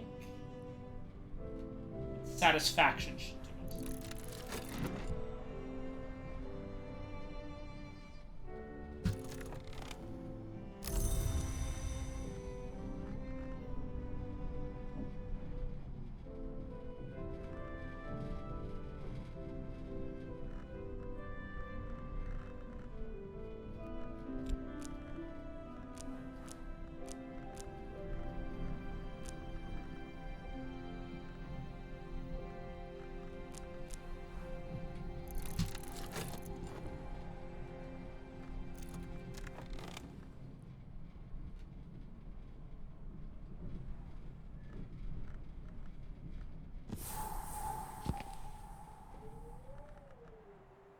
Gorse. Mackerel. A gull egg. And more phosphorescent scriptings that I don't really need.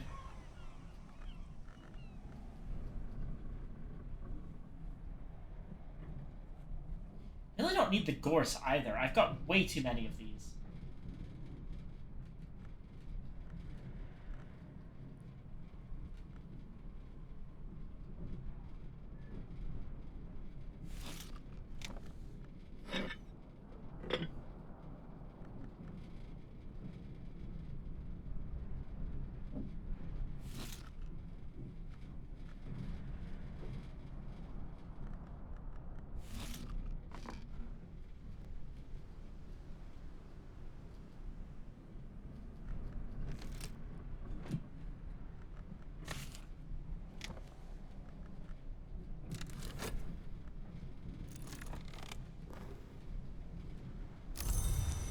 And stories, and now...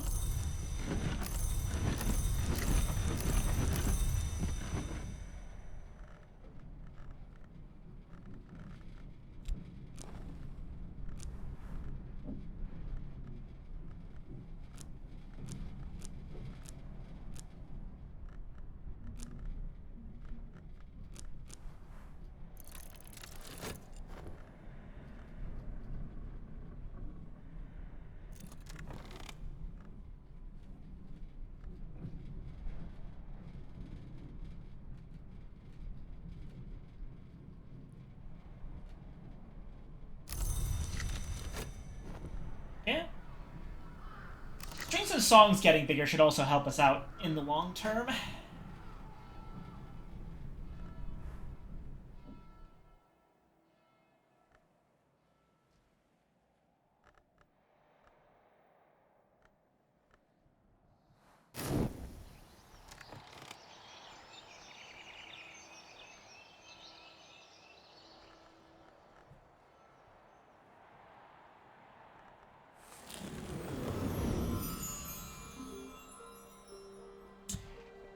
We were successful.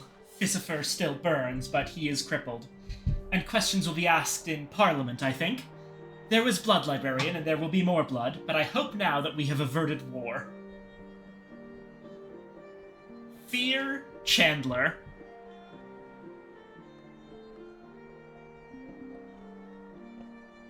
And Agenda Revelation.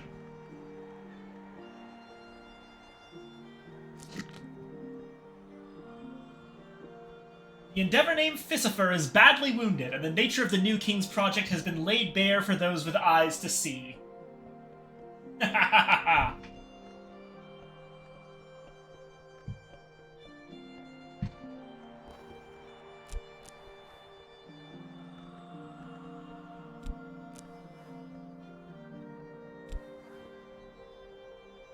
This will give you a persistent memory. Alternatively, combine 2 Inklings if you'd like to try something unwise. It is not the librarian's business to meddle in the world beyond Hush House, but sometimes the librarian gets curious.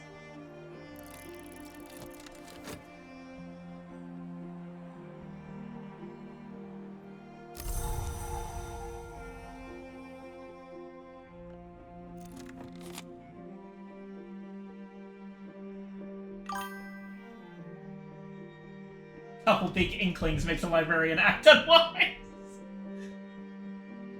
A recourse that a wise librarian might employ only as a versatile memory. There is an alternative. Grading of power, handy soul element, incaution, readiness, blank writing medium, inquiry via this avenue. Wise, absence is a true skill. Their absence is true skill.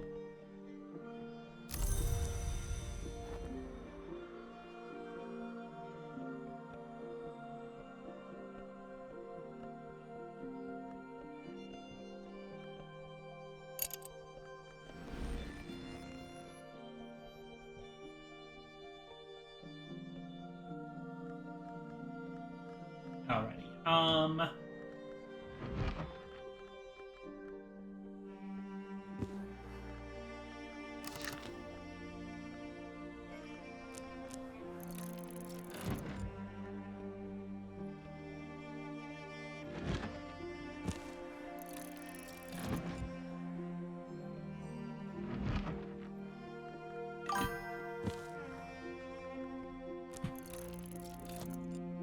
Game also says not rewriting history is a good idea. Then I ask, what's the point?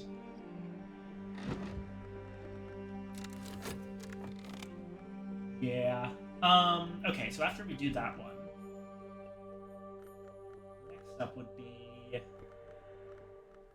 do I want for this one? I guess,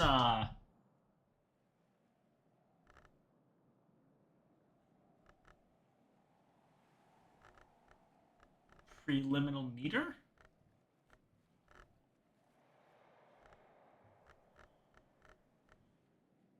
Yeah, preliminal meter.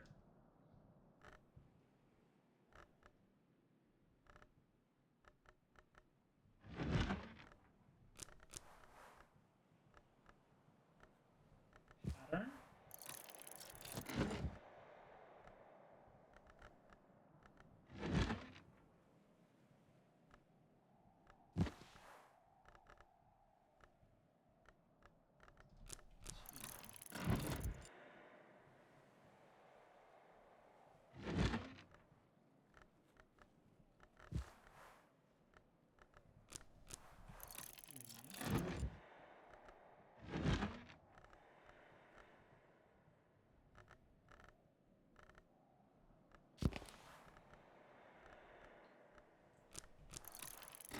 Four.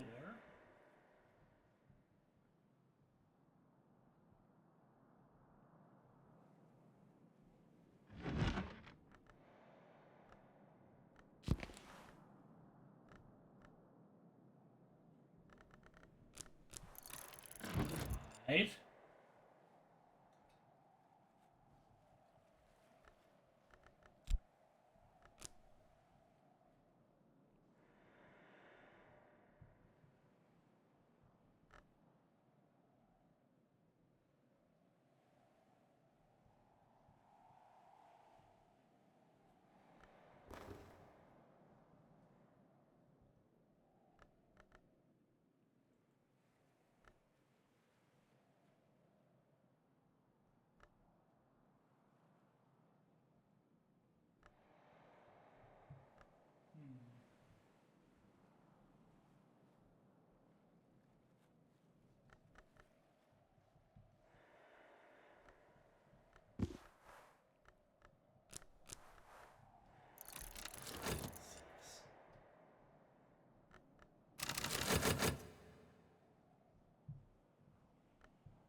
Ba-da-ba-ba-ba.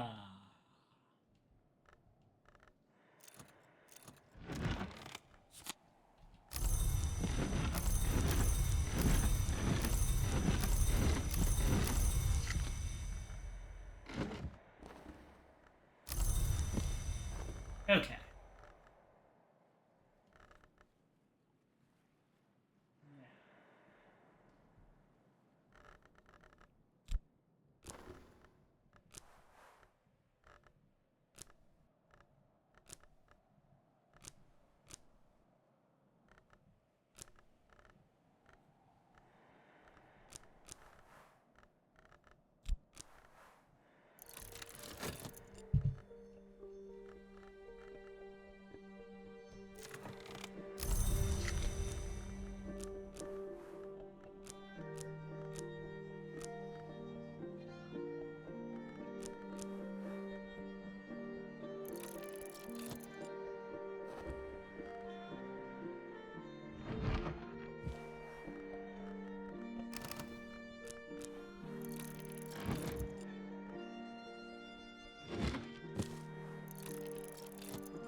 time.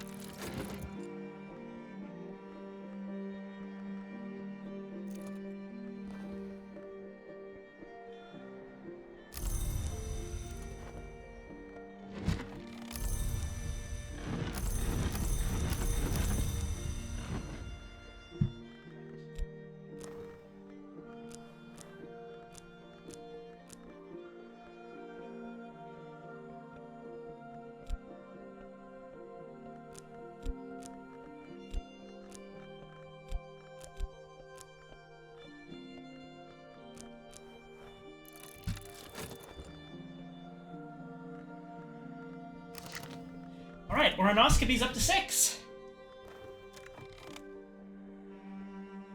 Hi, hello, I return. I have suffered a great ordeal and survived, and by the end of it, parts of my body were falling asleep. What happened? Well, I finished my salad.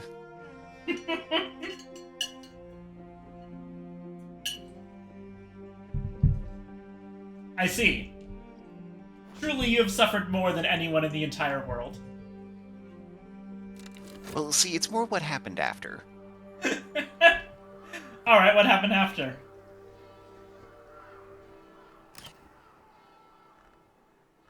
I'm trying to avoid detail here. Ah, I see. Fair enough.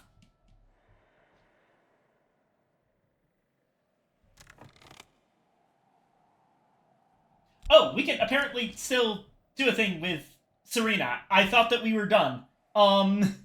Apologies, Serena. I've just kind of left you, hanging around the place.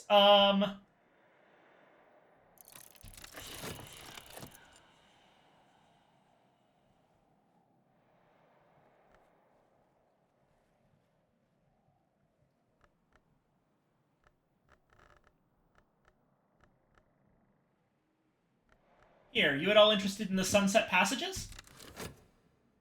Looks like it.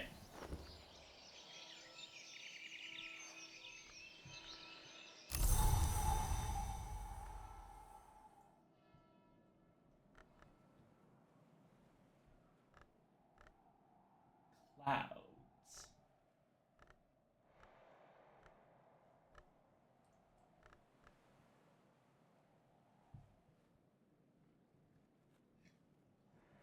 Alright, for the next salon...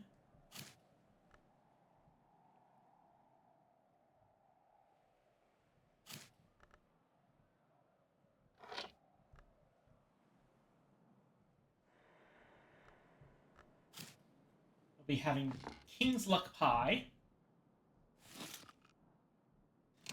Acrid Marrow,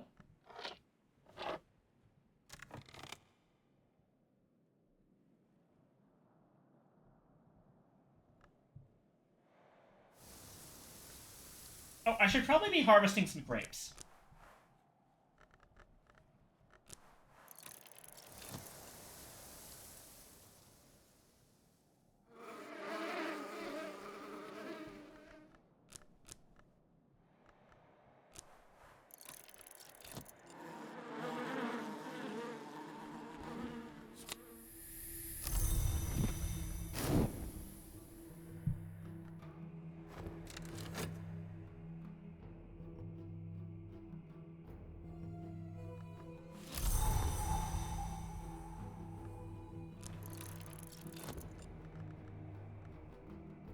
I just accidentally ate that instead of turning it into a marrow, didn't I? Yeah. Consume.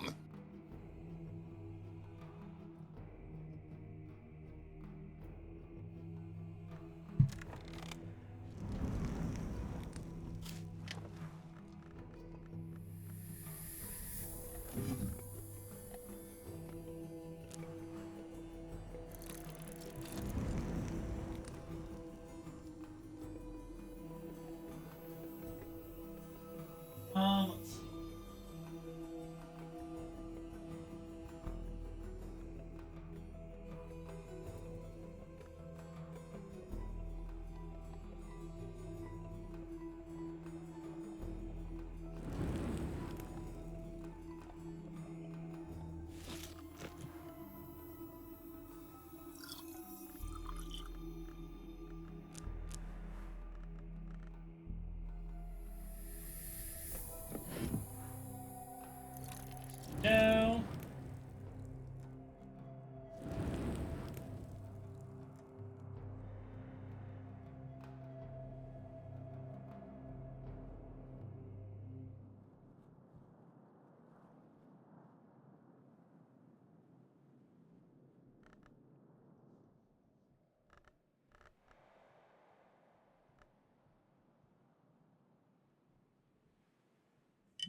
Fresh and hearty. Memory sent. Okay, let's try that again, but not fuck it up this time.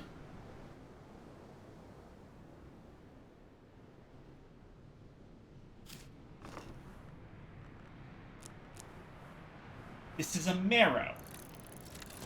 Promising.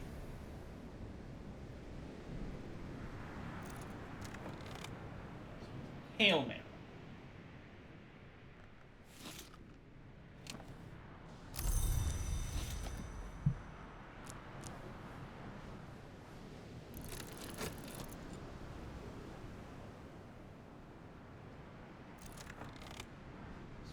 Acrid marrow.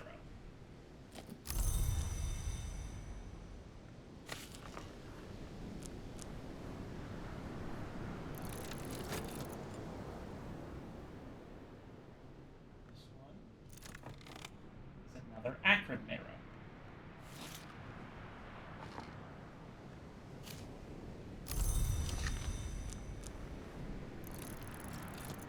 I fucking ate it again! Why am I... I keep forgetting to actually click on the thing that makes me identify the vegetable instead of eating it!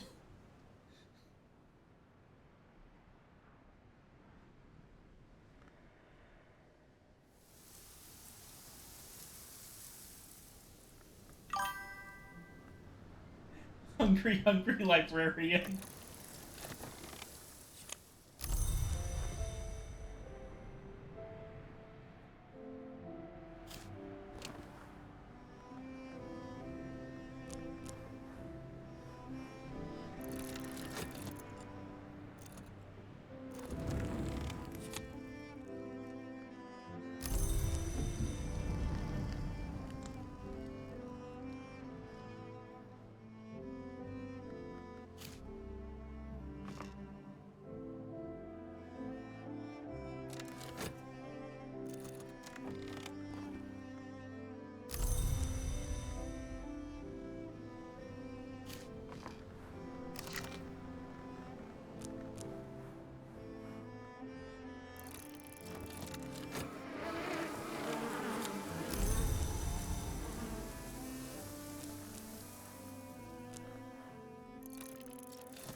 Butter.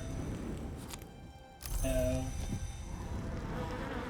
Beeswax.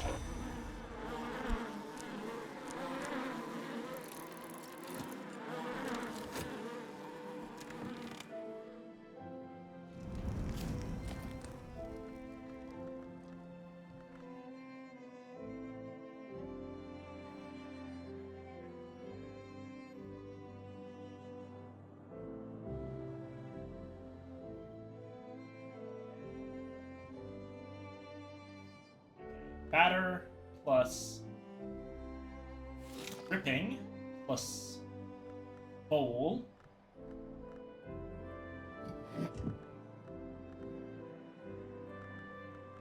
makes Yorkshire pudding. And that is a golden marrow.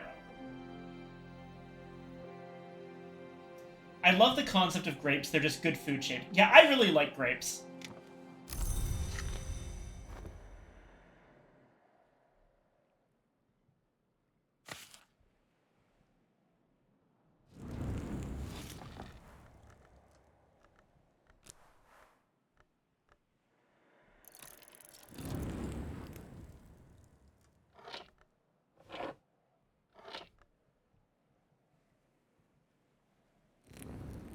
I wish I had grapes. I went to stuff like 5 in my mouth and then just feel them get juiced when I chew.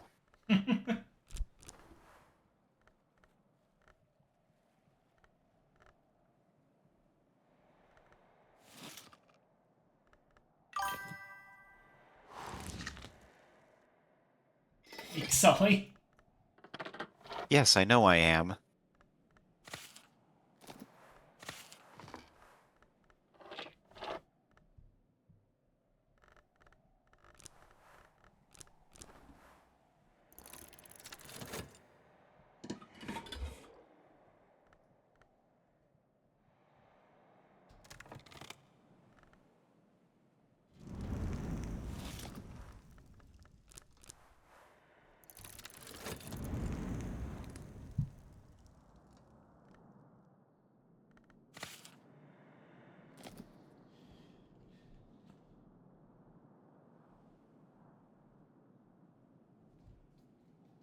Behold! My marrow collection! This isn't even my final marrow!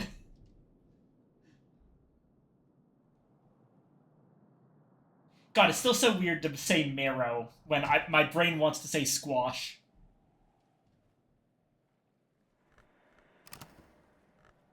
It can still be squash if you have a press. That doesn't make... Never mind. I mean, sure it does. You squash it. Apologies, listeners. Sometimes Sully just says things. And I'm right.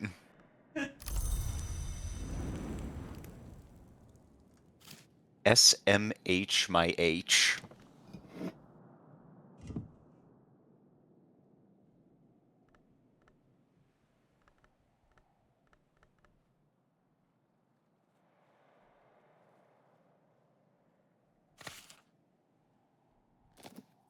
Actually, what actually is a Yorkshire pudding?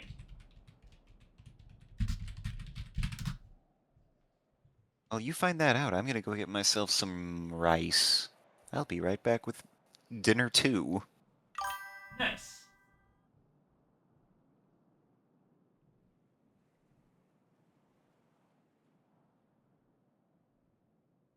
Okay, so you take eggs, flour, milk, baked in hot fat, traditionally beef drippings, until puffed, golden, and crisp with a moist interior.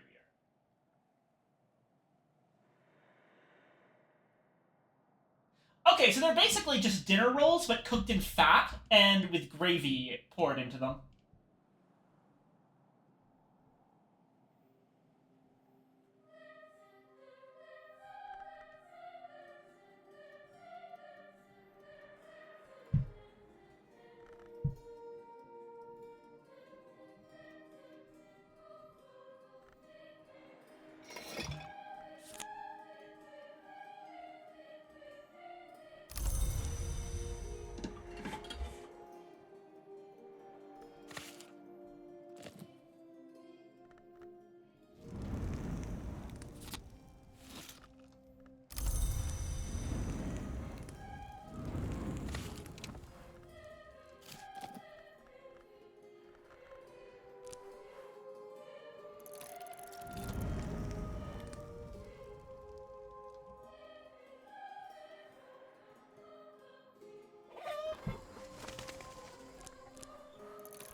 Come for the crunch, stay for the nourishment.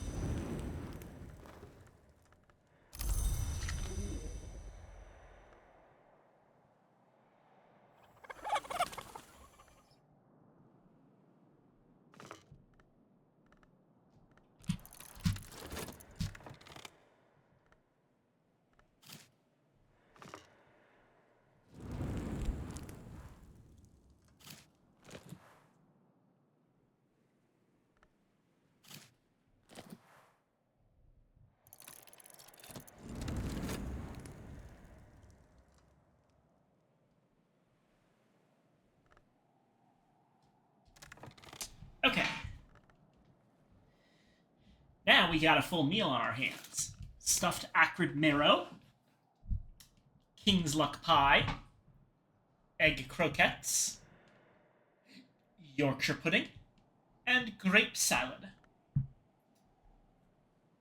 Let's see. For next season, in the summer,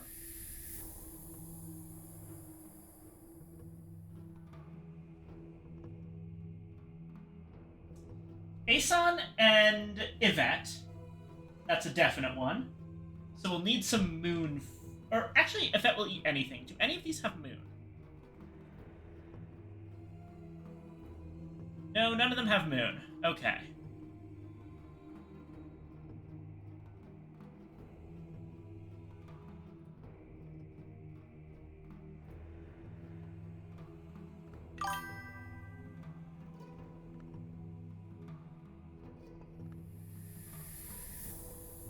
That inherited an ancestral hunger. Oh no!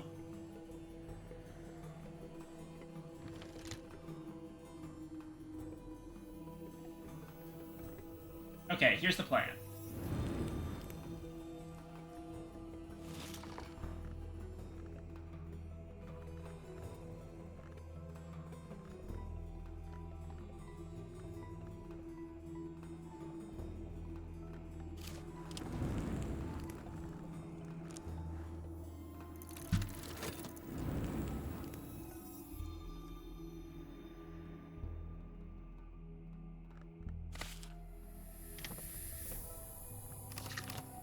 Making mackerel Monte Carlo.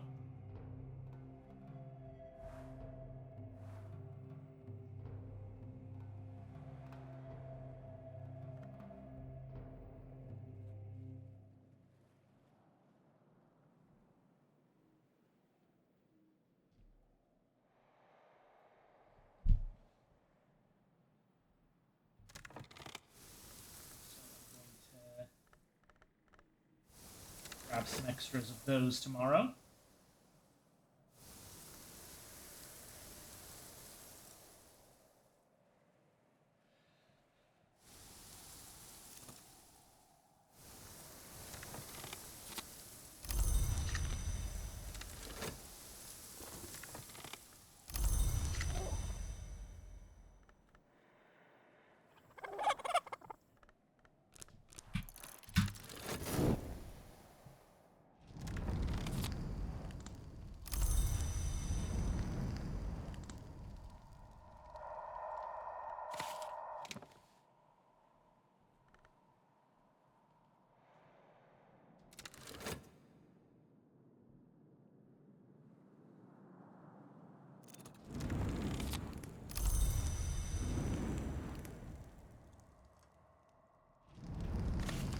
Leg, mackerel, mackerel Monte Carlo.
Okay.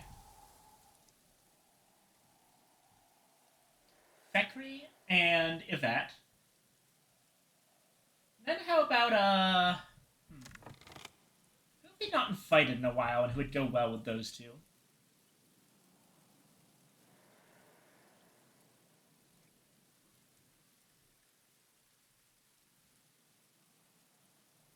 Stanislav John Schaller.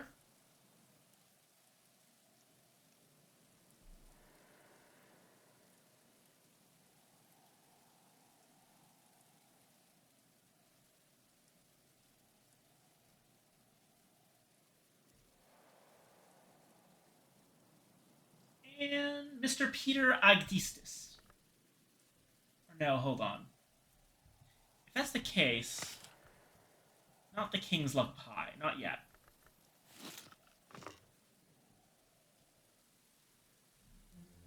I'll use the jugged pheasant.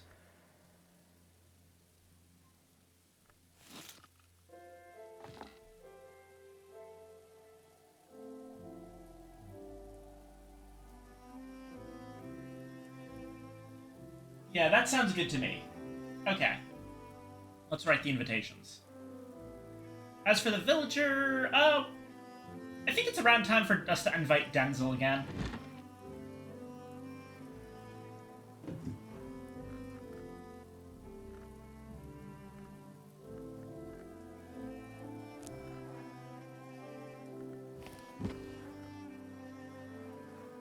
Bet.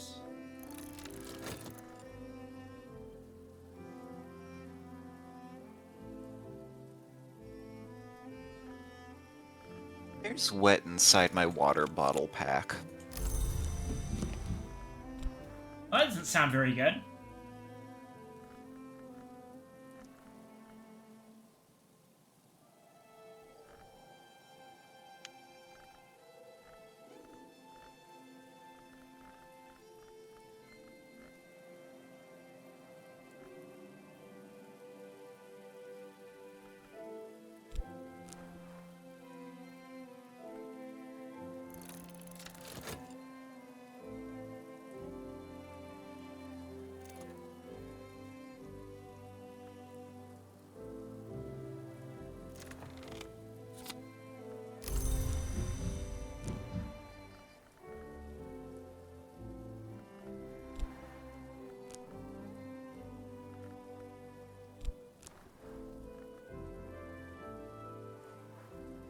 Sorry for that extended absence, by the way. Soy sauce packets are evil and fucked up. I see. Do you see? See with your special eyes? I see with my normal eyes. I don't know what the fuck you're talking about.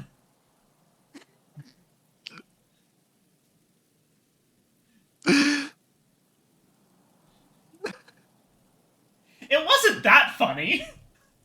It was kind of funny, though. Fair.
Yeah.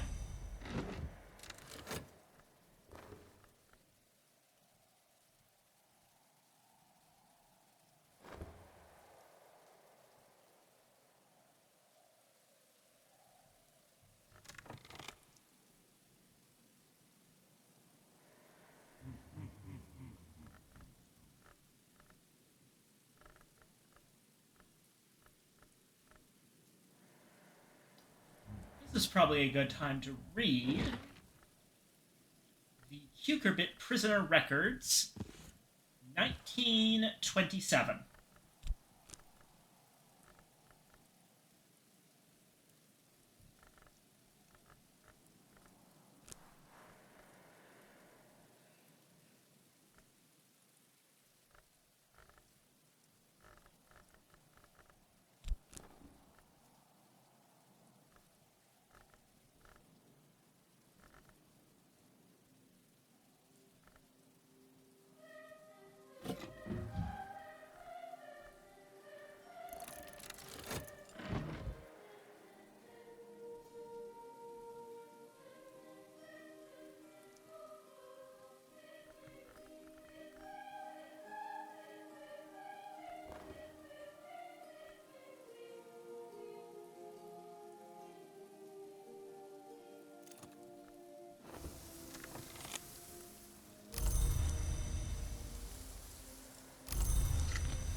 Describes by Governor Culler's private secretary of interventions and experiments in the last years of the Cucurbit prison, focusing particularly on prisoners he believes might have Carapace cross lineage.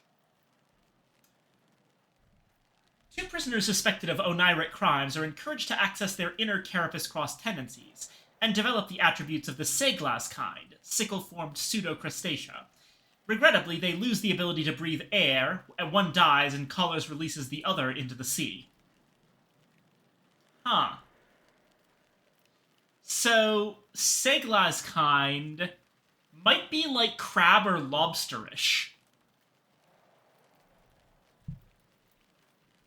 Collars describes how he successfully induced an unstable carapace larva to develop into a greater form using insects and nectars techniques in the context of considerable moon aspect to awaken what would rather remain hidden. He hopes that similar techniques might be used to expedite the moral development of prisoners. Okay.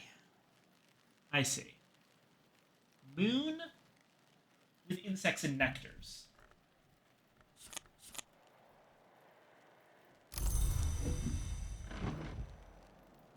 And of course, it's an impulse book.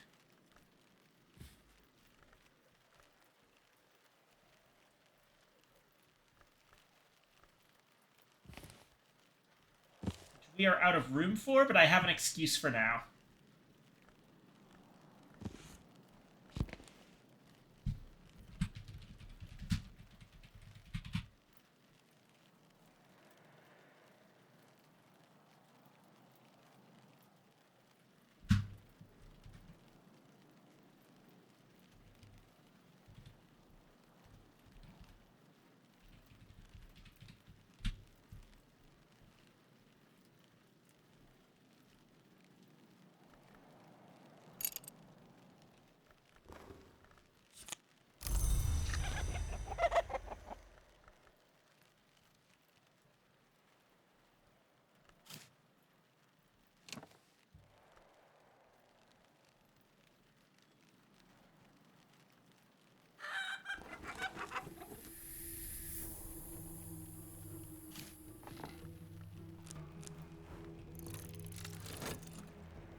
Oh, right, I should actually... Hold on.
Yeah?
And connectors up to...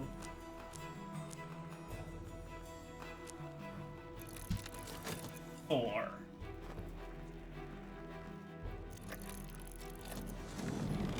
Ah, bottle of milk. Thank you, Denzel.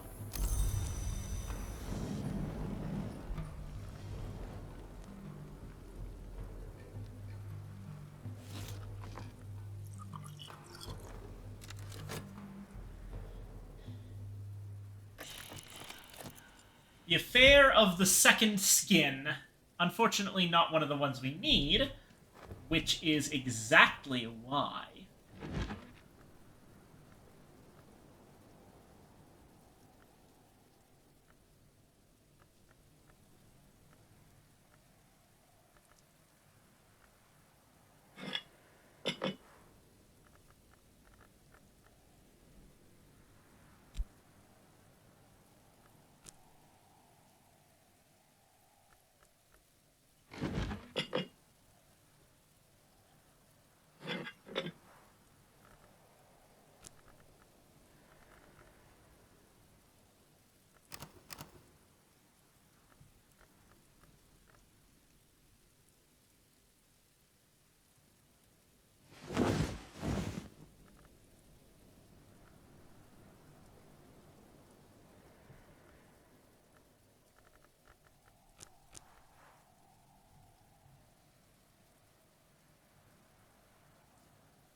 Let's go ahead and fuck around a little bit. Do some, light historical revisionism.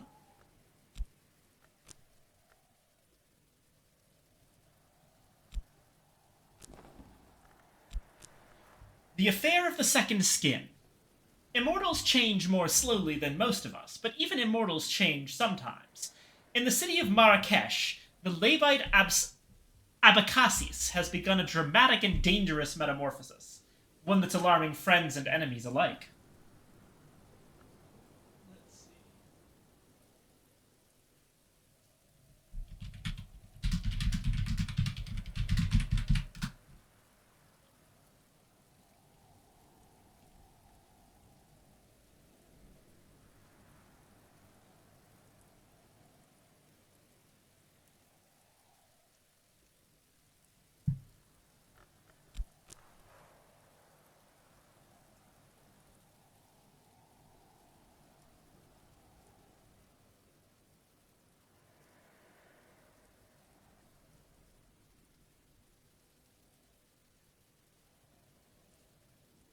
Okay. So here's an important note. If we actually go forward with helping Lieutenant Moore, we cannot do any other branch of this story.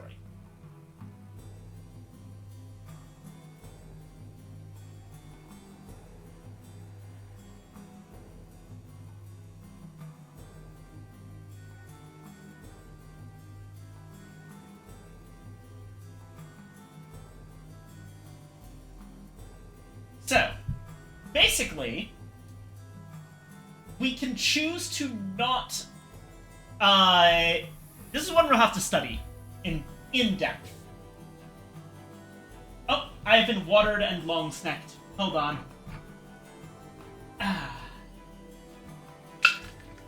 Moistened.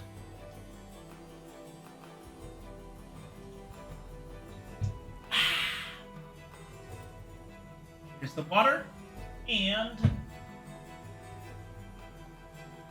long snack. I'm actually gonna go to the bathroom while I'm up. I'll be right back.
Alright, I'm back. Okay. So.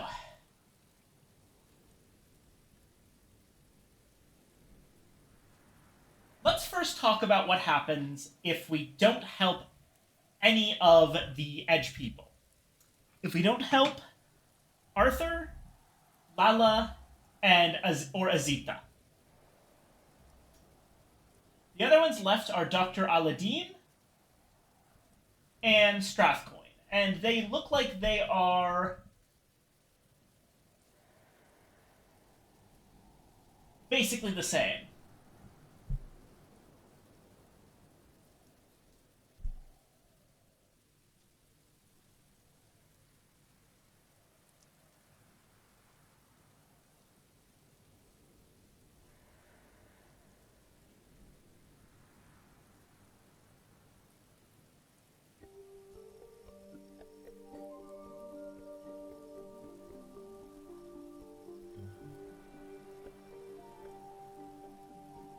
Okay.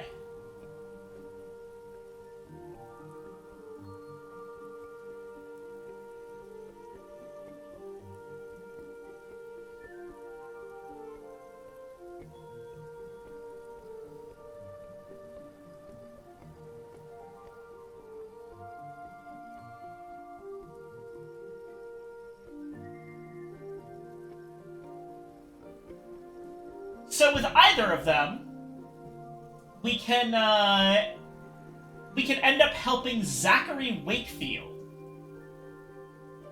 become a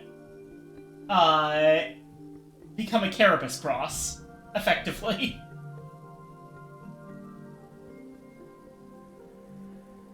It will remove him from the game, admittedly, so I'm not entirely certain if I want to do that.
I see, okay.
Yeah, okay, I'm seeing this. Honestly,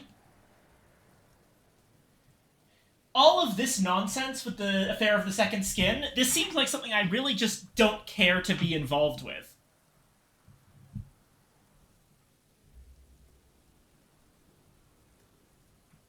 And you know what? I'm putting my foot down on this one. I do apologize, Lieutenant Moore. But, I will not be assisting you on this one. I have had enough of so-called monsters being killed by my cooperation. Yeah, actually, yeah, the thing I want to go for, this is absolutely in character for the Executioner. They don't want to do this anymore.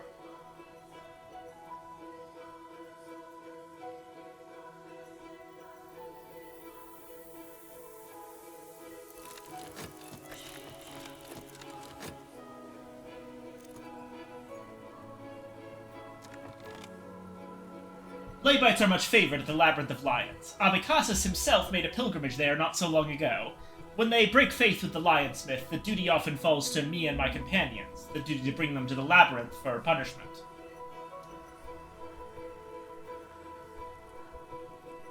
If I were to go with this, I'm resolved not to fail in this matter, but what will become of Abecassis in the coils of the Labyrinth, that I cannot say.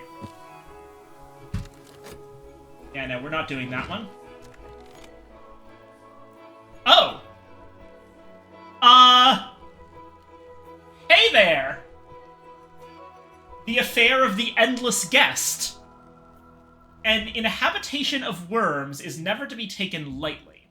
In this case, worms have chosen to inhabit one Spencer Hobson, on assignment by the Bureau in Krakow.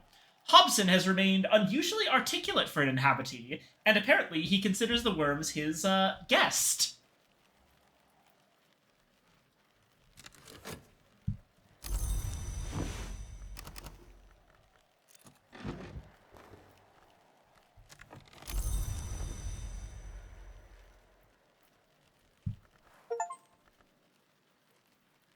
Oh, that's a new one.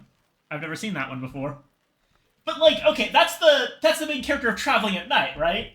Like, in the same way that the affair of that particular mystique is, a reference to Cultist Simulator, the affair of the Endless Guest has got to be a reference to Traveling at Night.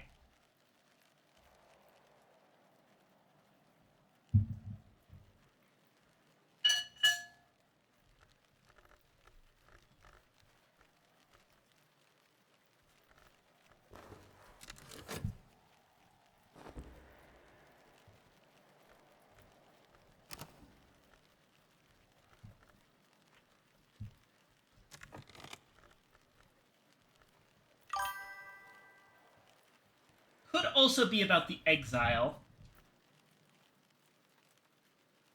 What? Oh. Bravo Marcos, hello.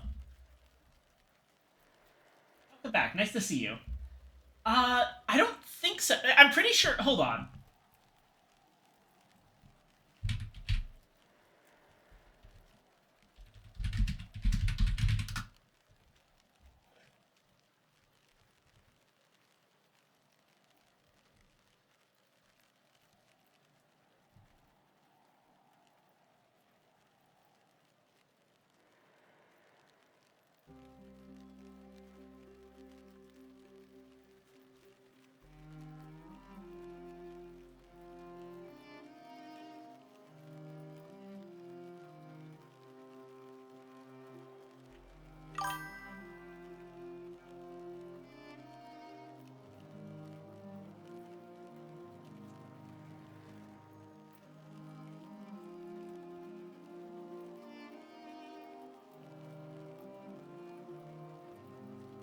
Affair of the Endless Guest, exile, he's visiting random place to escape the foe he stole his years from.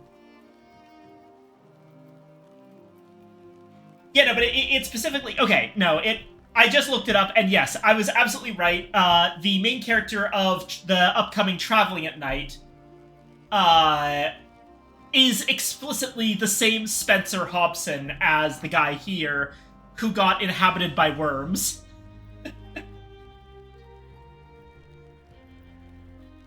No, yeah, okay, and I just remembered there is actually another one.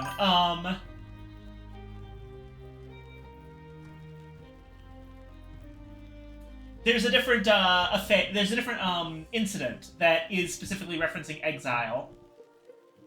It's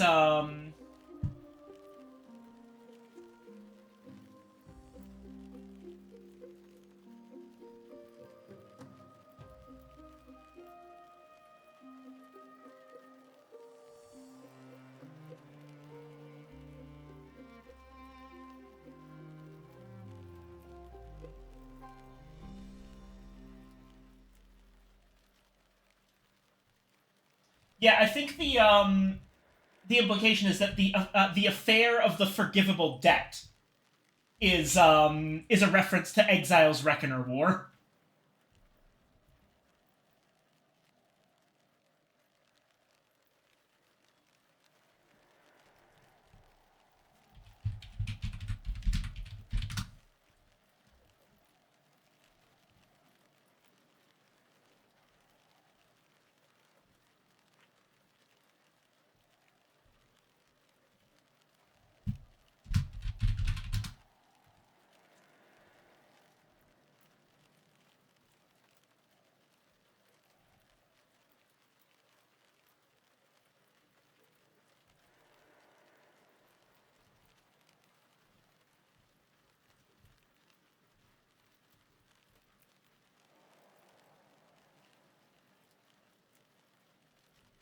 On a hill above the city where the wind blows keen and fierce, a decayed wooden church stands in a bleak grove of leafless oak trees.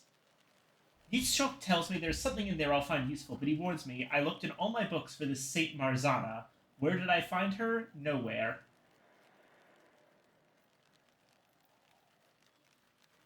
I see.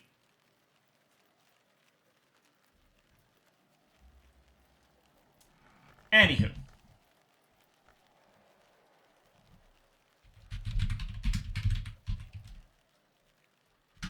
For the Endless Guest Affair,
I do like the Endless Guest. There are some interesting things we can do with this one. I think that the best person to do this one with would probably be Zachary Wakefield, but we can help everyone who's involved.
I'll have to find my enlightenment somewhere else. Good day to you.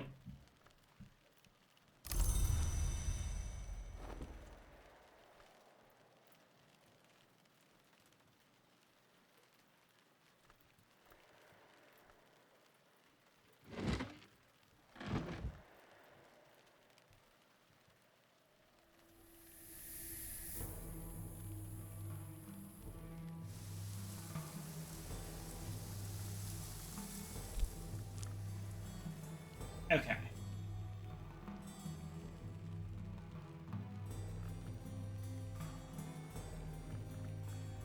This is gonna get complicated.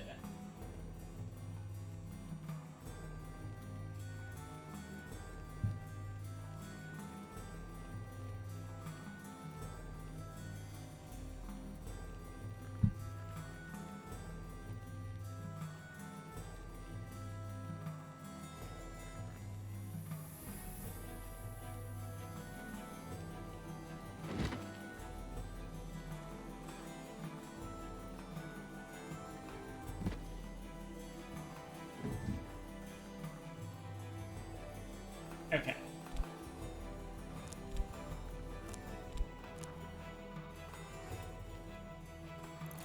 Heal.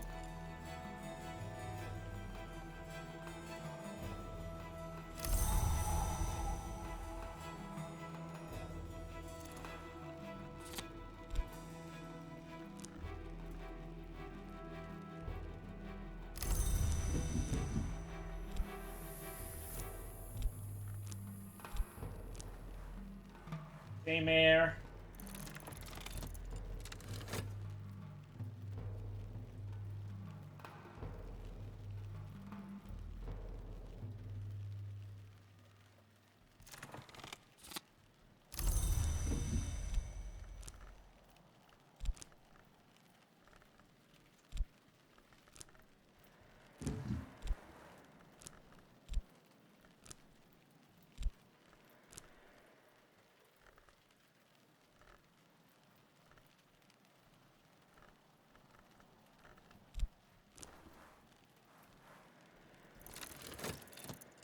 Wakefield.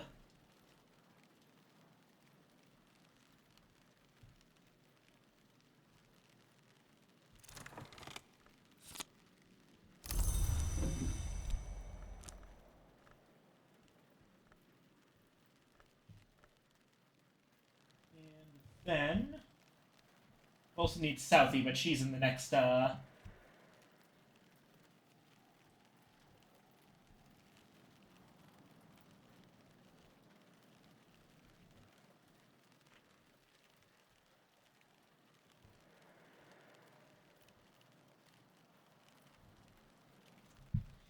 she's in the next Salon, so we'll have to double invite. And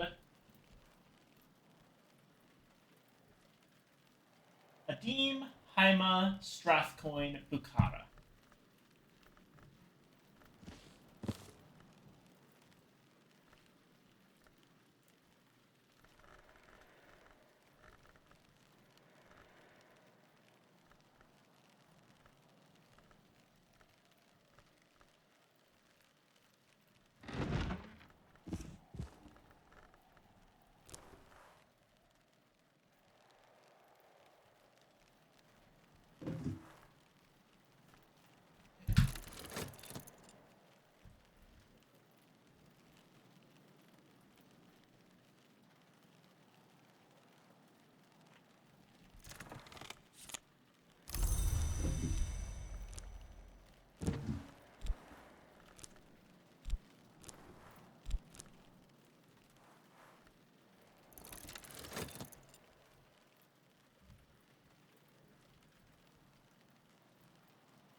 Oh boy, here we go.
Oh, okay. Now here's the part where everything gets really, really fucky.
This is going to be an extremely social day at Hush House.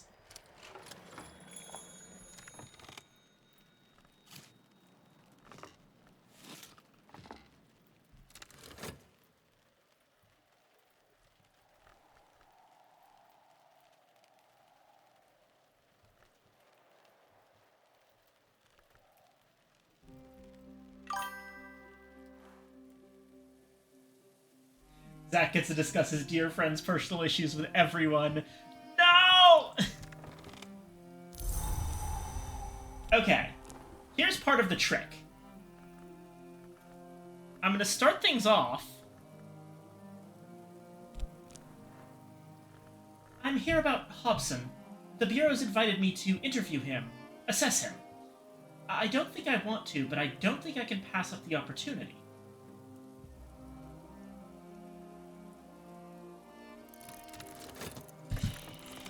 He is worm-inhabited, they say. I only half understand what that means. I rather fear the Bureau doesn't either. I don't expect to be able to help him, or them, honestly. I want chiefly to assure my own safety. Okay.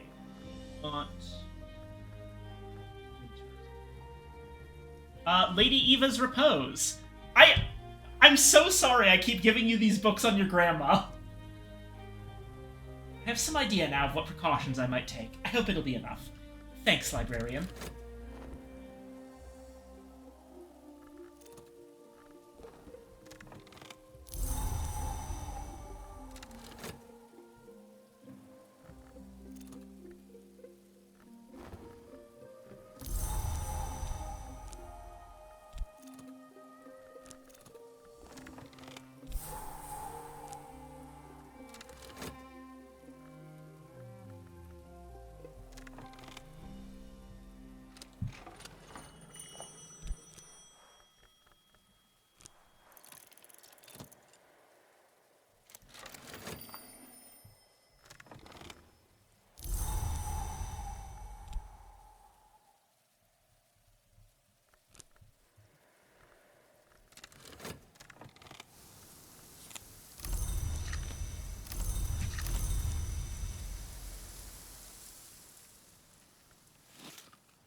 Oh, good lord, I forgot the drinks. Okay. Shit. Right. Look for when I'm driving. Okay, so... Agdistis wants heart. Schaller also wants heart, so 2 heart. And honestly, we could probably go with 2 sky for... Yeah, okay. So that's gonna be blue crown tea.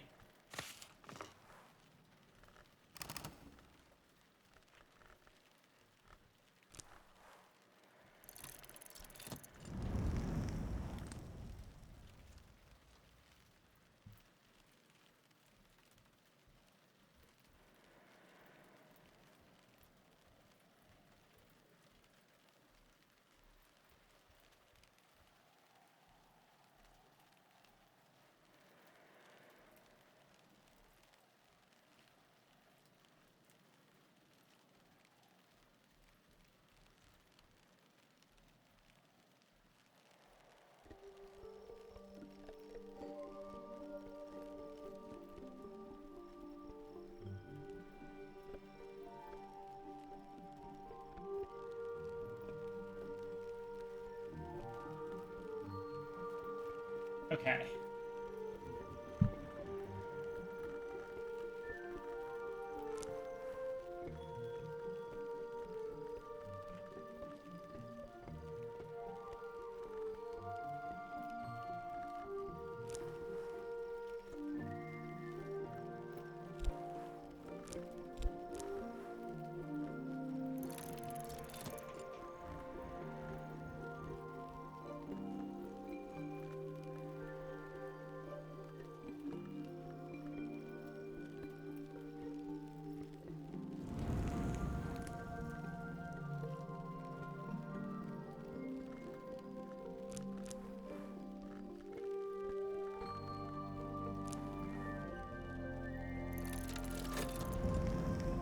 witching teasins.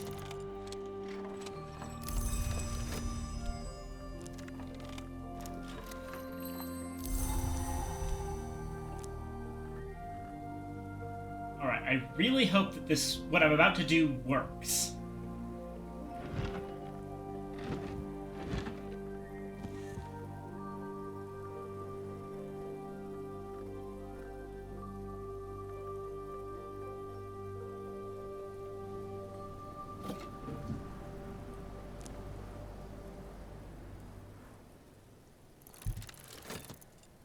Yes, okay, I can make the letter.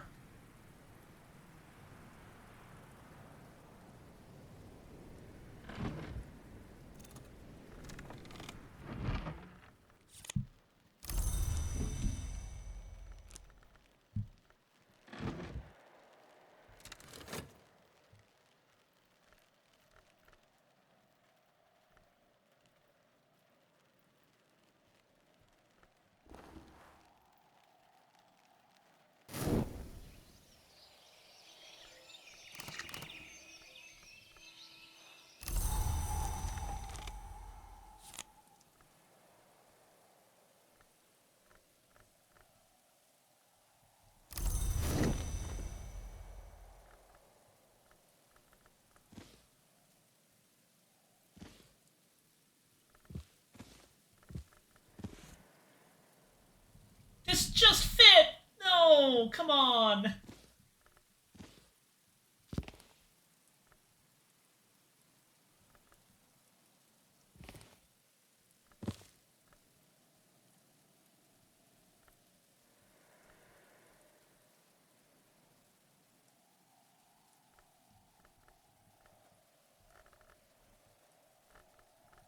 Alright, now. Can I get away with this?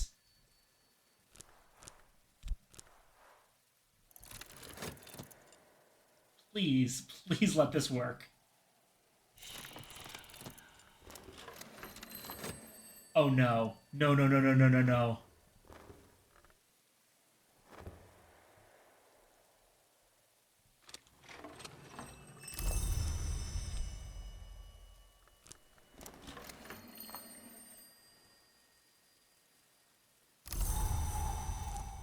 Oh, thank goodness.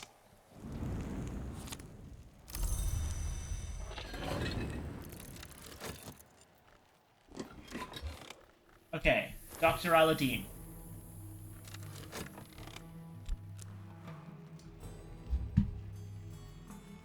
The Labite Abacassis of Marrakesh has begun to, let us be tactful here, to behave without decorum.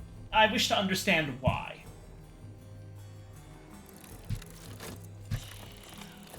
Labites may consume only what is found in the sky. Abacassis seems to have altered his diet. It's important that I understand how.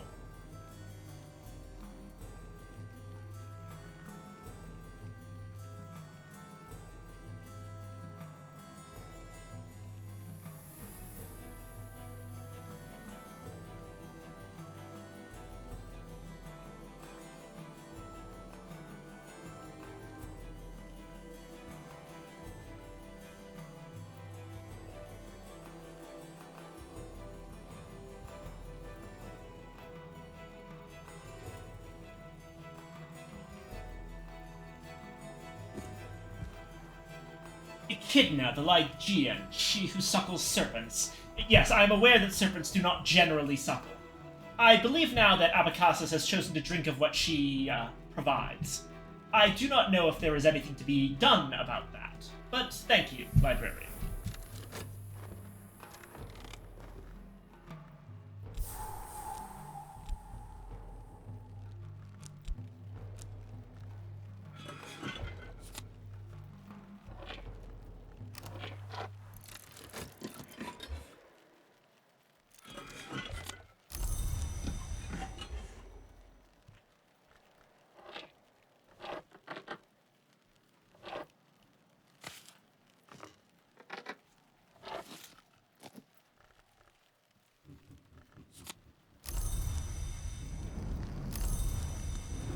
And 2 witching teasins.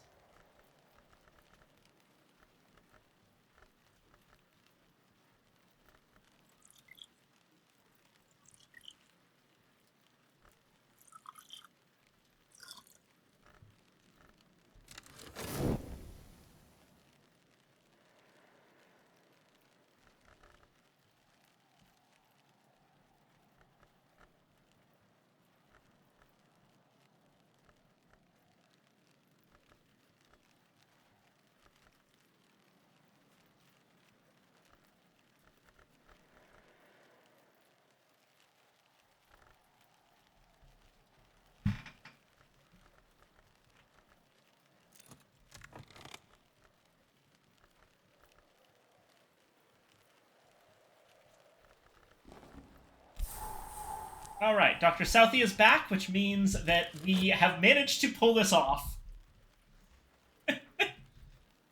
Holy shit.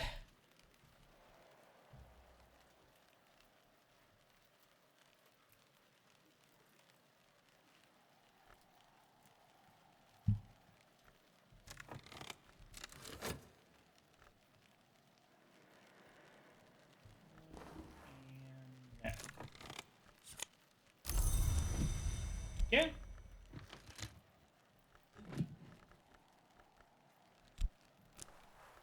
Bukhara. The Lionsmith is the patron of Levites and of Mayrod, who is my dearest enemy. The Colonel is my patron, and the Lionsmith is to the Colonel as Mayrod is to me. It will please the Colonel to see this Levite die without honor, and now you know the pieces, and the game. Well, I apologize, Azita. Mayrod will seek to give Abacassus his opportunity to die with honor. I will seek to prevent it. There will be other pieces on the board, no doubt, seeking to save Abacassus, or to take him as another kind of trophy, and so I must be prepared.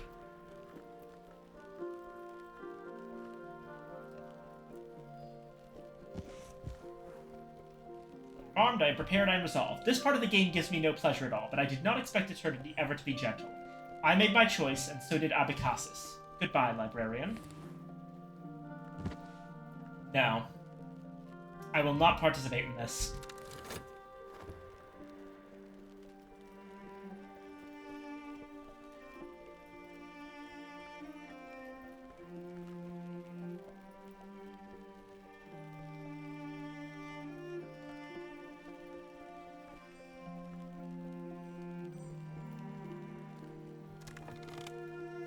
Alright. Denzel? Stanislav?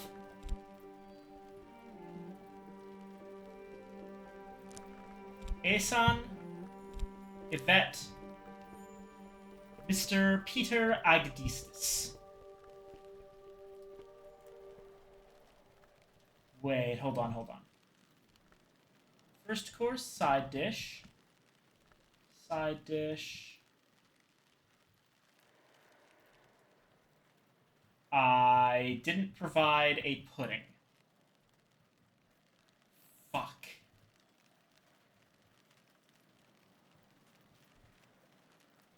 Oh, thank God I have plum croutons. Okay, we're gonna swap out.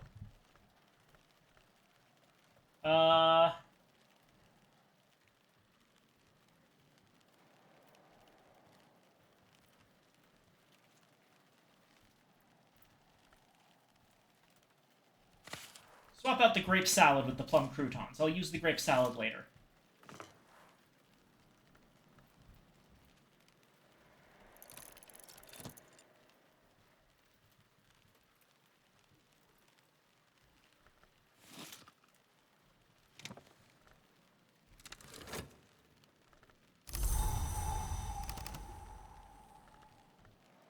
Alright, let me check here. So, we have Faust and Trist from Southie, Cor and Trist from Schaller, so Trist is going to be big. Faust, Cor, Trist.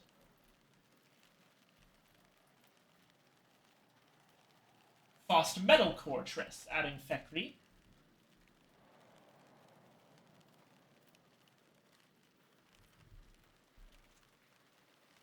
Faust, Metal, Core, and Trist is everything. Everything else, Arab, Shapt, Fet, and Whist are all completely safe to use.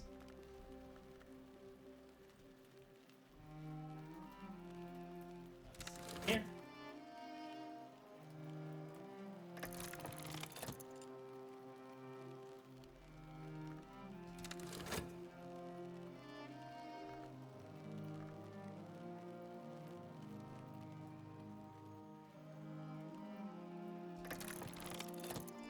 More sober tone. That's probably going to be an event interaction.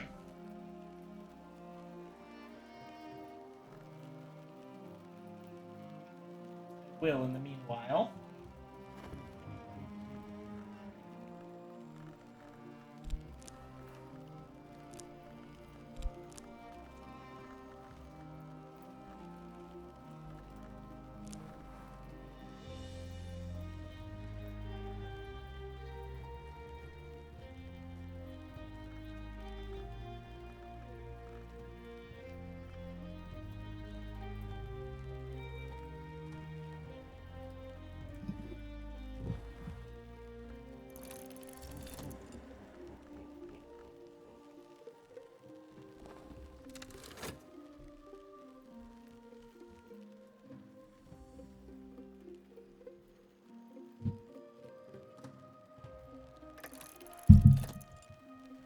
Denzel gives Stanislav what advice he can muster on warding off rust.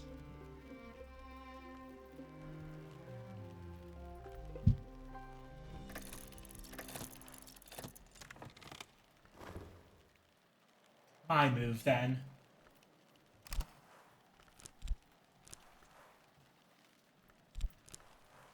Yes, I am here about this trouble in Marrakesh. No one is paying me, not this time. I knew Abacassus once. I will help him if I can.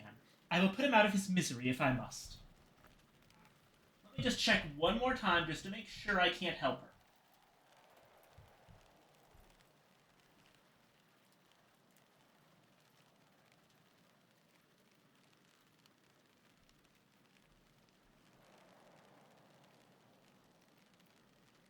No, yeah, she ends up killing him no matter what.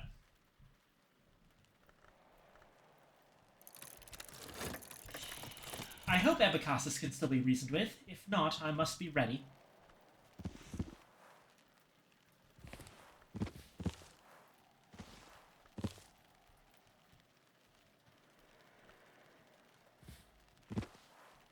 Wish me luck, librarian, but not too much. This hunt, this time, perhaps I would prefer it to fail. No, I think that I will... I won't help you on this. I think Abacassus deserves to do whatever the hell he's doing.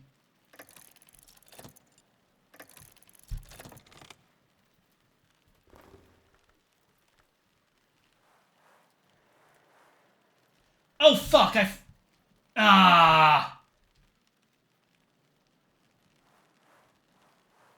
I missed a core space!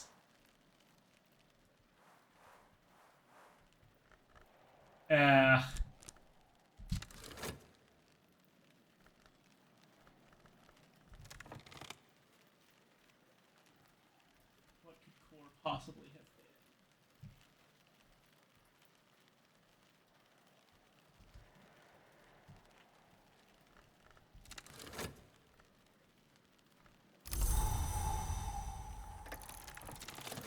Aegisthus and Stanislav talk about gardening under glass in winter. Their tone is fatherly.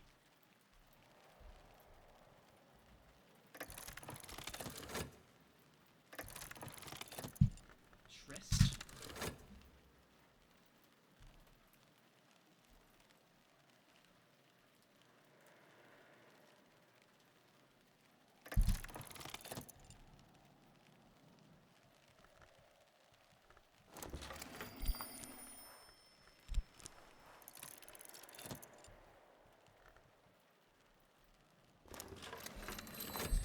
Denzel's eyes widen at the sight of Yvette. He inclines his head respectfully, but barely responds to any of her questions. I see. So Denzel immediately notices that she's a DeWolf.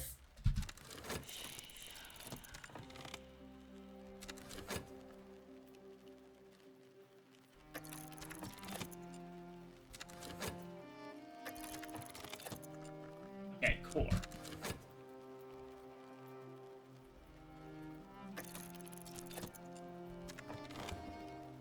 And your weather. Your weather is also a disappointment.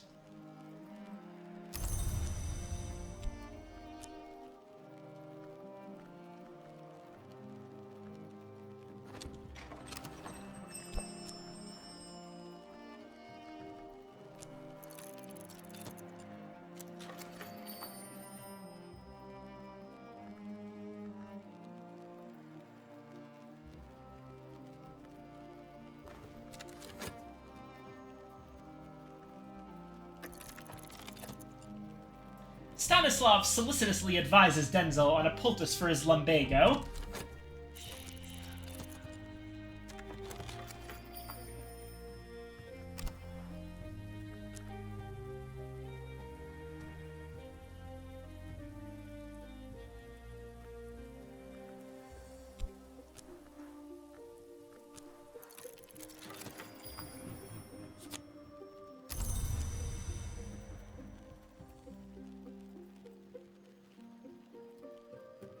Okay, so that this doesn't fucking happen again, we are gonna go ahead and Make some more poiries.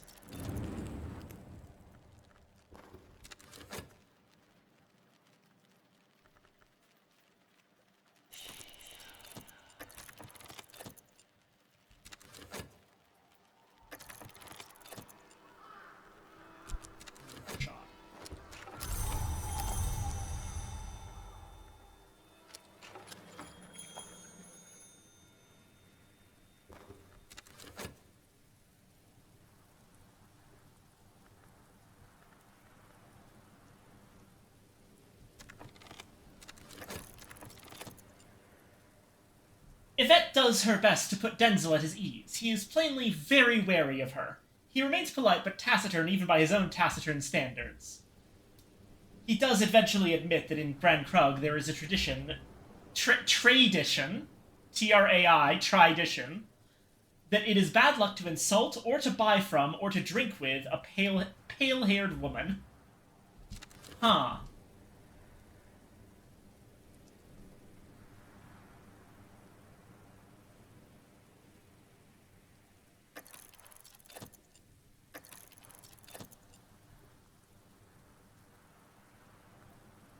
Oh, I just realized, I'm about to lose that curious hunch to getting it again. What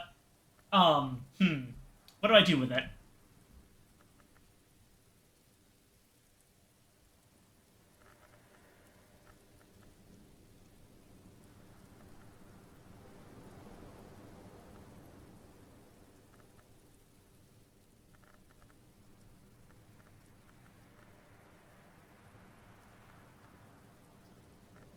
Heart, knock, lantern, moth. Well, we've got some moth things.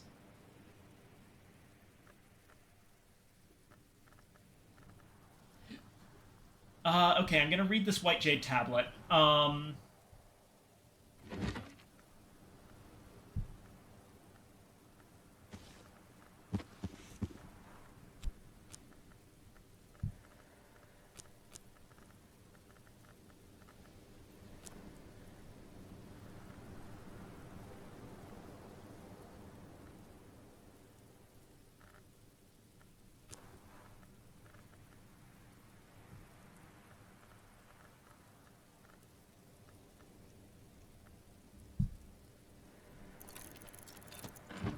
There we go.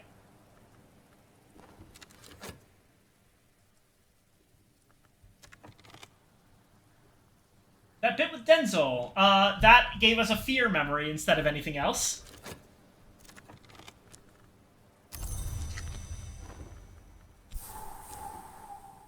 Right.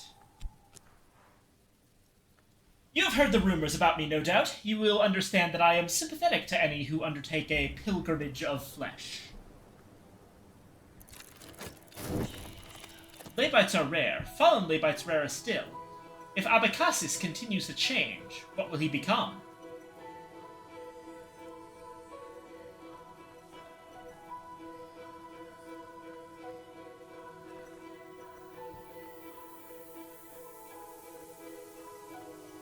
Let's see.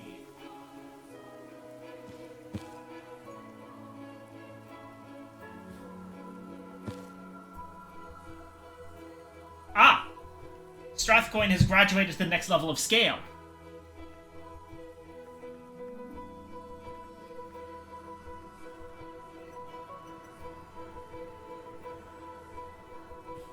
Here, Singlefoot songs. History is hybrid, eternity pure.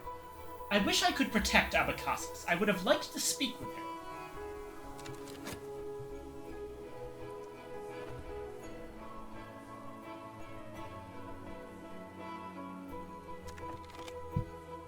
Okay.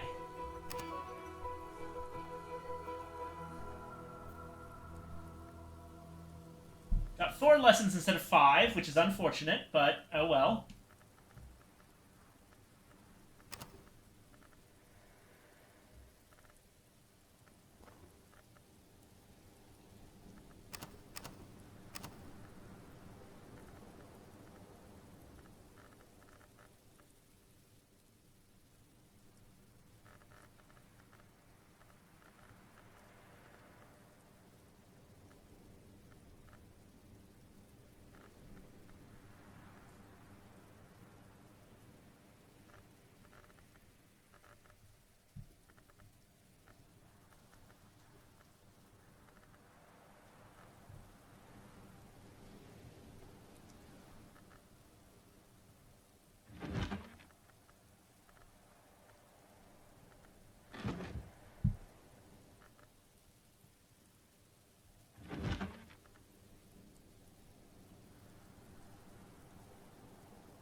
Okay.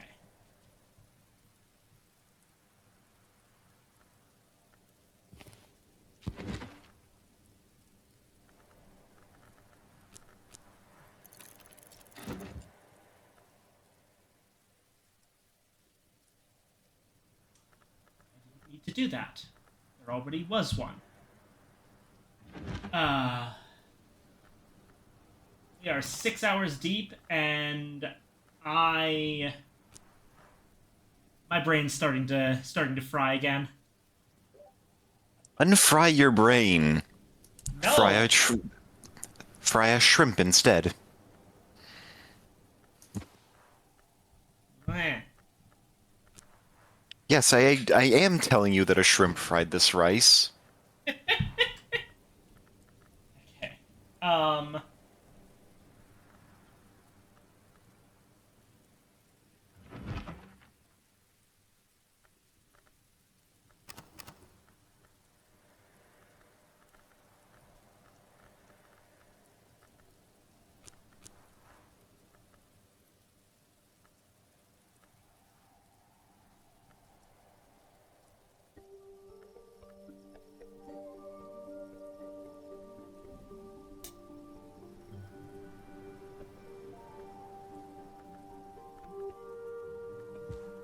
Then, what else gives us nectar?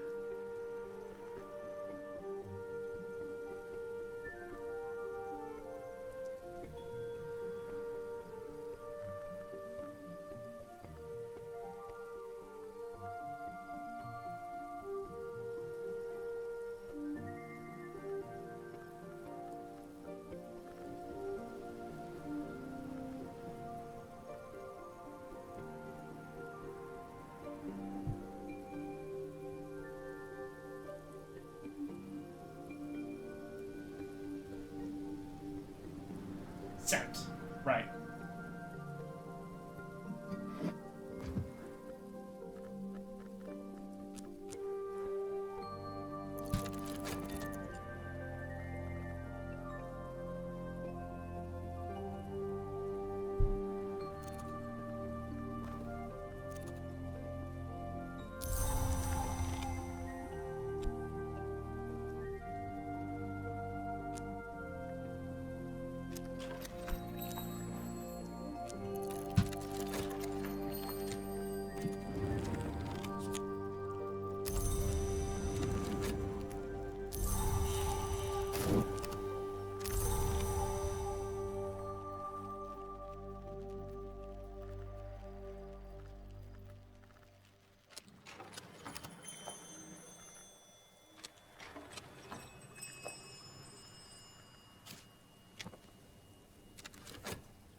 Ah! I have been watered and stretched twice over. Nico, hello! Get elongated. Holy shit, Nico.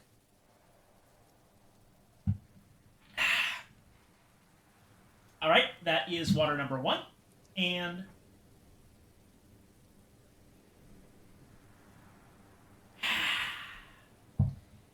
now for some nice stretching. Oh, I needed that, thank you.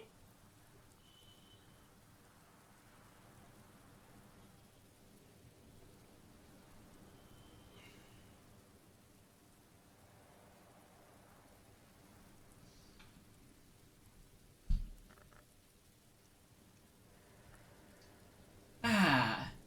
Hi there, Nico. How are things? Hey, Nico, did you know that your brain is constantly attempting to devour itself?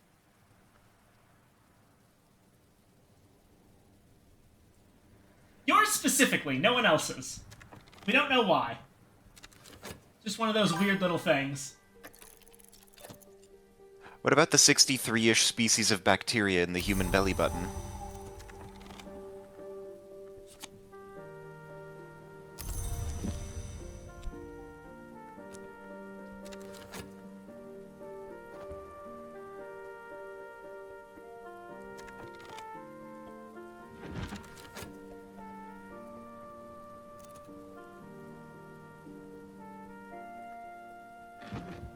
I'm parroting information, so it might not be accurate. Take it with a grain of salt.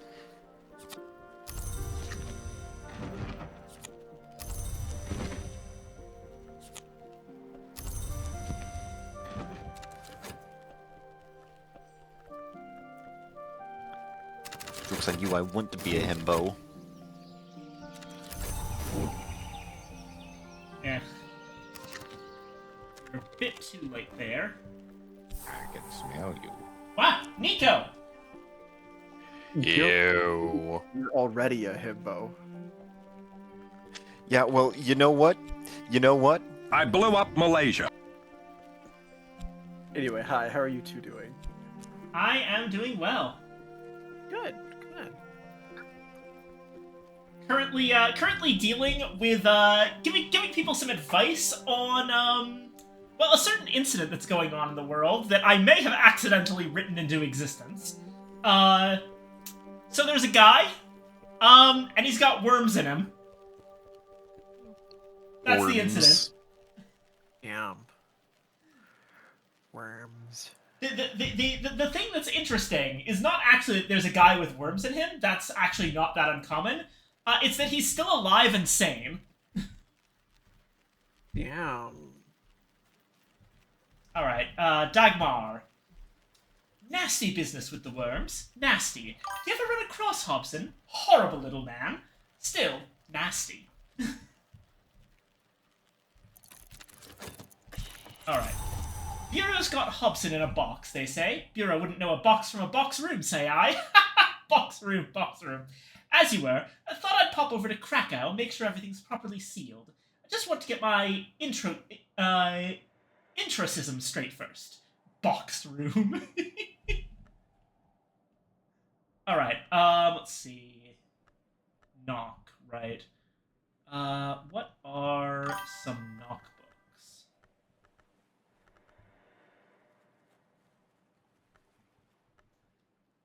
Box your rooms, rooms your box. Fun fact, by the way, you probably wouldn't know this, Nico. I don't know how much you know about the Secret Histories lore, but there's a number of events in this game, of the incidents that you can deal with, that are references to other games in the series. So, like, the affair of that particular Mystique is a reference to Cultist Simulator, and the affair of the Forgivable Debt is a reference to the Cultist Simulator's Exile DLC. And then they had the affair of the Endless Guest, and in the next game in the series that's yet to come out, Traveling at Night, you're going to play as Spencer Hobson. So this is actually a reference to the future.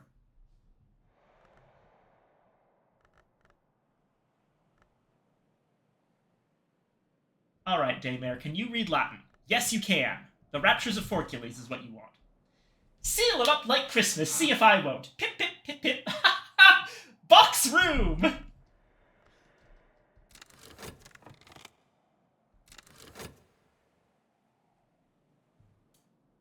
I don't know what you're talking about, Daymare. Oh. But I'm being sold a copy of The High Mysteries of the Innermost Chamber of Our Church Solar. Wonderful.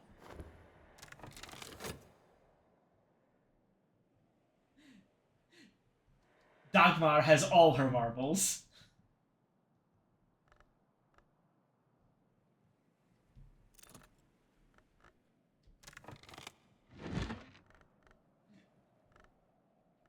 Right. Supposedly copied from a tablet of white jade which serves as the covenant stone of the Grove of Green Immortals, the token which gives that library shelter beneath the Watchman's Tree. When humankind emerged from the weft of the roots, we were smeared with the filth of crumbled ages. The foolish sought to wash it from themselves, but our skins were yet soft and fell easily from us. The tablet expounds the dangers and pleasures of abandoning appearances in search of essence.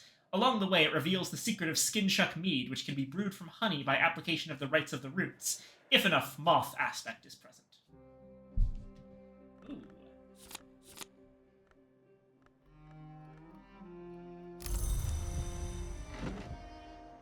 Alrighty. Impulse, Earth Sign.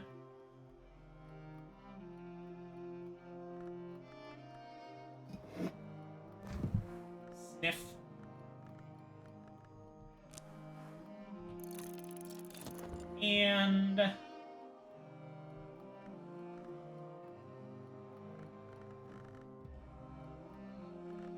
fear.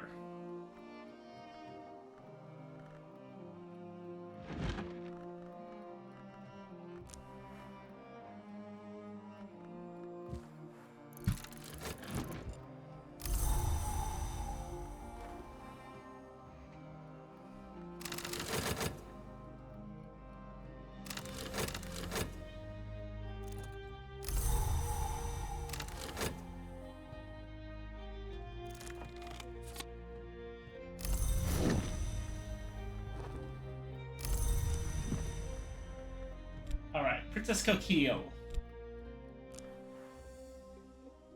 The most revolting case of worms I have ever.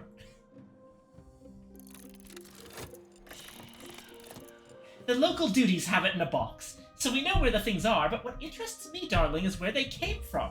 I didn't think there was anything at all like that in Krakow, not since the war anyhow. Let's see. So you can't read Latin.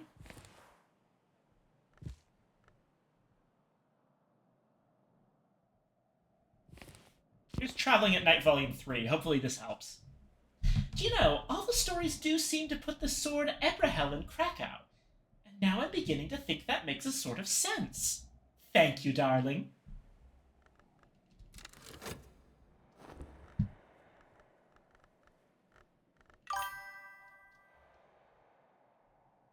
You can't read Latin. Man, way to call me out like that. Listen, it's not you. These people are occultists. I'm kind of shocked that more of them don't know how to read Latin. Like, girl, you already learned Greek and Sanskrit. And fucking Vac, of all things. But Latin's your blind spot? I mean, I guess you probably already knew how to read Sanskrit because you're originally from India, but still.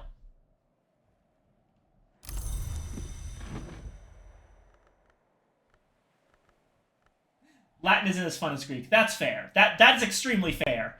And you know what? That goes for their cities or cities. That goes for their countries too.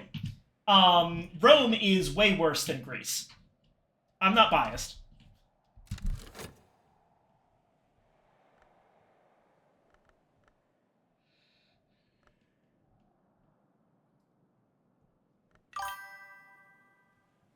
Eh.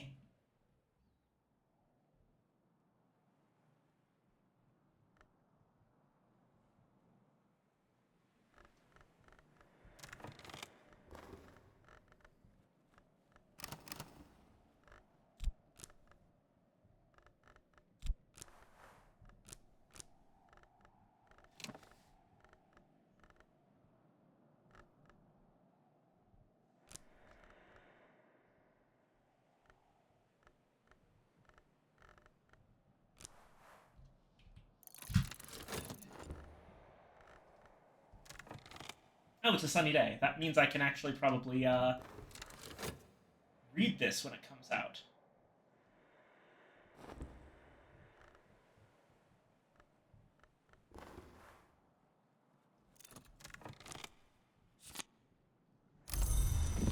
Okay. Now for the really important part. Depending on what kind of book we give Zachary, we can potentially get something different out of all this. And I think...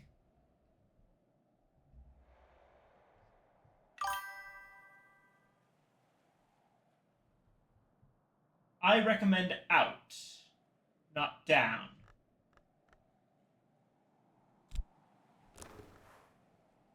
Librarian, I can see you. Hobson, he was my friend. Now he might be my friends. I have to know what to do.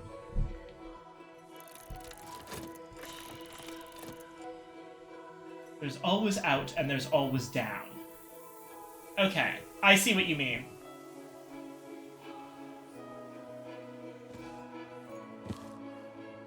So, winter is down, and knock is out. Got it.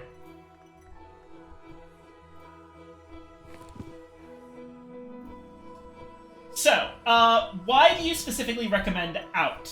I know what happens. It's that the Rowanarium gets changed, and it'll give a little bit of knock aspect. If it's down, it'll be a little bit of winter aspect. Now, I broadly think that knock is probably more useful here than winter, but I'm curious to know your reasoning.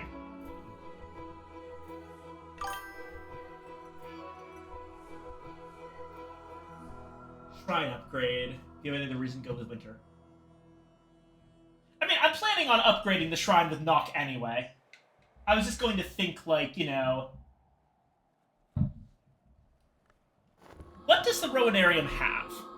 So, soul, skill, memory. Soul, cooperative, remains, and omen. Memory, the key, remains, and pigment. Yeah, it already has winter.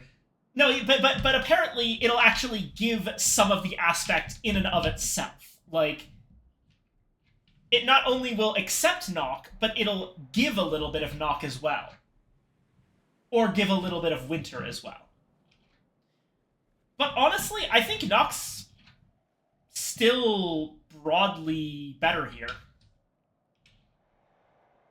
The added accepting knock is more. Okay, yeah. Out it is then. Goodbye, librarian. This is basically what I wanted to do anyway, because I feel like knock is the way to solve this situation. Winter might be destructive to Mr. Hobson.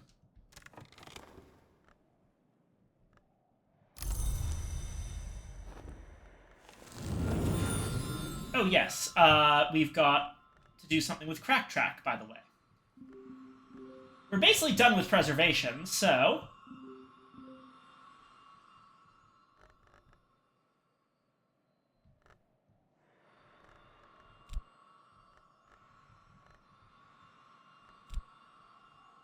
If I were to put it in preservation, Crack Track is the native tongue of the living world. As long as Crack Track is spoken in cloud shape and hill form, life persists. This is a matter of preservation. Crack Track was a gift from the light above the world. When glory touched the first life motes with this language, they entered the waking world. They were illuminated. That's an extra Faust.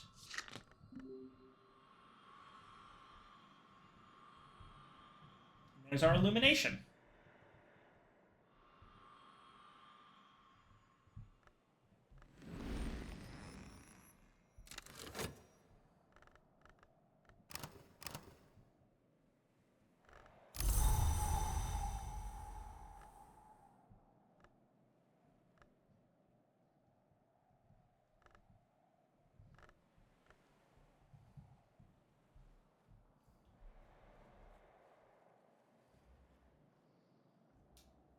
Two, I interpret down as nowhere and out as in House of Moon. Interesting. That's fair.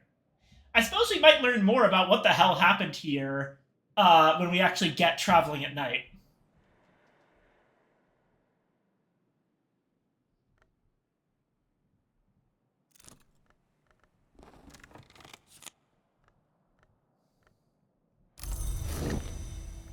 And that should be both the affair of the Endless Guest and the affair of the Second Skin pretty much done.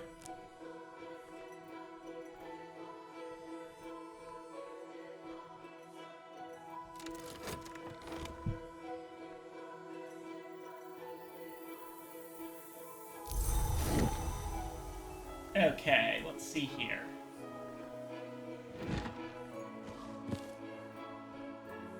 This is in Fusine. The secret rites of the Church of the Unconquered Sun, which held power in at least 2 histories.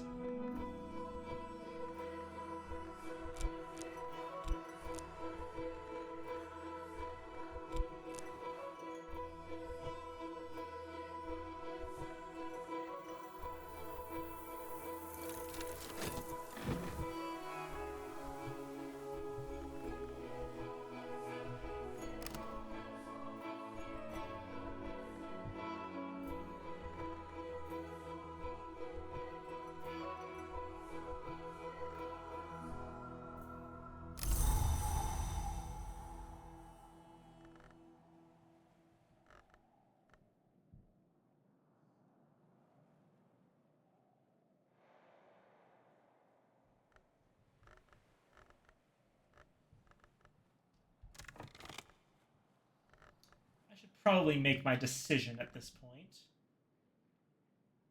In terms of illumination.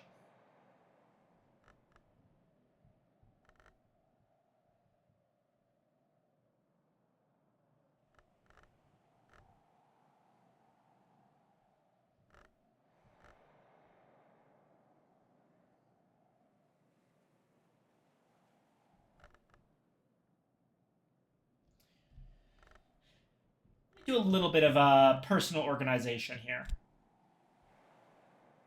So Watchman's Paradox is...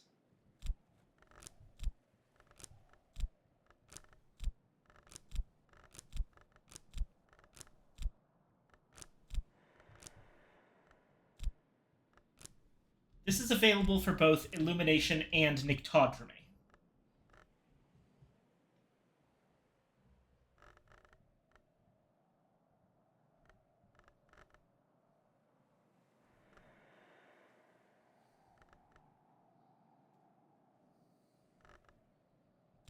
Purifications and Exaltations goes to Ithistry.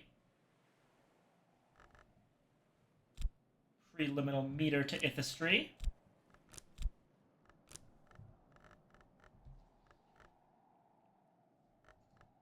Auroral Contemplations to Nyctodromy.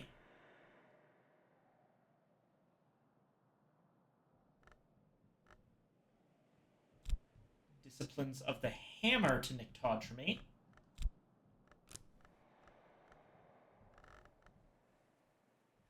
And Disciplines of the Scar to Hushery.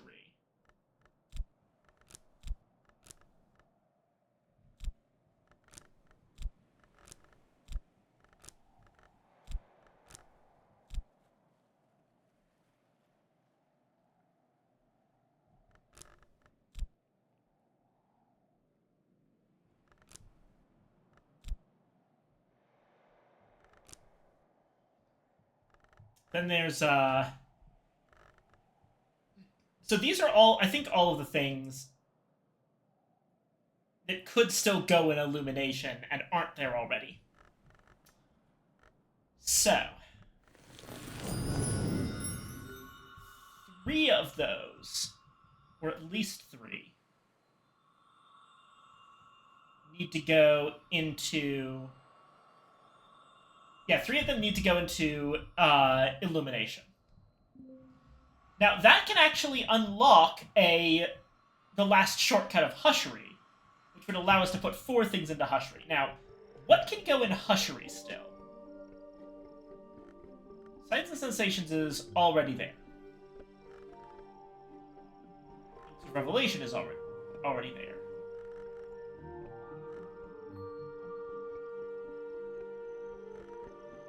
Inks of Containment's gonna go in Horomachistry.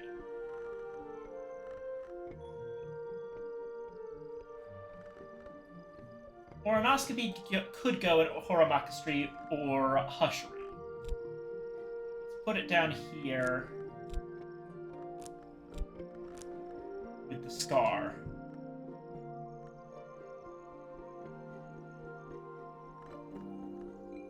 Magathene Mysteries is pretty much locked to Hushery.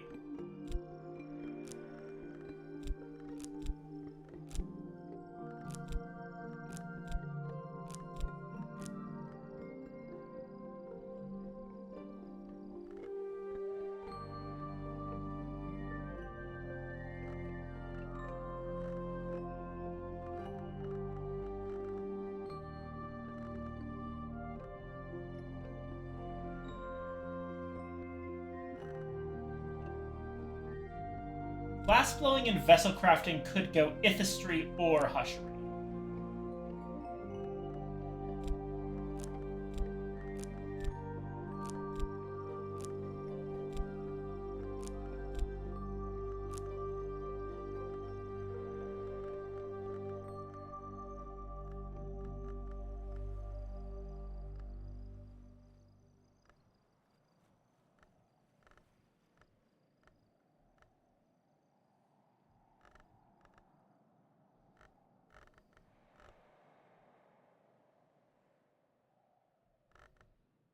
Inks of Power,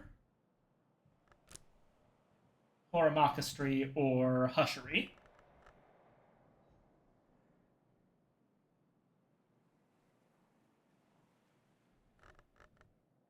And Erikapian is already in Hushery. Okay. What about... So in terms of stuff that can go into Hushery, theoretically.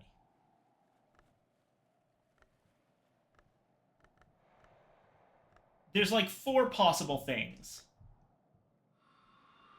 Which would be just barely enough.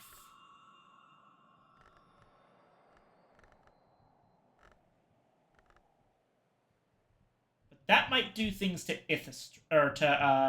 Horamakastri, unfortunately. So let's check Horamakastri.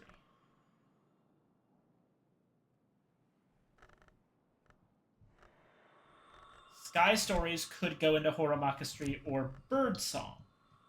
Birdsong, we only have 2 more things left to put there, and they're going to be Sand Stories and probably Path and Pilgrim.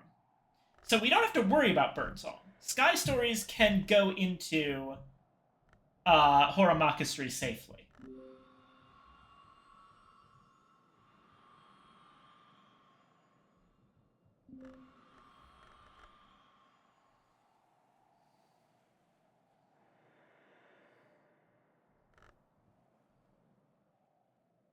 Edicts Inviolable is definitely going into Horamakastri.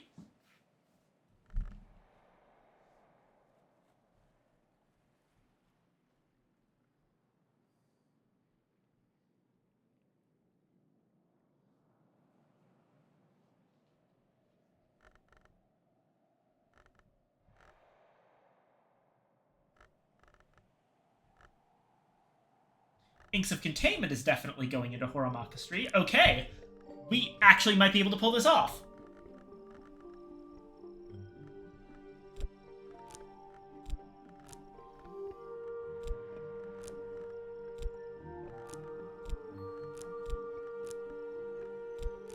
And yes, for the record, I know I don't have to do this, but it's fun to theory craft.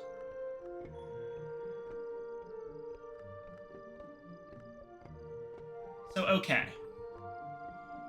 This is all Nyctodromy.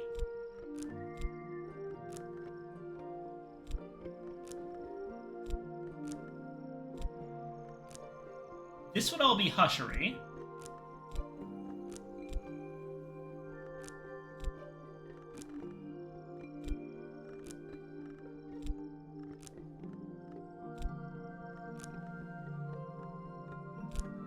These guys are all direct transplants to Horamakastri.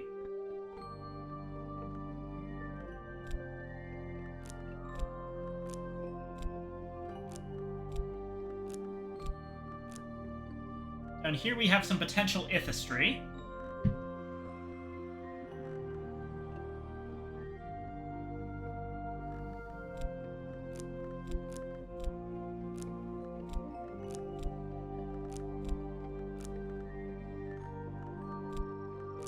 Down here we have all of the Nyctodromy stuff.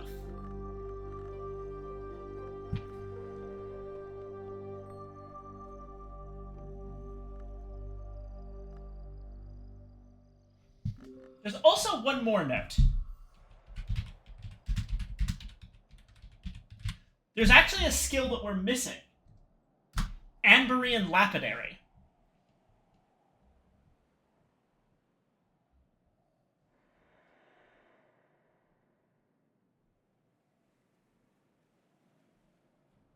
And that one can go into either Ithistry or Horamakastri.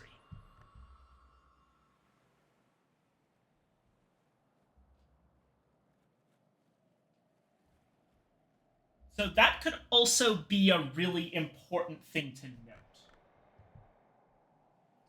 Not to interrupt you, but I'm gonna slither away. Okay, bye-bye. I will. Hey, still we're do the ones who lurking slither. while- I am the Uh-huh. one who slithers. Sorry, you were saying, Nico? Yeah, no, I'm still lurk though. Yay! I normally do actually. Aw, thank you. I appreciate it. Yeah, I like lurking for my friends. Flips you upside down. Yeah. Bye-bye, you're all treasures. Bye-bye. Wee. Alright. So we've got an extra one between these two. Now, what about Ithistry?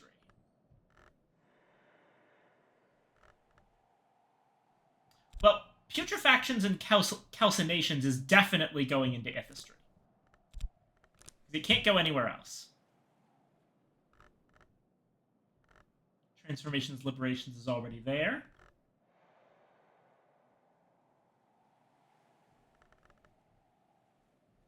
Stitching and binding is definitely going into Ithistry.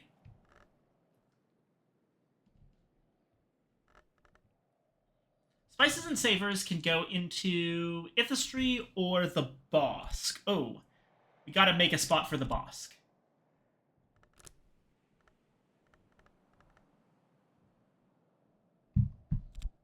Orchids and narcotics.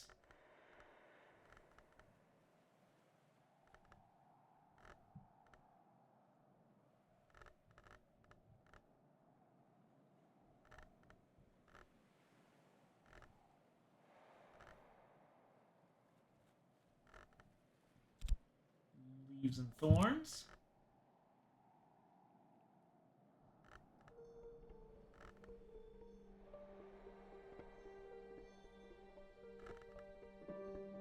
Insects and nectars could go into Nyctodromy or the Bosk.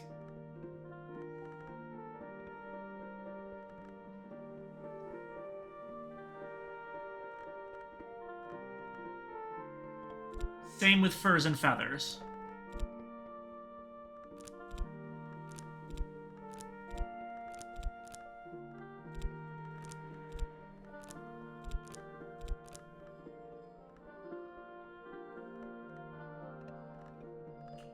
Let's take a look at what we need. There's only 3 more slots in the Bosk, and since these 2 are definitely going in the Bosk, we really only need 1 of these. Either insects and nectars or furs and feathers. So one of them we can pretty much move down to the Nyctodromy set.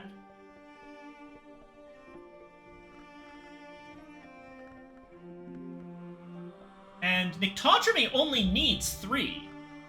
So if we're gonna take stuff to put into Illumination, I think Nyctodromy is the best place to take it from. Let's check for other Nyctodromy things.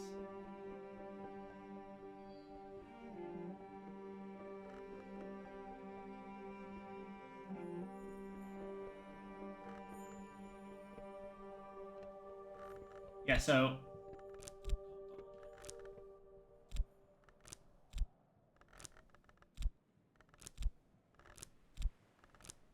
this bit's pretty much known. Because...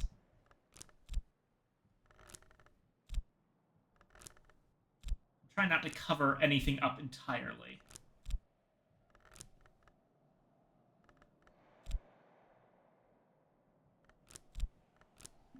These are the only 2 remaining that... and they're going to go to Birdsong. Sand Stories, Path, and Pilgrim. In theory, we could juggle things around a little bit, put Path and Pilgrim in Nyctodromy instead of Third Song.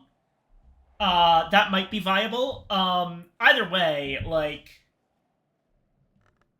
if that happens, then we just swap it out for Strings and Songs into... honestly, Strings and Songs might make more sense in Birdsong, so... that actually might be the play. Let's say that Path and Pilgrim is actually going into Nyctodromy.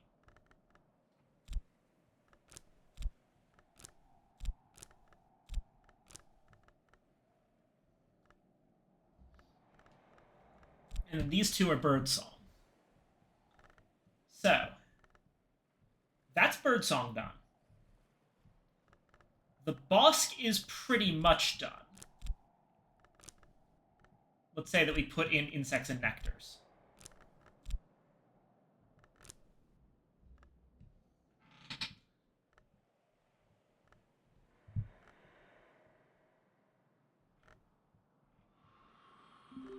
Oromakistry is...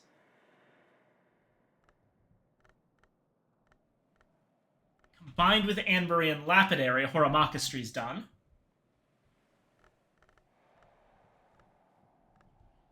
Four. Yep. If the stream needs 5, that's done. 1, 2, 3, 4, 5. Hushery only needs 4, and that's done.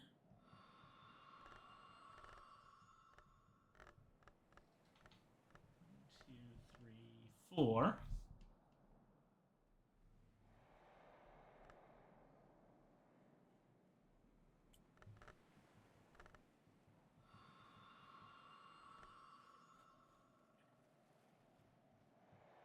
I see you. Yes, yes, we all know.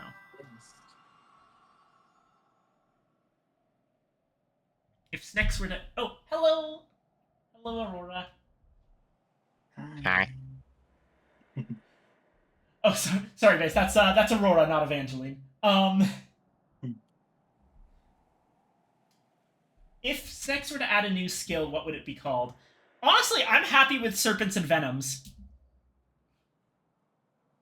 Like, there's already a skill entirely for Snex.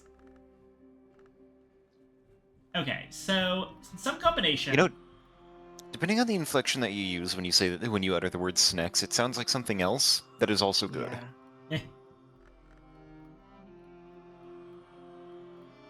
So 1, 2, 3, 4, 5, 6. 1, 2, 3, 4, 5. We would need one more thing into Nyctodromy for this to be complete.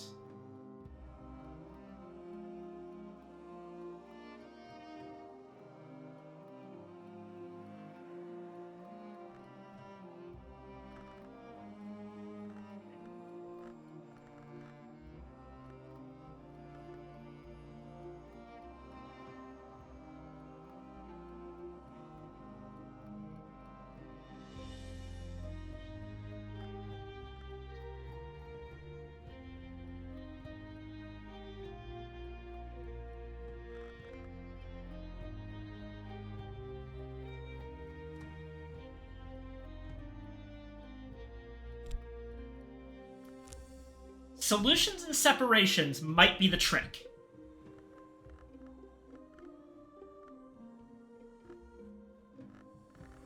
Let me check all of the skills.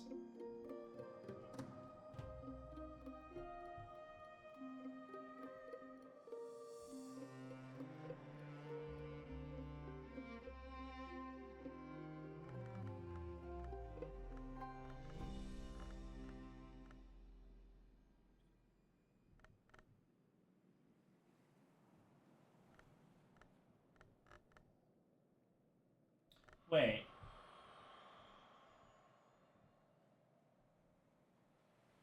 Do we have that?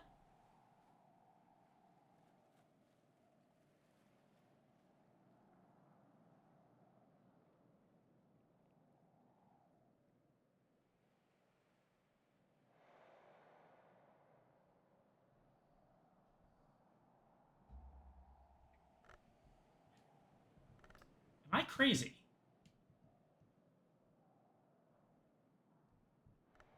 Did we never pick up Coil and Chasm? What books? Stolen Histories, Shadow in the Stair, Tantra of Worms.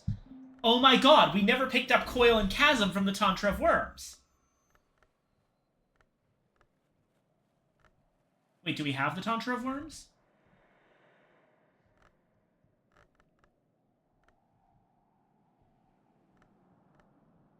It's over here.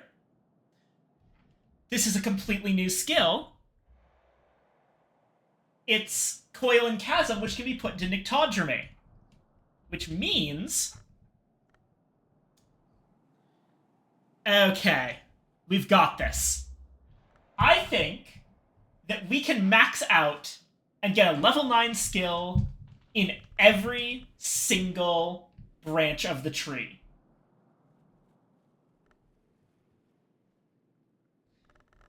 Give me a second. I need to,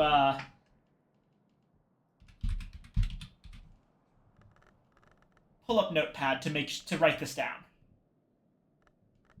Okay. So.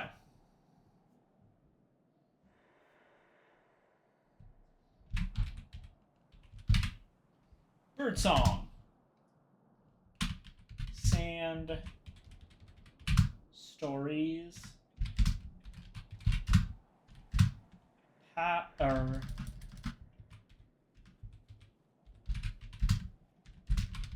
Strings and songs.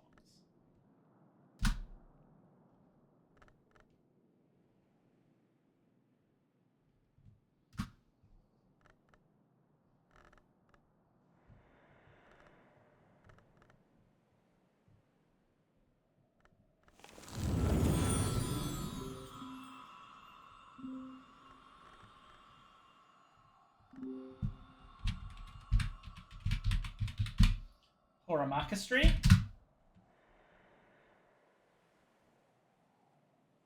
That's gonna be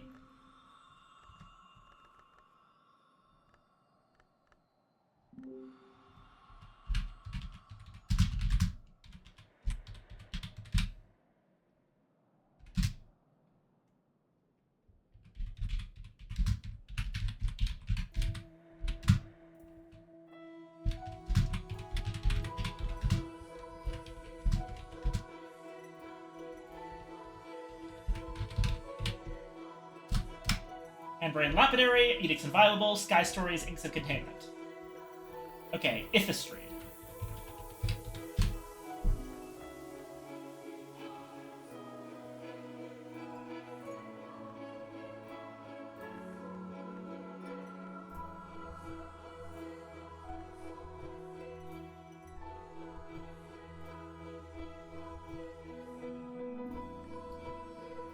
Should be okay.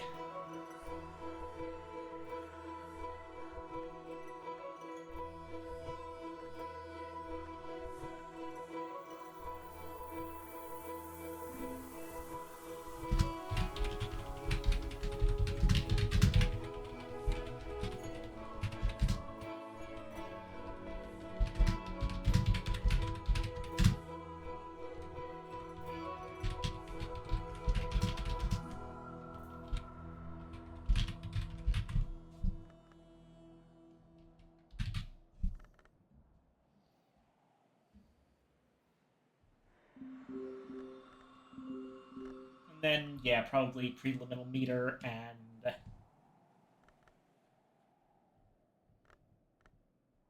purifications and exaltations.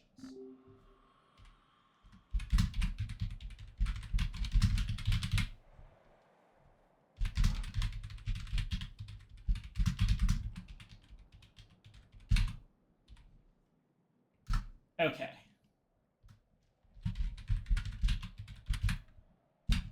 Do Illumination last. Hushery. That one is going to be...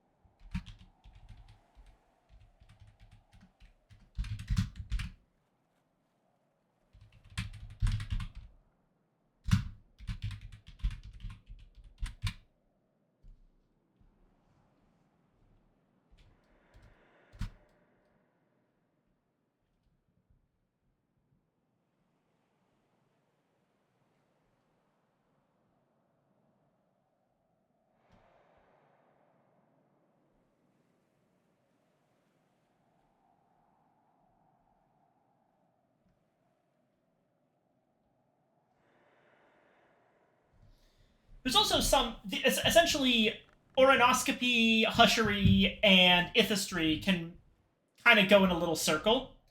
Because if... What was it?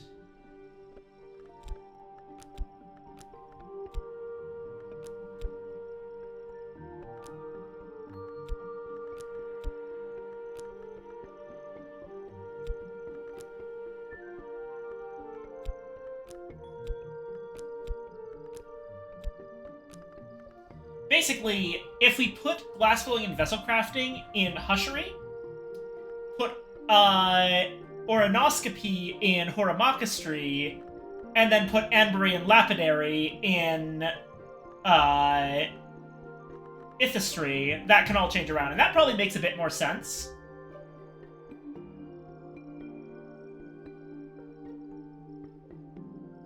Yeah, I think I might like that better, actually.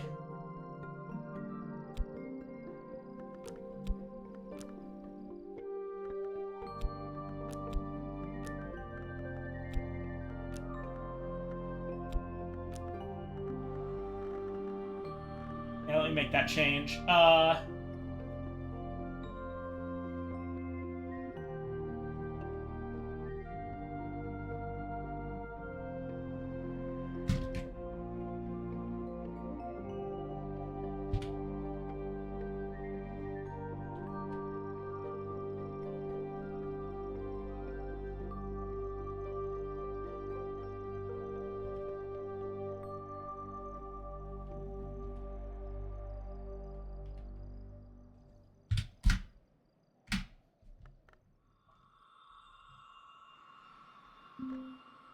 Right.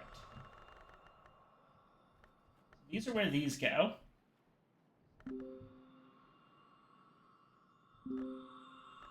So once again, Hushery wants 4. Horamakastry wants 4. Check and check. Ithistry wants 5. It'll be fine with Anbury and Lapidary. Then...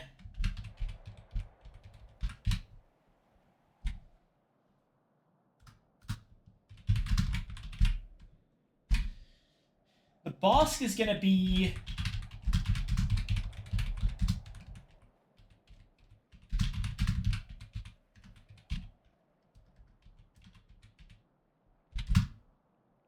leaves and thorns, insects and nectars.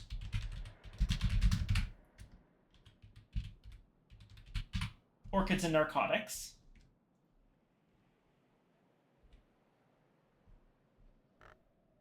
Bosk only requires 3.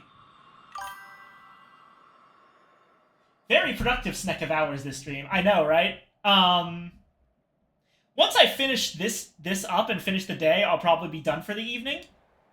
But I am writing all this down.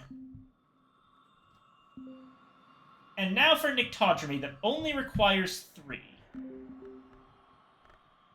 And we have 5.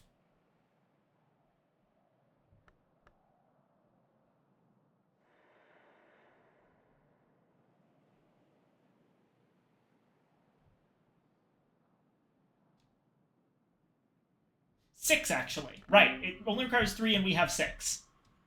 But shit. Okay. Does this work?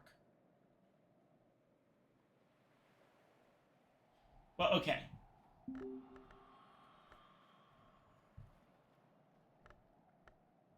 Path and Pilgrim. Furs and Feathers.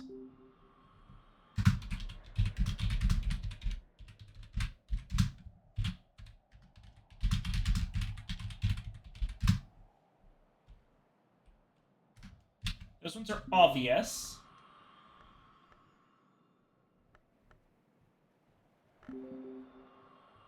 And...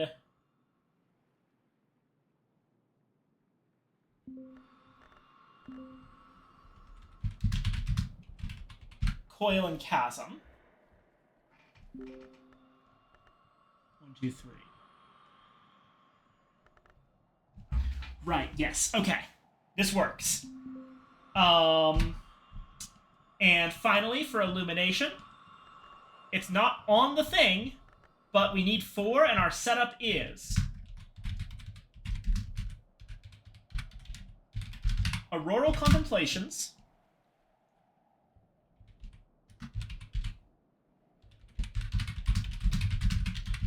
Disciplines of the Hammer,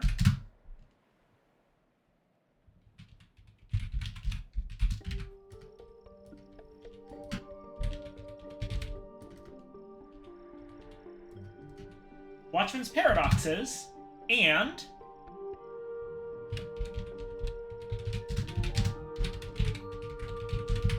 glazery, and lightsmithing.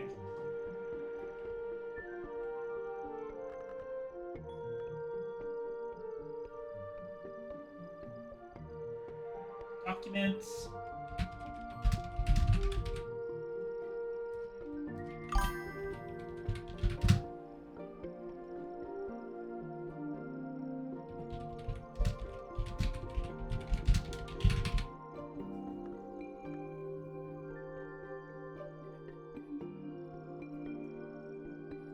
Yeah, this will work.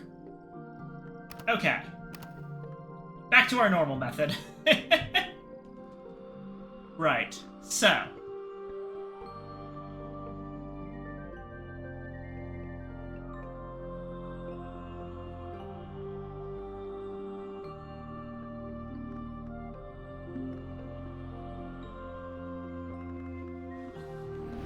One thing I'm gonna do right away is I need to read the Tantra of Worms.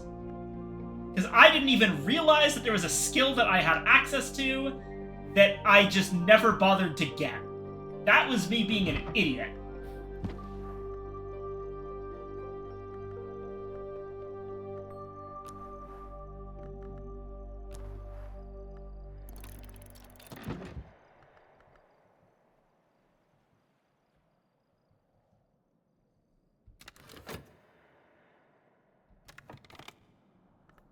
Couple of other things while we're at it. As always, I need to open a box. Imperial Casket, a treasure stored by an exiled empress. What sovereign wonder?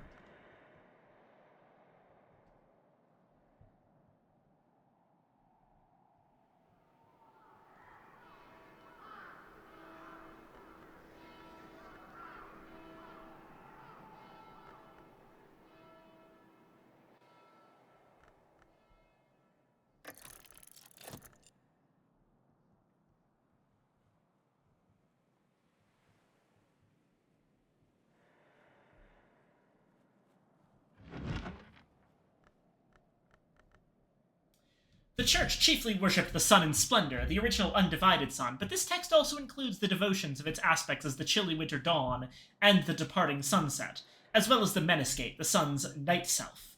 Priests of the church were all male, but rites are also included which allowed women to cross ceremonially to manhood.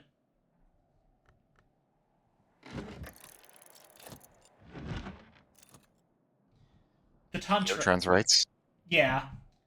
The entomologist Juliana Zawistowski eventually came to insist that this text was written by insects inhabiting a human skin. She never presented evidence for her claim. There are diagrams. The diagrams are not good to look upon. The Tantra explains various less than practical countermeasures against the worms, the serpents which are not serpents. Moth and Winter are closest to them and so understand their weaknesses, but both have their own perils. The Lionsmith crushes them, but that's not recommended for mortals. Oh, it's a year tally.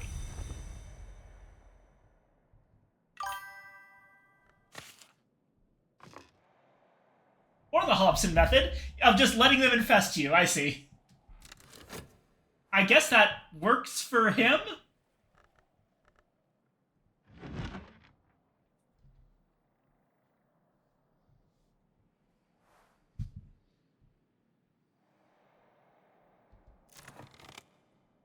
The church's highest rites were performed in the concursum, the chamber at the mantis' heart, where the hours were known to pass. These rites include salutations to non-solar hours, the Grail, the Ring-Yew, the Horned Axe, and the Thunderskin. Ooh, interesting. It's a Revelation book, and it's Solis Invicti.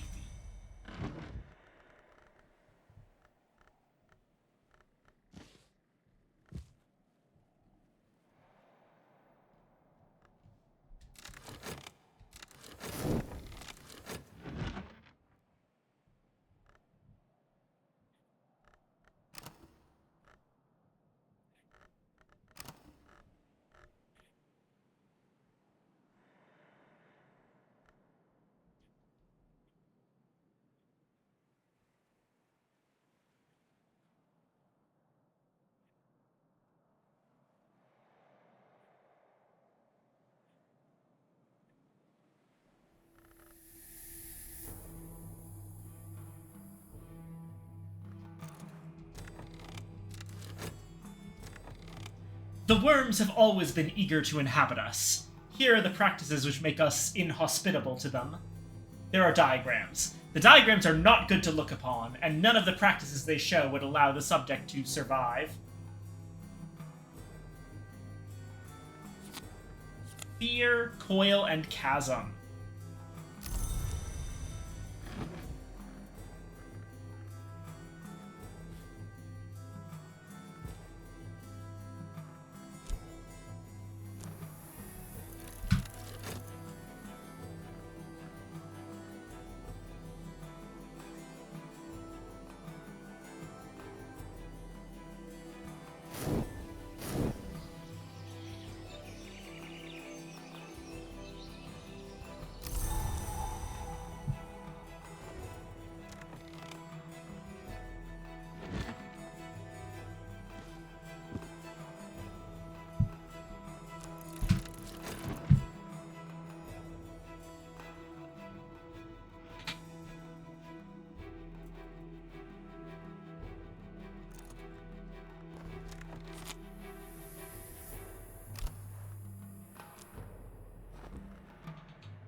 Worms, seven coils, dangerous places. How earthquakes are bound and why they are released.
that again.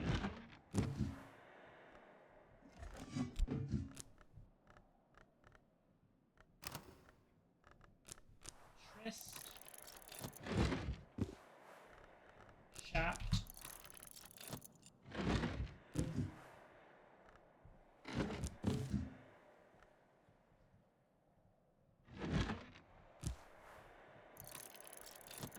Shellcrossed Wrist.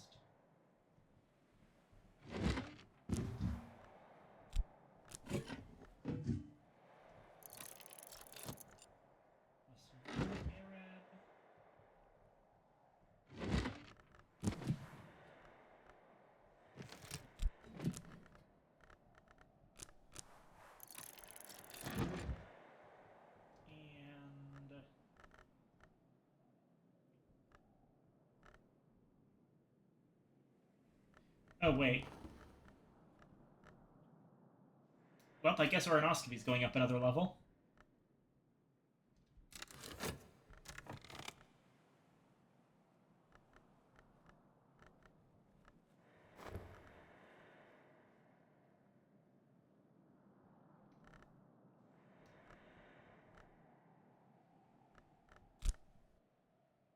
Or no, I can use Watchman's Paradoxes. I'll just go with that.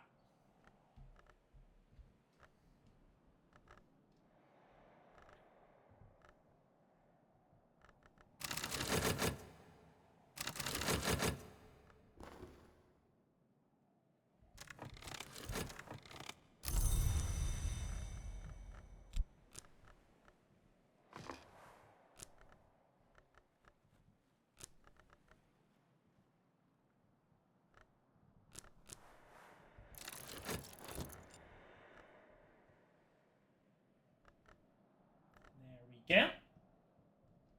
God, figuring out about Coil and Chasm was really critical there in making all this work.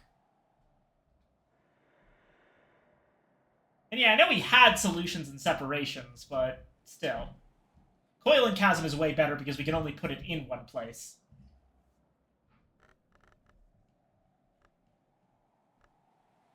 I mean, I suppose solutions and separations is the same way, but, you know.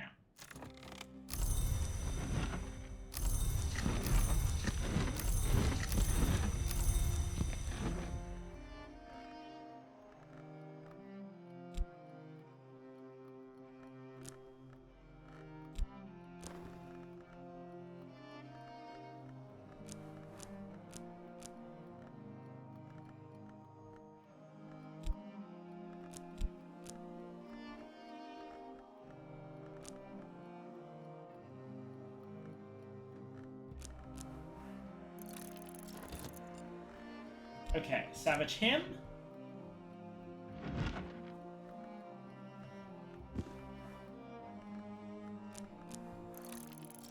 Veraccio Quercum.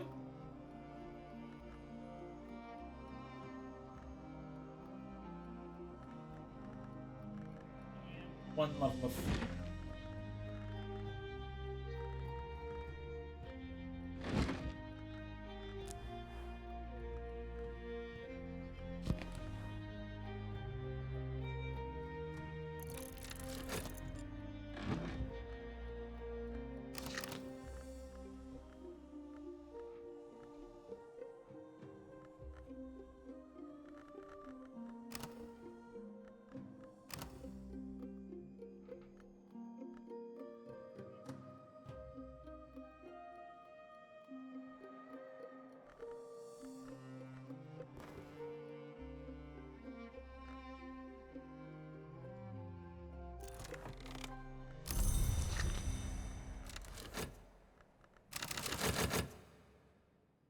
This will be about it.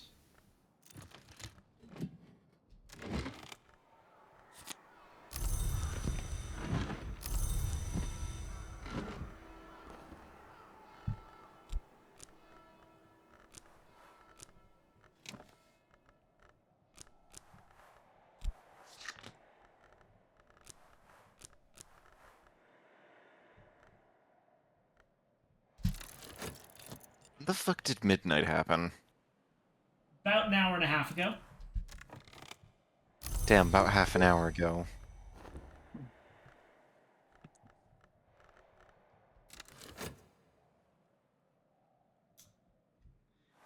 Alrighty. Whew.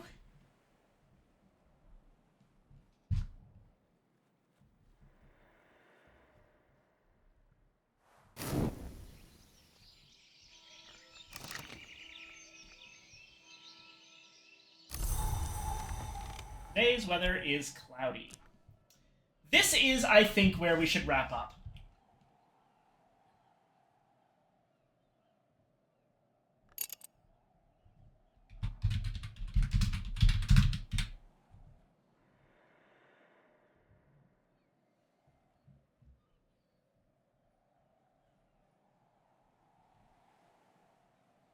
Alrighty. Well, looks like Copper Dinosaur is back to streaming Sunless Skies, so I will go ahead and raid us all on over there. Thank you all so much for coming, everyone. Hold on. Raid.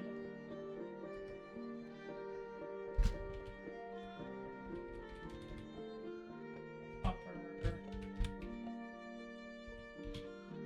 Dinosaur.